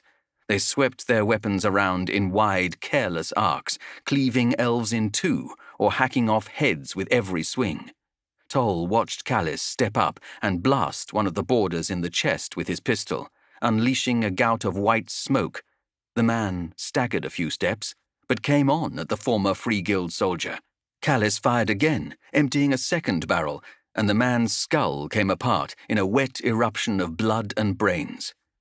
The deck was a chaotic melee, a cramped and brutal brawl in which the heavy-bladed humans had the advantage.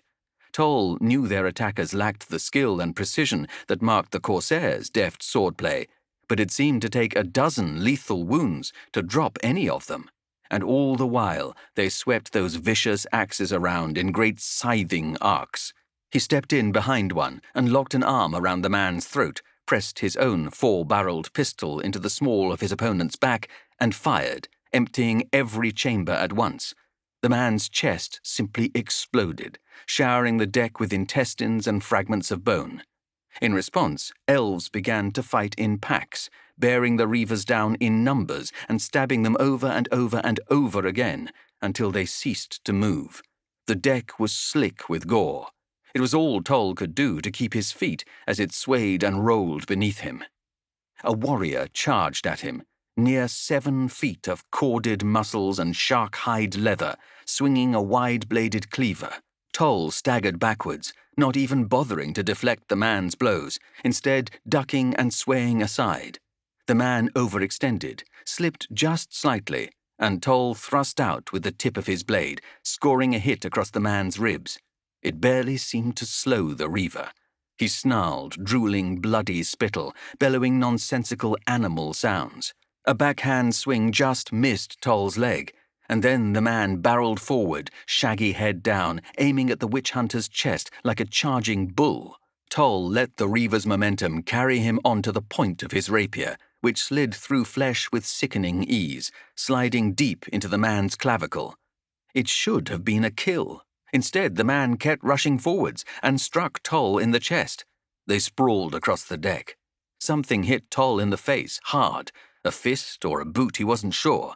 The reaver had lost his weapon, but he straddled Toll's chest, hands locking around the witch hunter's throat.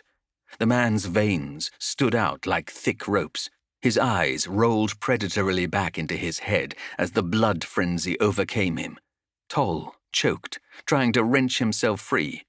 Having lost his pistol in the fall, he rammed the pommel of his blade into the reaver's temple, over and over, until his hands were slick with blood. Unable to quite angle his blade for a killing blow, his vision began to cloud over as he gasped for breath. Agraktor, barked his assailant. Masga ranventra, tuva korn. The man's back arched, and his vice-like grip loosened. He spat blood, which dribbled into his matted beard. Then his head lolled, and he slumped over, dead. Toll dragged in a painful lungful of air, gasping and coughing. He shoved the corpse away. There were 3 black-shafted bolts riddling the man's spine. He looked up and saw Chev stationed up in the mainmast, wielding a repeater bow. She gave him the briefest nod and raised the weapon to her chin, loosing another volley. Another reaver went down, a bolt protruding from his eye. Chapter 18. The woman drove Callis back, tirelessly swinging her glaive, never giving him a moment to strike back. Her face was a twisted mask of hatred, her yellow teeth filed to killing points. A strip of orange hair ran down the center of her narrow skull, spattered with blood. He gave ground, stumbling over moaning bodies and sliding in pools of blood, trying to work some space between them. The woman spat blood in his eyes, and he cursed and slipped to one knee. He raised his sword, intercepting her descending glaive, but she rushed in behind the strike and drove her knee up under his jaw, snapping his head back. He sprawled against something hard and unyielding that blasted the air from his lungs. The reaver raised her glaive high. Aretha Zenthi leapt from the forecastle above, soaring above the swirling melee, twin swords whirling. As she fell, she twisted in midair like a carnival performer, bringing the arcing blades down in a cross-cut that carved a bloody cross into the scar-faced woman's back. The reaver toppled with a rattling moan. Zenthi rolled as she landed, coming into a spinning kick that sent another reaver stumbling away. Axes and cleavers swept out at her, but she flowed like quicksilver, ever out of their reach. Another reaver went down, clutching an opened stomach. Another grabbed at the crimson ruin where his eyes had been only moments before, grunting in agony. A fork-bearded Reaver raced towards the captain, arms outstretched to grasp her in a crushing embrace. She turned and whipped her blades back and forth. Fingers rained to the deck, and the man stumbled to his knees. She reversed her grip on one sword and brought it down, sinking into the Reaver's neck. He gurgled and rolled over. The elves of the Thrice Lucky cheered their captain wildly. "Enough!" roared Zenthi, flicking blood from her blades. "Get back on those arbalests, fools!" Callis reloaded his pistol, searching for targets. They had cleared the deck for now, but more grappling hooks were flying in. Zenthi raced past, bounding back up the steps of the forecastle to the wheel. He followed her. The rain was so thick they could barely see more than a few hundred paces ahead. The skies rumbled, and a flash of lightning revealed more Reaver ships closing in on all sides. "They have us," growled Zenthi. "They'll wear us down, bleed us until we're dry, and feed on our carcass." "Captain!" came a shout from the crow's nest, up on the main mast. There were several elves up there, the finest shots in the crew, wielding repeaters. "Storm off the starboard bow, 1.5 leagues away." Zenthi raced to the rail and peered off into the distance. Callis approached. At first he could see nothing but driving sleet, heavy black clouds overhead, and the knife-like shapes of the Reaver ships cutting alongside them. The sea was a rain-shrouded valley of churning grey, against which the Thrice Lucky seemed laughably, pitifully small, little more than a child's toy. The waves were growing fiercer with every passing moment. Then he saw it. Far off, a cluster of spiraling black tempests reaching down from the darkening clouds, each large enough to swallow the Thrice Lucky whole. Spirals of lightning flickered and sparked around the whirling vortexes. "There," said Zenthi. "That's a ship killer if ever I saw one." Oscars was at the wheel, bleeding from a dozen wounds, teeth gritted in pain. "I can take us around it," he growled. "No," said Zenthi. "We're going straight in, right down the throat of the storm." She took the wheel from the first mate, dragging it to starboard, angling them towards the looming maelstrom. "Let them follow us if they dare. If we die, they die with us." "You're out of your damned mind," whispered Callis. Zenthi's laughter was harsh and bitter. "It's taken you this long to notice?" Chev could see far from her perch, and she did not like the look of the waters ahead one bit. They were sailing to their deaths.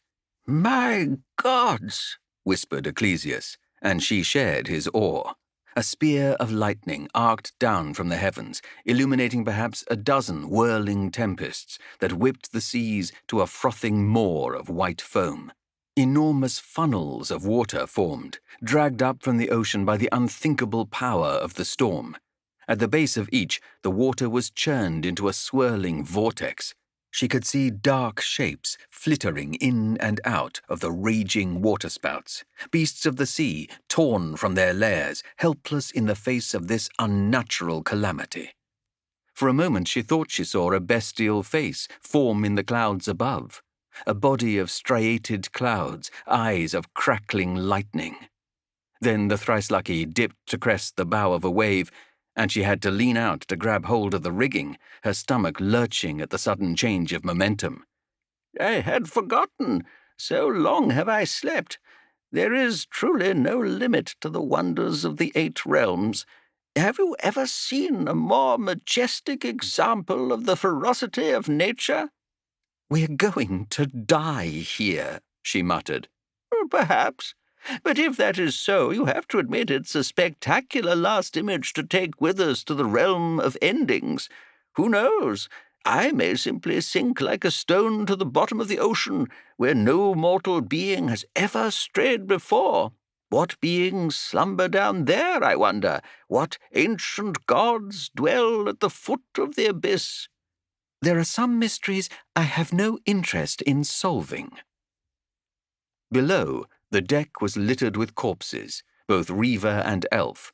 More of the demon-headed ships were slicing through the waves towards them, sensing the kill. If they were aware of the nightmare they were about to enter, they showed no sign of it. Their angular prows carved through the waves with ease, a sure sign that while the raiders might appear like little more than savage killers, they knew their seamanship well. The thrice lucky scourge of the seas was being outmaneuvered by another predator. The Reaver longships sailed high in the water, and their rows of oars afforded them formidable agility and speed, even in the midst of the thrashing waves. "They are too swift," said Ecclesias. "We'll not outrun them in these waters." Staring out at the hunting ships, Chev didn't doubt the man's words. If the storm didn't consume them, the killers in those vessels soon would.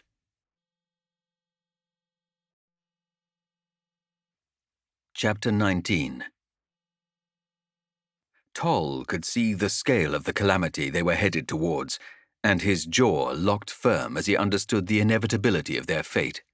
It was one thing to face impossible odds with your feet planted and a blade in your hand, but it was quite another to plummet into the heart of a disaster, your life and your mission entirely in the hands of another. It was an unpleasant sensation, and one that Toll had not experienced in some time. Zenthi was perhaps the finest shipmaster in these seas, but surely this task was beyond even her skills. "Can you get us through that?" he shouted, staring at the mountain-sized column of water that was rapidly approaching and the gaping hole in the ocean beneath. Zenthi gritted her teeth as she hauled the thrice-lucky around in a tight turn, taking them over the crest of a wave and angling them out past the monstrous tempest. "That is a foolish damned question. Just keep those blood-hungry dogs off my deck and leave the sailing to me." It was impossible, Toll knew. No one could sail through that maze of death in one piece. They were already doomed, and it was too late to choose another path now. The thought that he would perish without passing justice upon the traitor Vermeer was too sickening to bear. How many lives would be lost because of his failure, he wondered. How many cities would burn? And, worst of all, Toll's greatest error, his failure to recognize the evil brewing within his old friend, would never be redeemed. Callis approached, black hair slicked to his skull, his cheek marked by a nasty cut that ran from his brow to the edge of his jaw. He had stowed his pistol.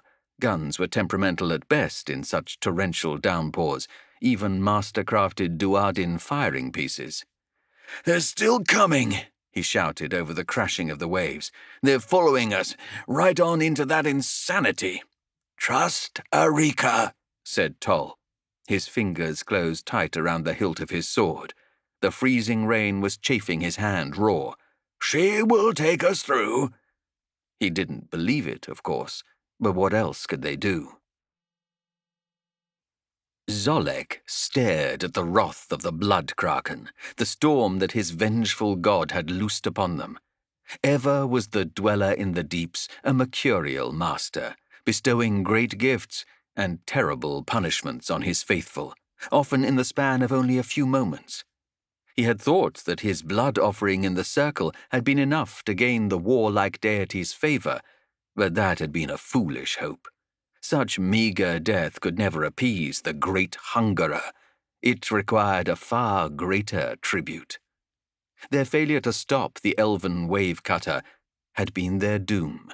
Now they would die along with their intended prey, dragged down by the storm into the depths of the many-limbed god's lightless realm. So be it. "We are bound for the bottomless deep, our souls claimed by the blood kraken," he roared, turning to the ranks of oarsmen, still drawing them through the waves with fearsome speed. "But before we die, let us claim one more tribute for his lightless halls." They shouted their assent as one, and redoubled their efforts. Zolek had never seen the Skull-Taker carve its way through the waves with such speed and purpose. Around him, angling in on the fleeing corsair vessel, were a dozen remaining war galleys. The foe's steersmen knew their trade well. By all rights, they should have overrun the ship and taken the deck already. Each time they drew close, The elf wave-cutter arced away, riding the waves with astonishing grace for its size. If this was to be their last hunt, then it would be a worthy kill indeed. Armand Callis had never lived through anything like it. As a child growing up in Excelsis, he had watched the storms rage off the coast, out beyond the seawall, around the forest of swaying masts that was the city docks. He had watched the skies alive with light and noise, and stared open-mouthed at the spectacle. His mother had threatened him with all manner of punishments one night when he had loosed the latch on his window and climbed upon the roof of their house to watch one such tempest, the fiercest he had ever seen. He remembered the smell of lightning on the wind, the arcing crescents that reached out like fingers of fire across the bay. He remembered vividly the dreams that had followed that night. In them he was lost out amidst that raging elemental chaos, adrift and terrified, helpless against the unimaginable power of nature. That potent terror came rushing back now, though this time it would not vanish with the dawn. The thrice lucky tossed, yawed, and spun, seemingly out of control, its masts and sails protesting with creaking roars as the winds whipped them to and fro. It was almost impossible to keep one's footing, like trying to balance upright on a galloping steed.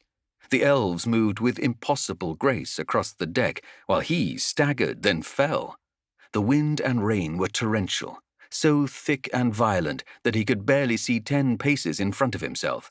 He teetered as the bow of the ship rose high into the air and struck against the ship's rail. He gasped in terror as the churning ocean rose to slam into his face, toppled backwards, and sprawled on the deck. He felt hands around his shoulders, helping him upright.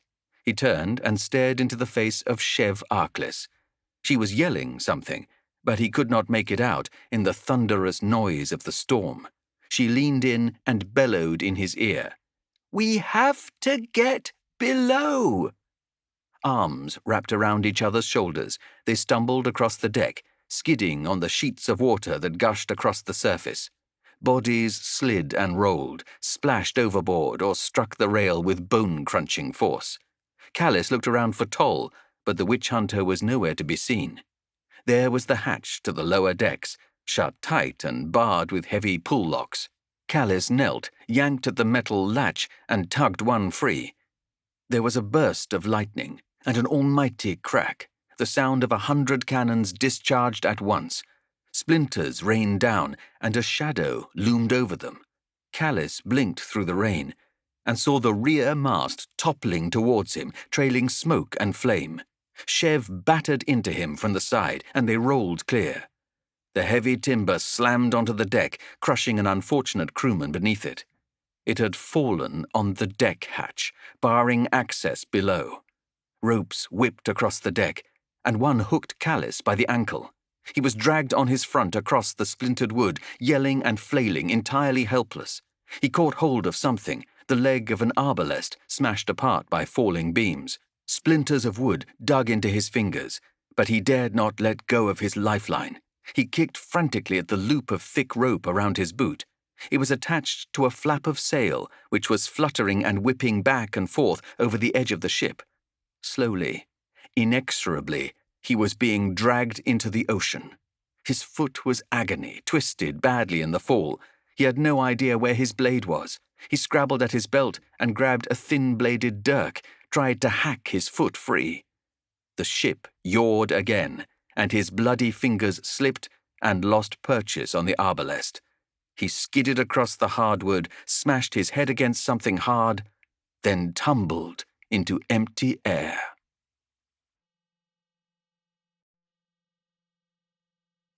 Chapter 20. Toll stood hunched by Arika Zenthi's side, grasping hold of the forecastle and staring at a sight he knew he would never forget. They circled the edge of an abyss. The thrice-lucky leaned agonizingly, a scant few hundred paces away from tumbling into that gaping void of swirling water a dozen boat lengths across. Captain Zenthi's teeth were gritted, her eyes narrowed, and veins bulged from her thin neck. He could have sworn she was smiling. The vortex of water rose up into the clouds in the center of the maelstrom, a spiraling column large enough to devour a fleet whole, one end vanishing down into the depths. And still the Reaver ships came on. They were close now, gaining ground with the loss of the rear mast. Their own sails were filled with the howling wind, stitched with the same bloody image of the Kraken. As Toll watched them bearing down, one vessel strayed too close to the whirlpool's edge. Rather than tumbling down into nothing, it was dragged into the air by the cyclonic winds that whipped about the vortex. Tiny figures, screaming men and women, were plucked from the deck and sent spinning through the air, sucked into the enormous waterspout. The mast and its sails were torn from the spinning vessel, and then the entire hull came apart in a shower of splinters. The shattered fragments of the ship circled the tempest like a swarm of insects before disappearing into the jet-black clouds above. Something struck the thrice lucky hard on the port side.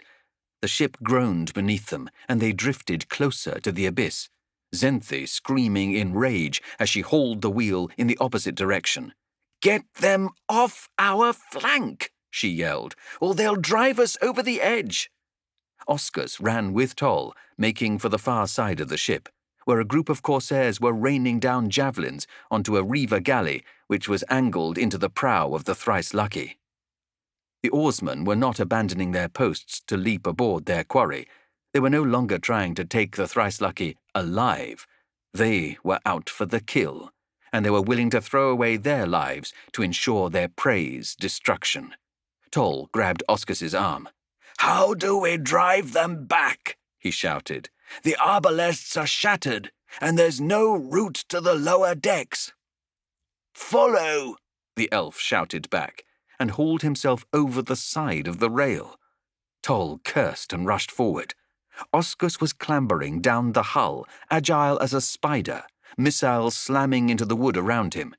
With one hand, he reached down and prized open one of the gunnery deck portholes, and with serpent-like grace, he slipped his body through the gap, disappearing into the hull.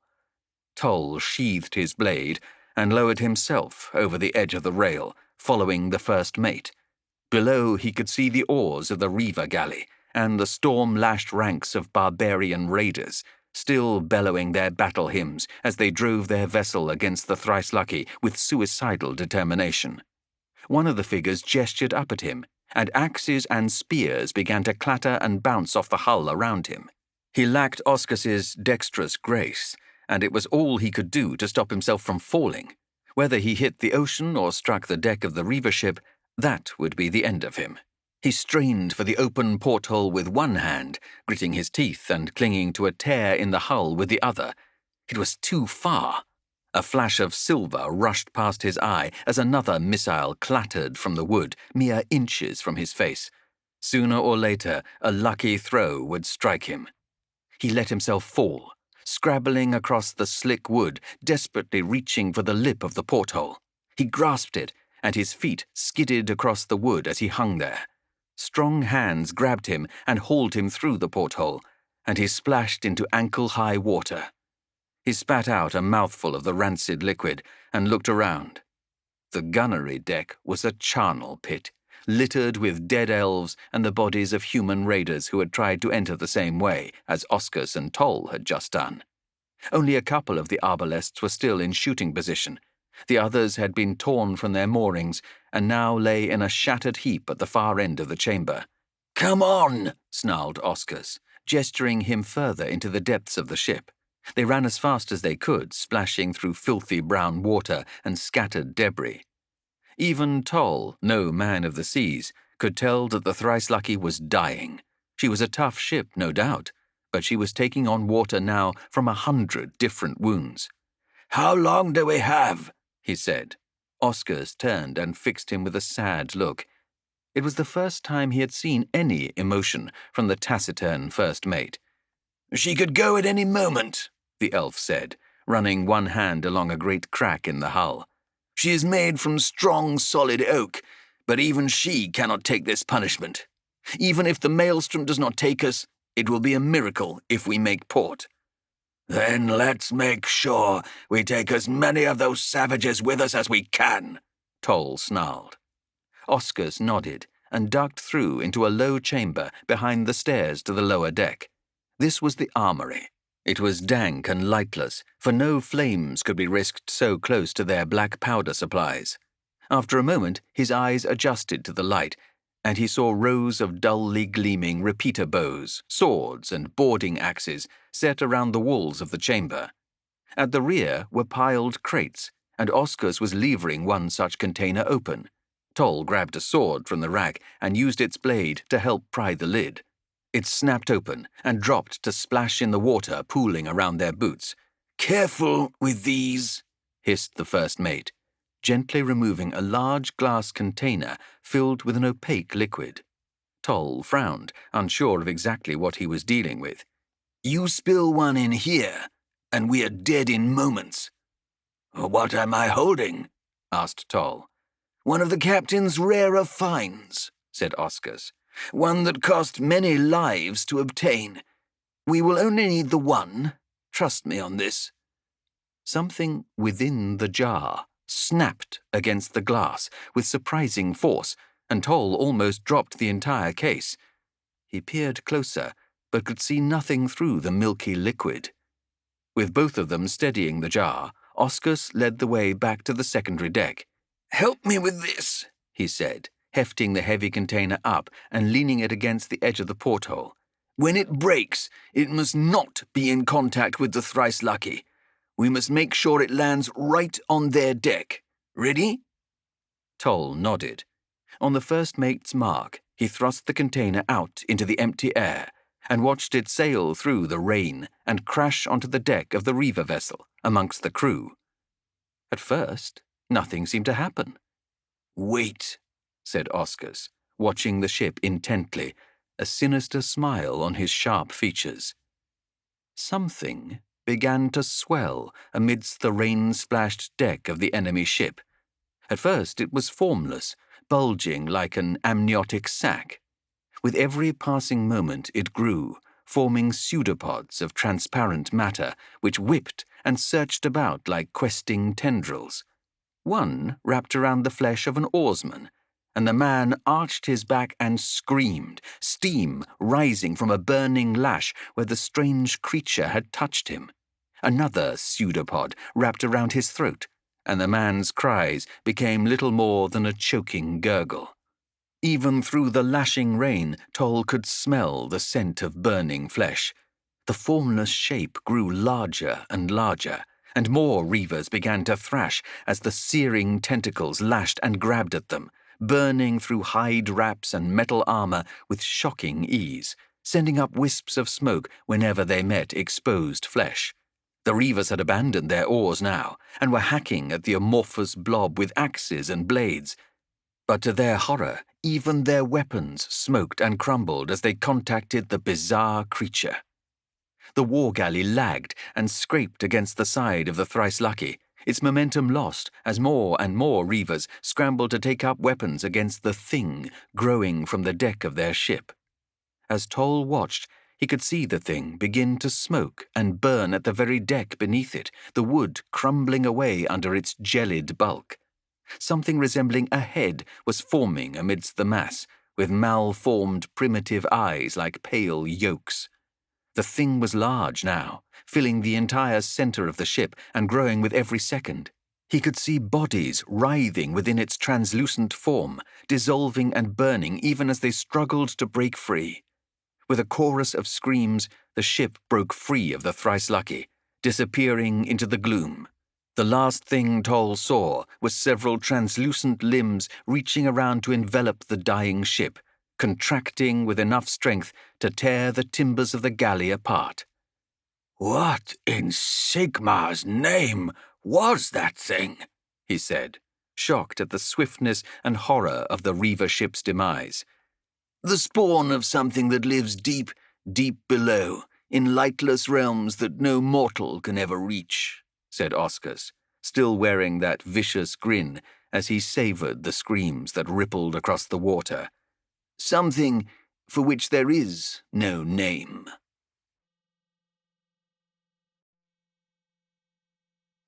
Chapter 21.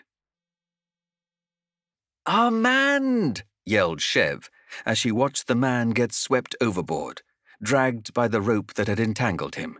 She raced across the deck and peered out over the rail.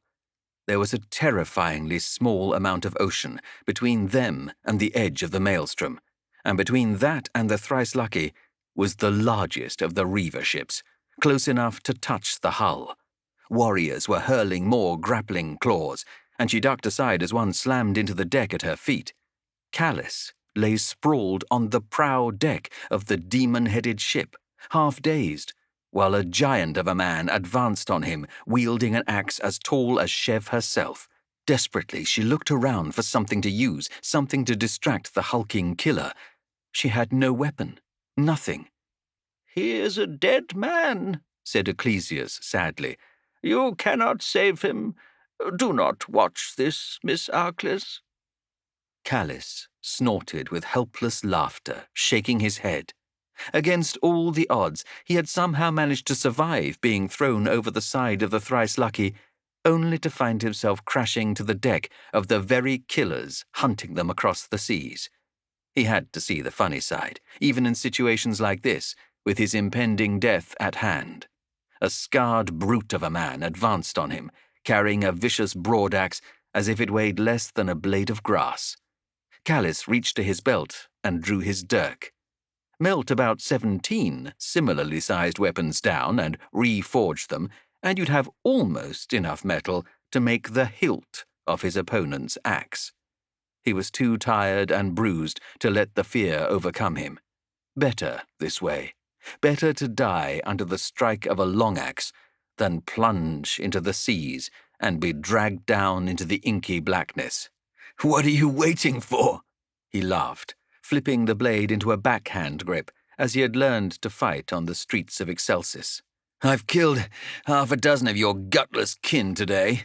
It's about time one of you gave me a proper fight." His opponent's mouth twitched just slightly, perhaps revealing a flicker of amusement. Callis barely even saw the strike coming. Like a striking spider, the savage snapped forwards, bringing his axe down to carve Callis's neck to waist. It was only a fortuitous roll of the waves that sent him stumbling back out of the big man's reach, splashing in a great puddle of bloody water that had gathered in the prow of the Reaver ship. Callis rolled, and the axe crunched into the deck, sending water splashing into the air. He kicked out and connected with the brute's jaw, but the man didn't even seem to register the blow. He grabbed Callis by the front of his shirt and lifted him into the air. His face was older than Callis had expected, lined and weathered, with a covering of grey-white stubble. The man slammed a fist into his side. Dizzy and sputtering for air, he stabbed out with his dagger. The blade pierced the man's hide wraps, and he felt it scrape across bone. The savage growled, hurled him against the totem at the front of the ship. He slammed into the unyielding surface and slid to the floor, losing his grip on the dagger. The man stalked purposefully after him, hefting his axe. The longboat heaved to the side, and Callis gazed up blearily to see the towering whirlwind of the waterspout, no more than 500 paces from the ship. This close, the sound was apocalyptic, a rushing roar of wind and hammering rain. The timbers beneath him groaned and creaked, and he felt the back half of the ship sway to port, drawn inexorably towards the approaching catastrophe. The Reaver Lord stepped close and smashed a fist into his face. His vision went black for a moment, and when he came to, he was being lifted into the air, and he was staring into the man's bloodshot eyes. His breath smelled like smoke and dried blood.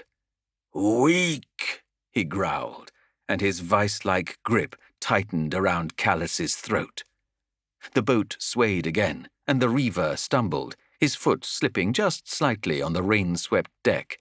His grip slackened just a fraction, and Callis made a spear of the 2 forefingers of his right hand and thrust them into his assailant's eye.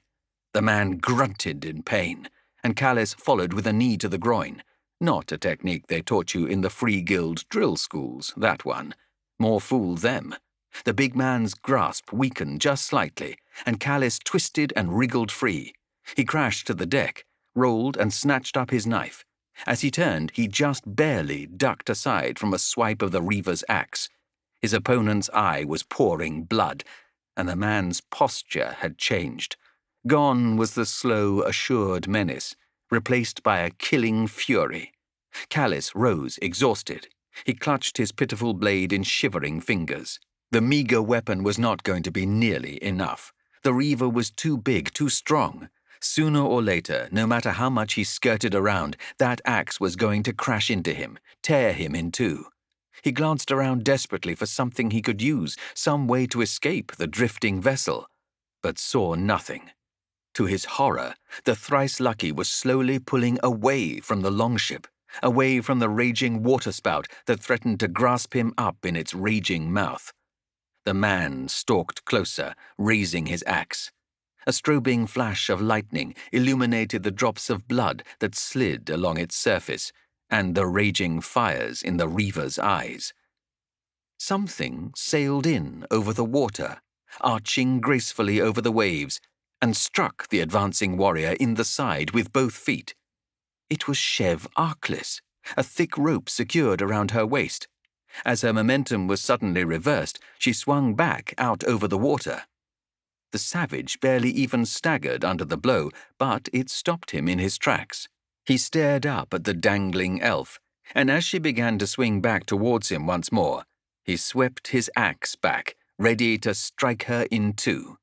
Callis surged to his feet, leaping up and wrapping his arms and legs around the barbarian's sturdy frame, locking his hands tight around his foe's throat so that the man could not bring his axe to bear.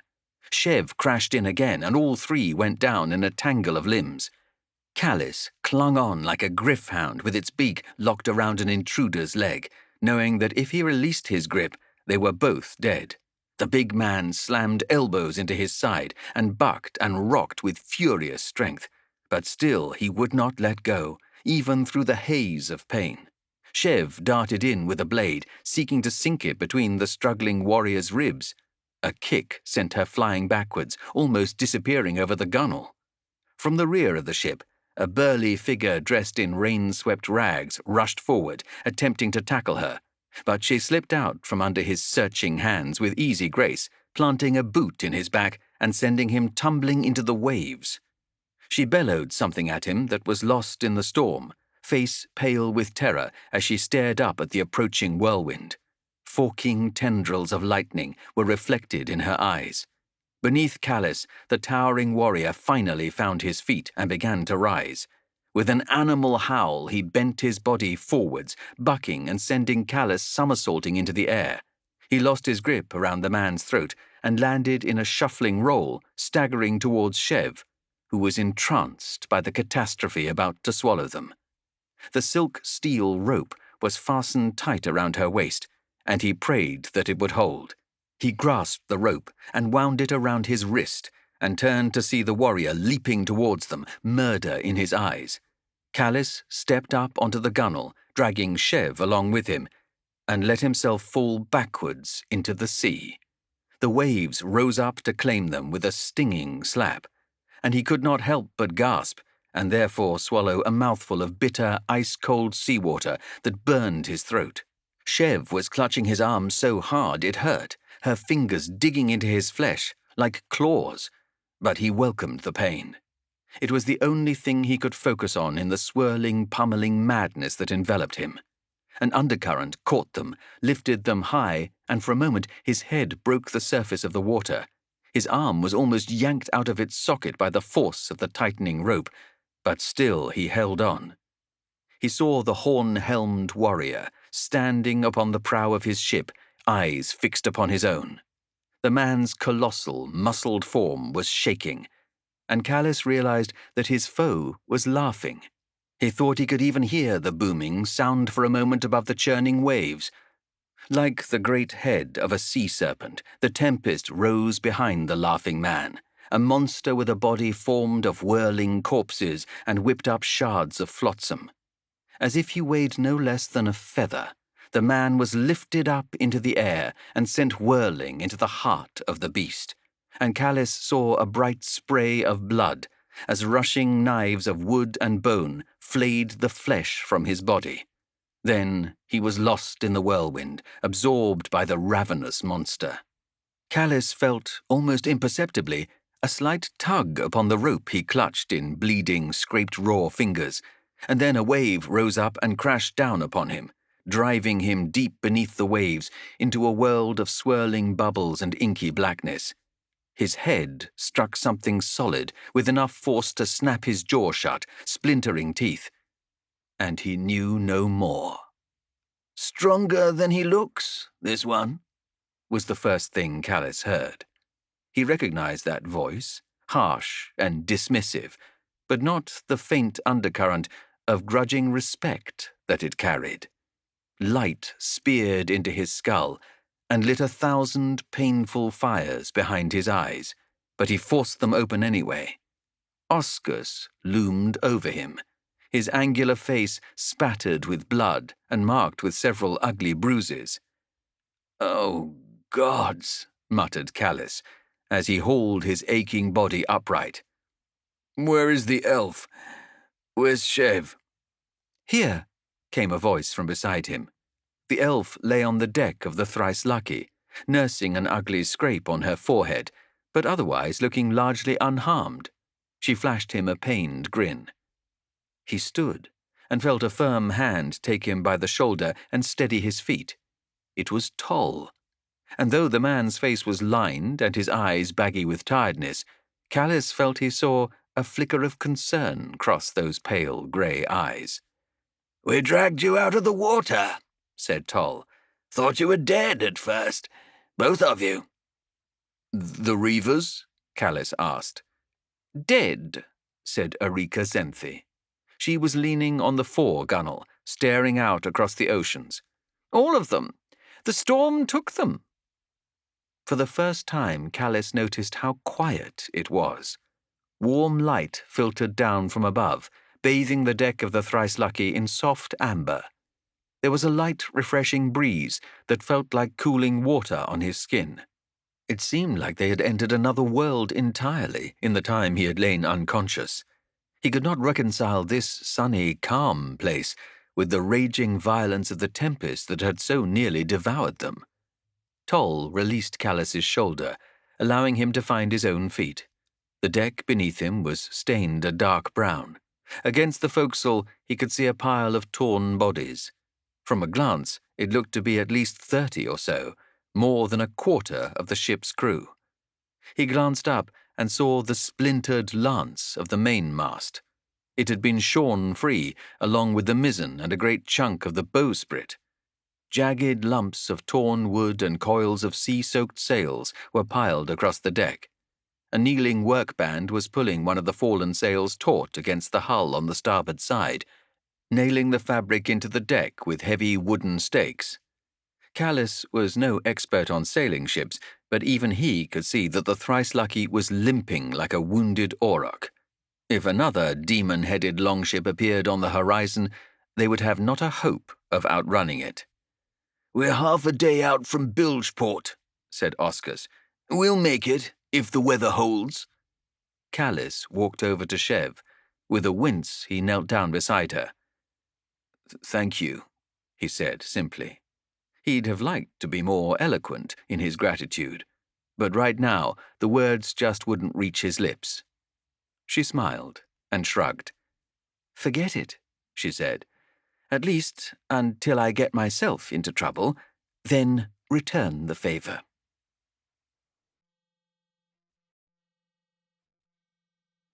Chapter 22.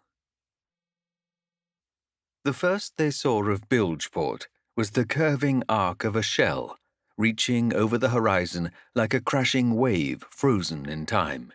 Beneath that enormous mass lay a mountain of bone, painted green-grey with weed and algae.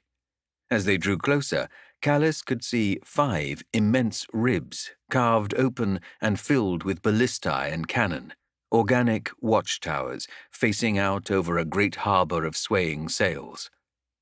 The head of the dead beast lay perpendicular to the rocky shore.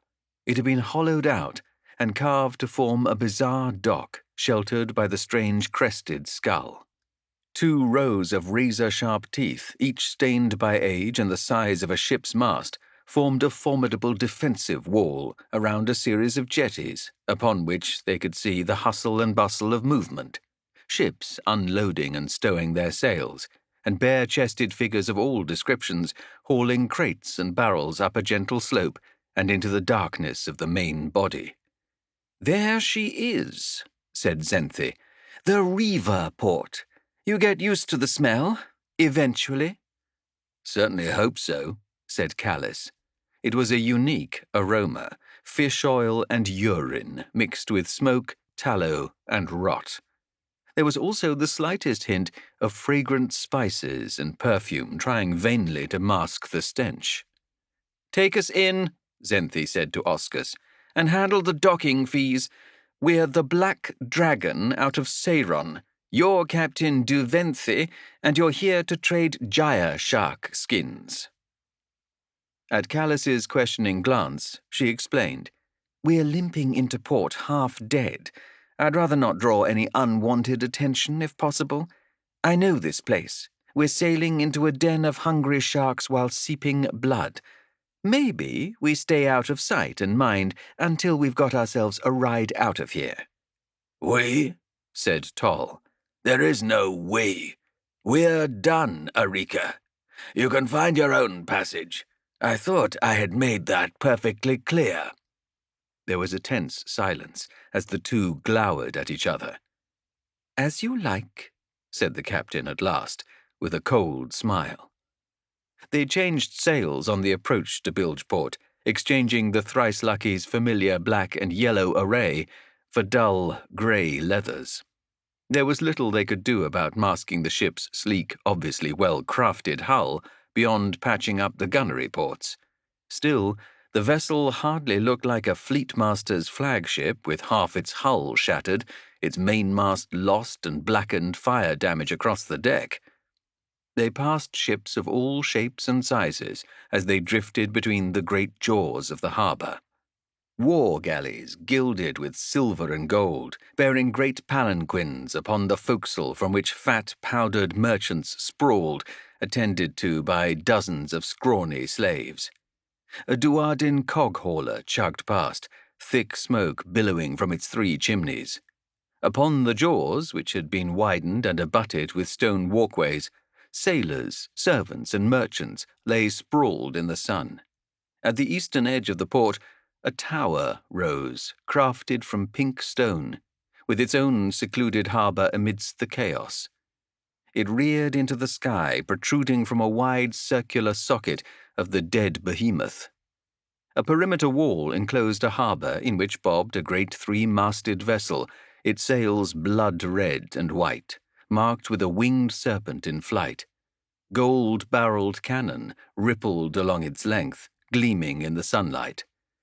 "That's the Blood Drake," said Xanthi. "High Captain Caskin's ship. It said she's the deadliest vessel on the Talon coast. It might be true, as of now." "This thing," said Callis, gesturing to the carcass that housed the Reaver city. "What in Sigmar's name was it?" "They say it was one of the spawn of Nahavalak, the dweller beneath the waves," said Oscus. "Every 500 years the great beast would rise from the depths, destroying cities and civilizations, unleashing its spawn upon the oceans to devour all life. Less a creature than a god of beasts, a deity of ruinous power, created to destroy those who dared attempt to conquer the majesty of nature."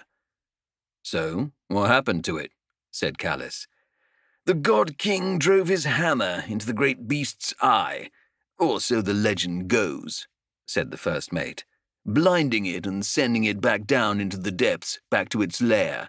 Its spawn was slaughtered. Most sank along with their progenitor, but this one was beached upon the shore and expired. Carrion beasts and savages picked the flesh from its bones, and finally something even worse happened upon its remains. The High Captains.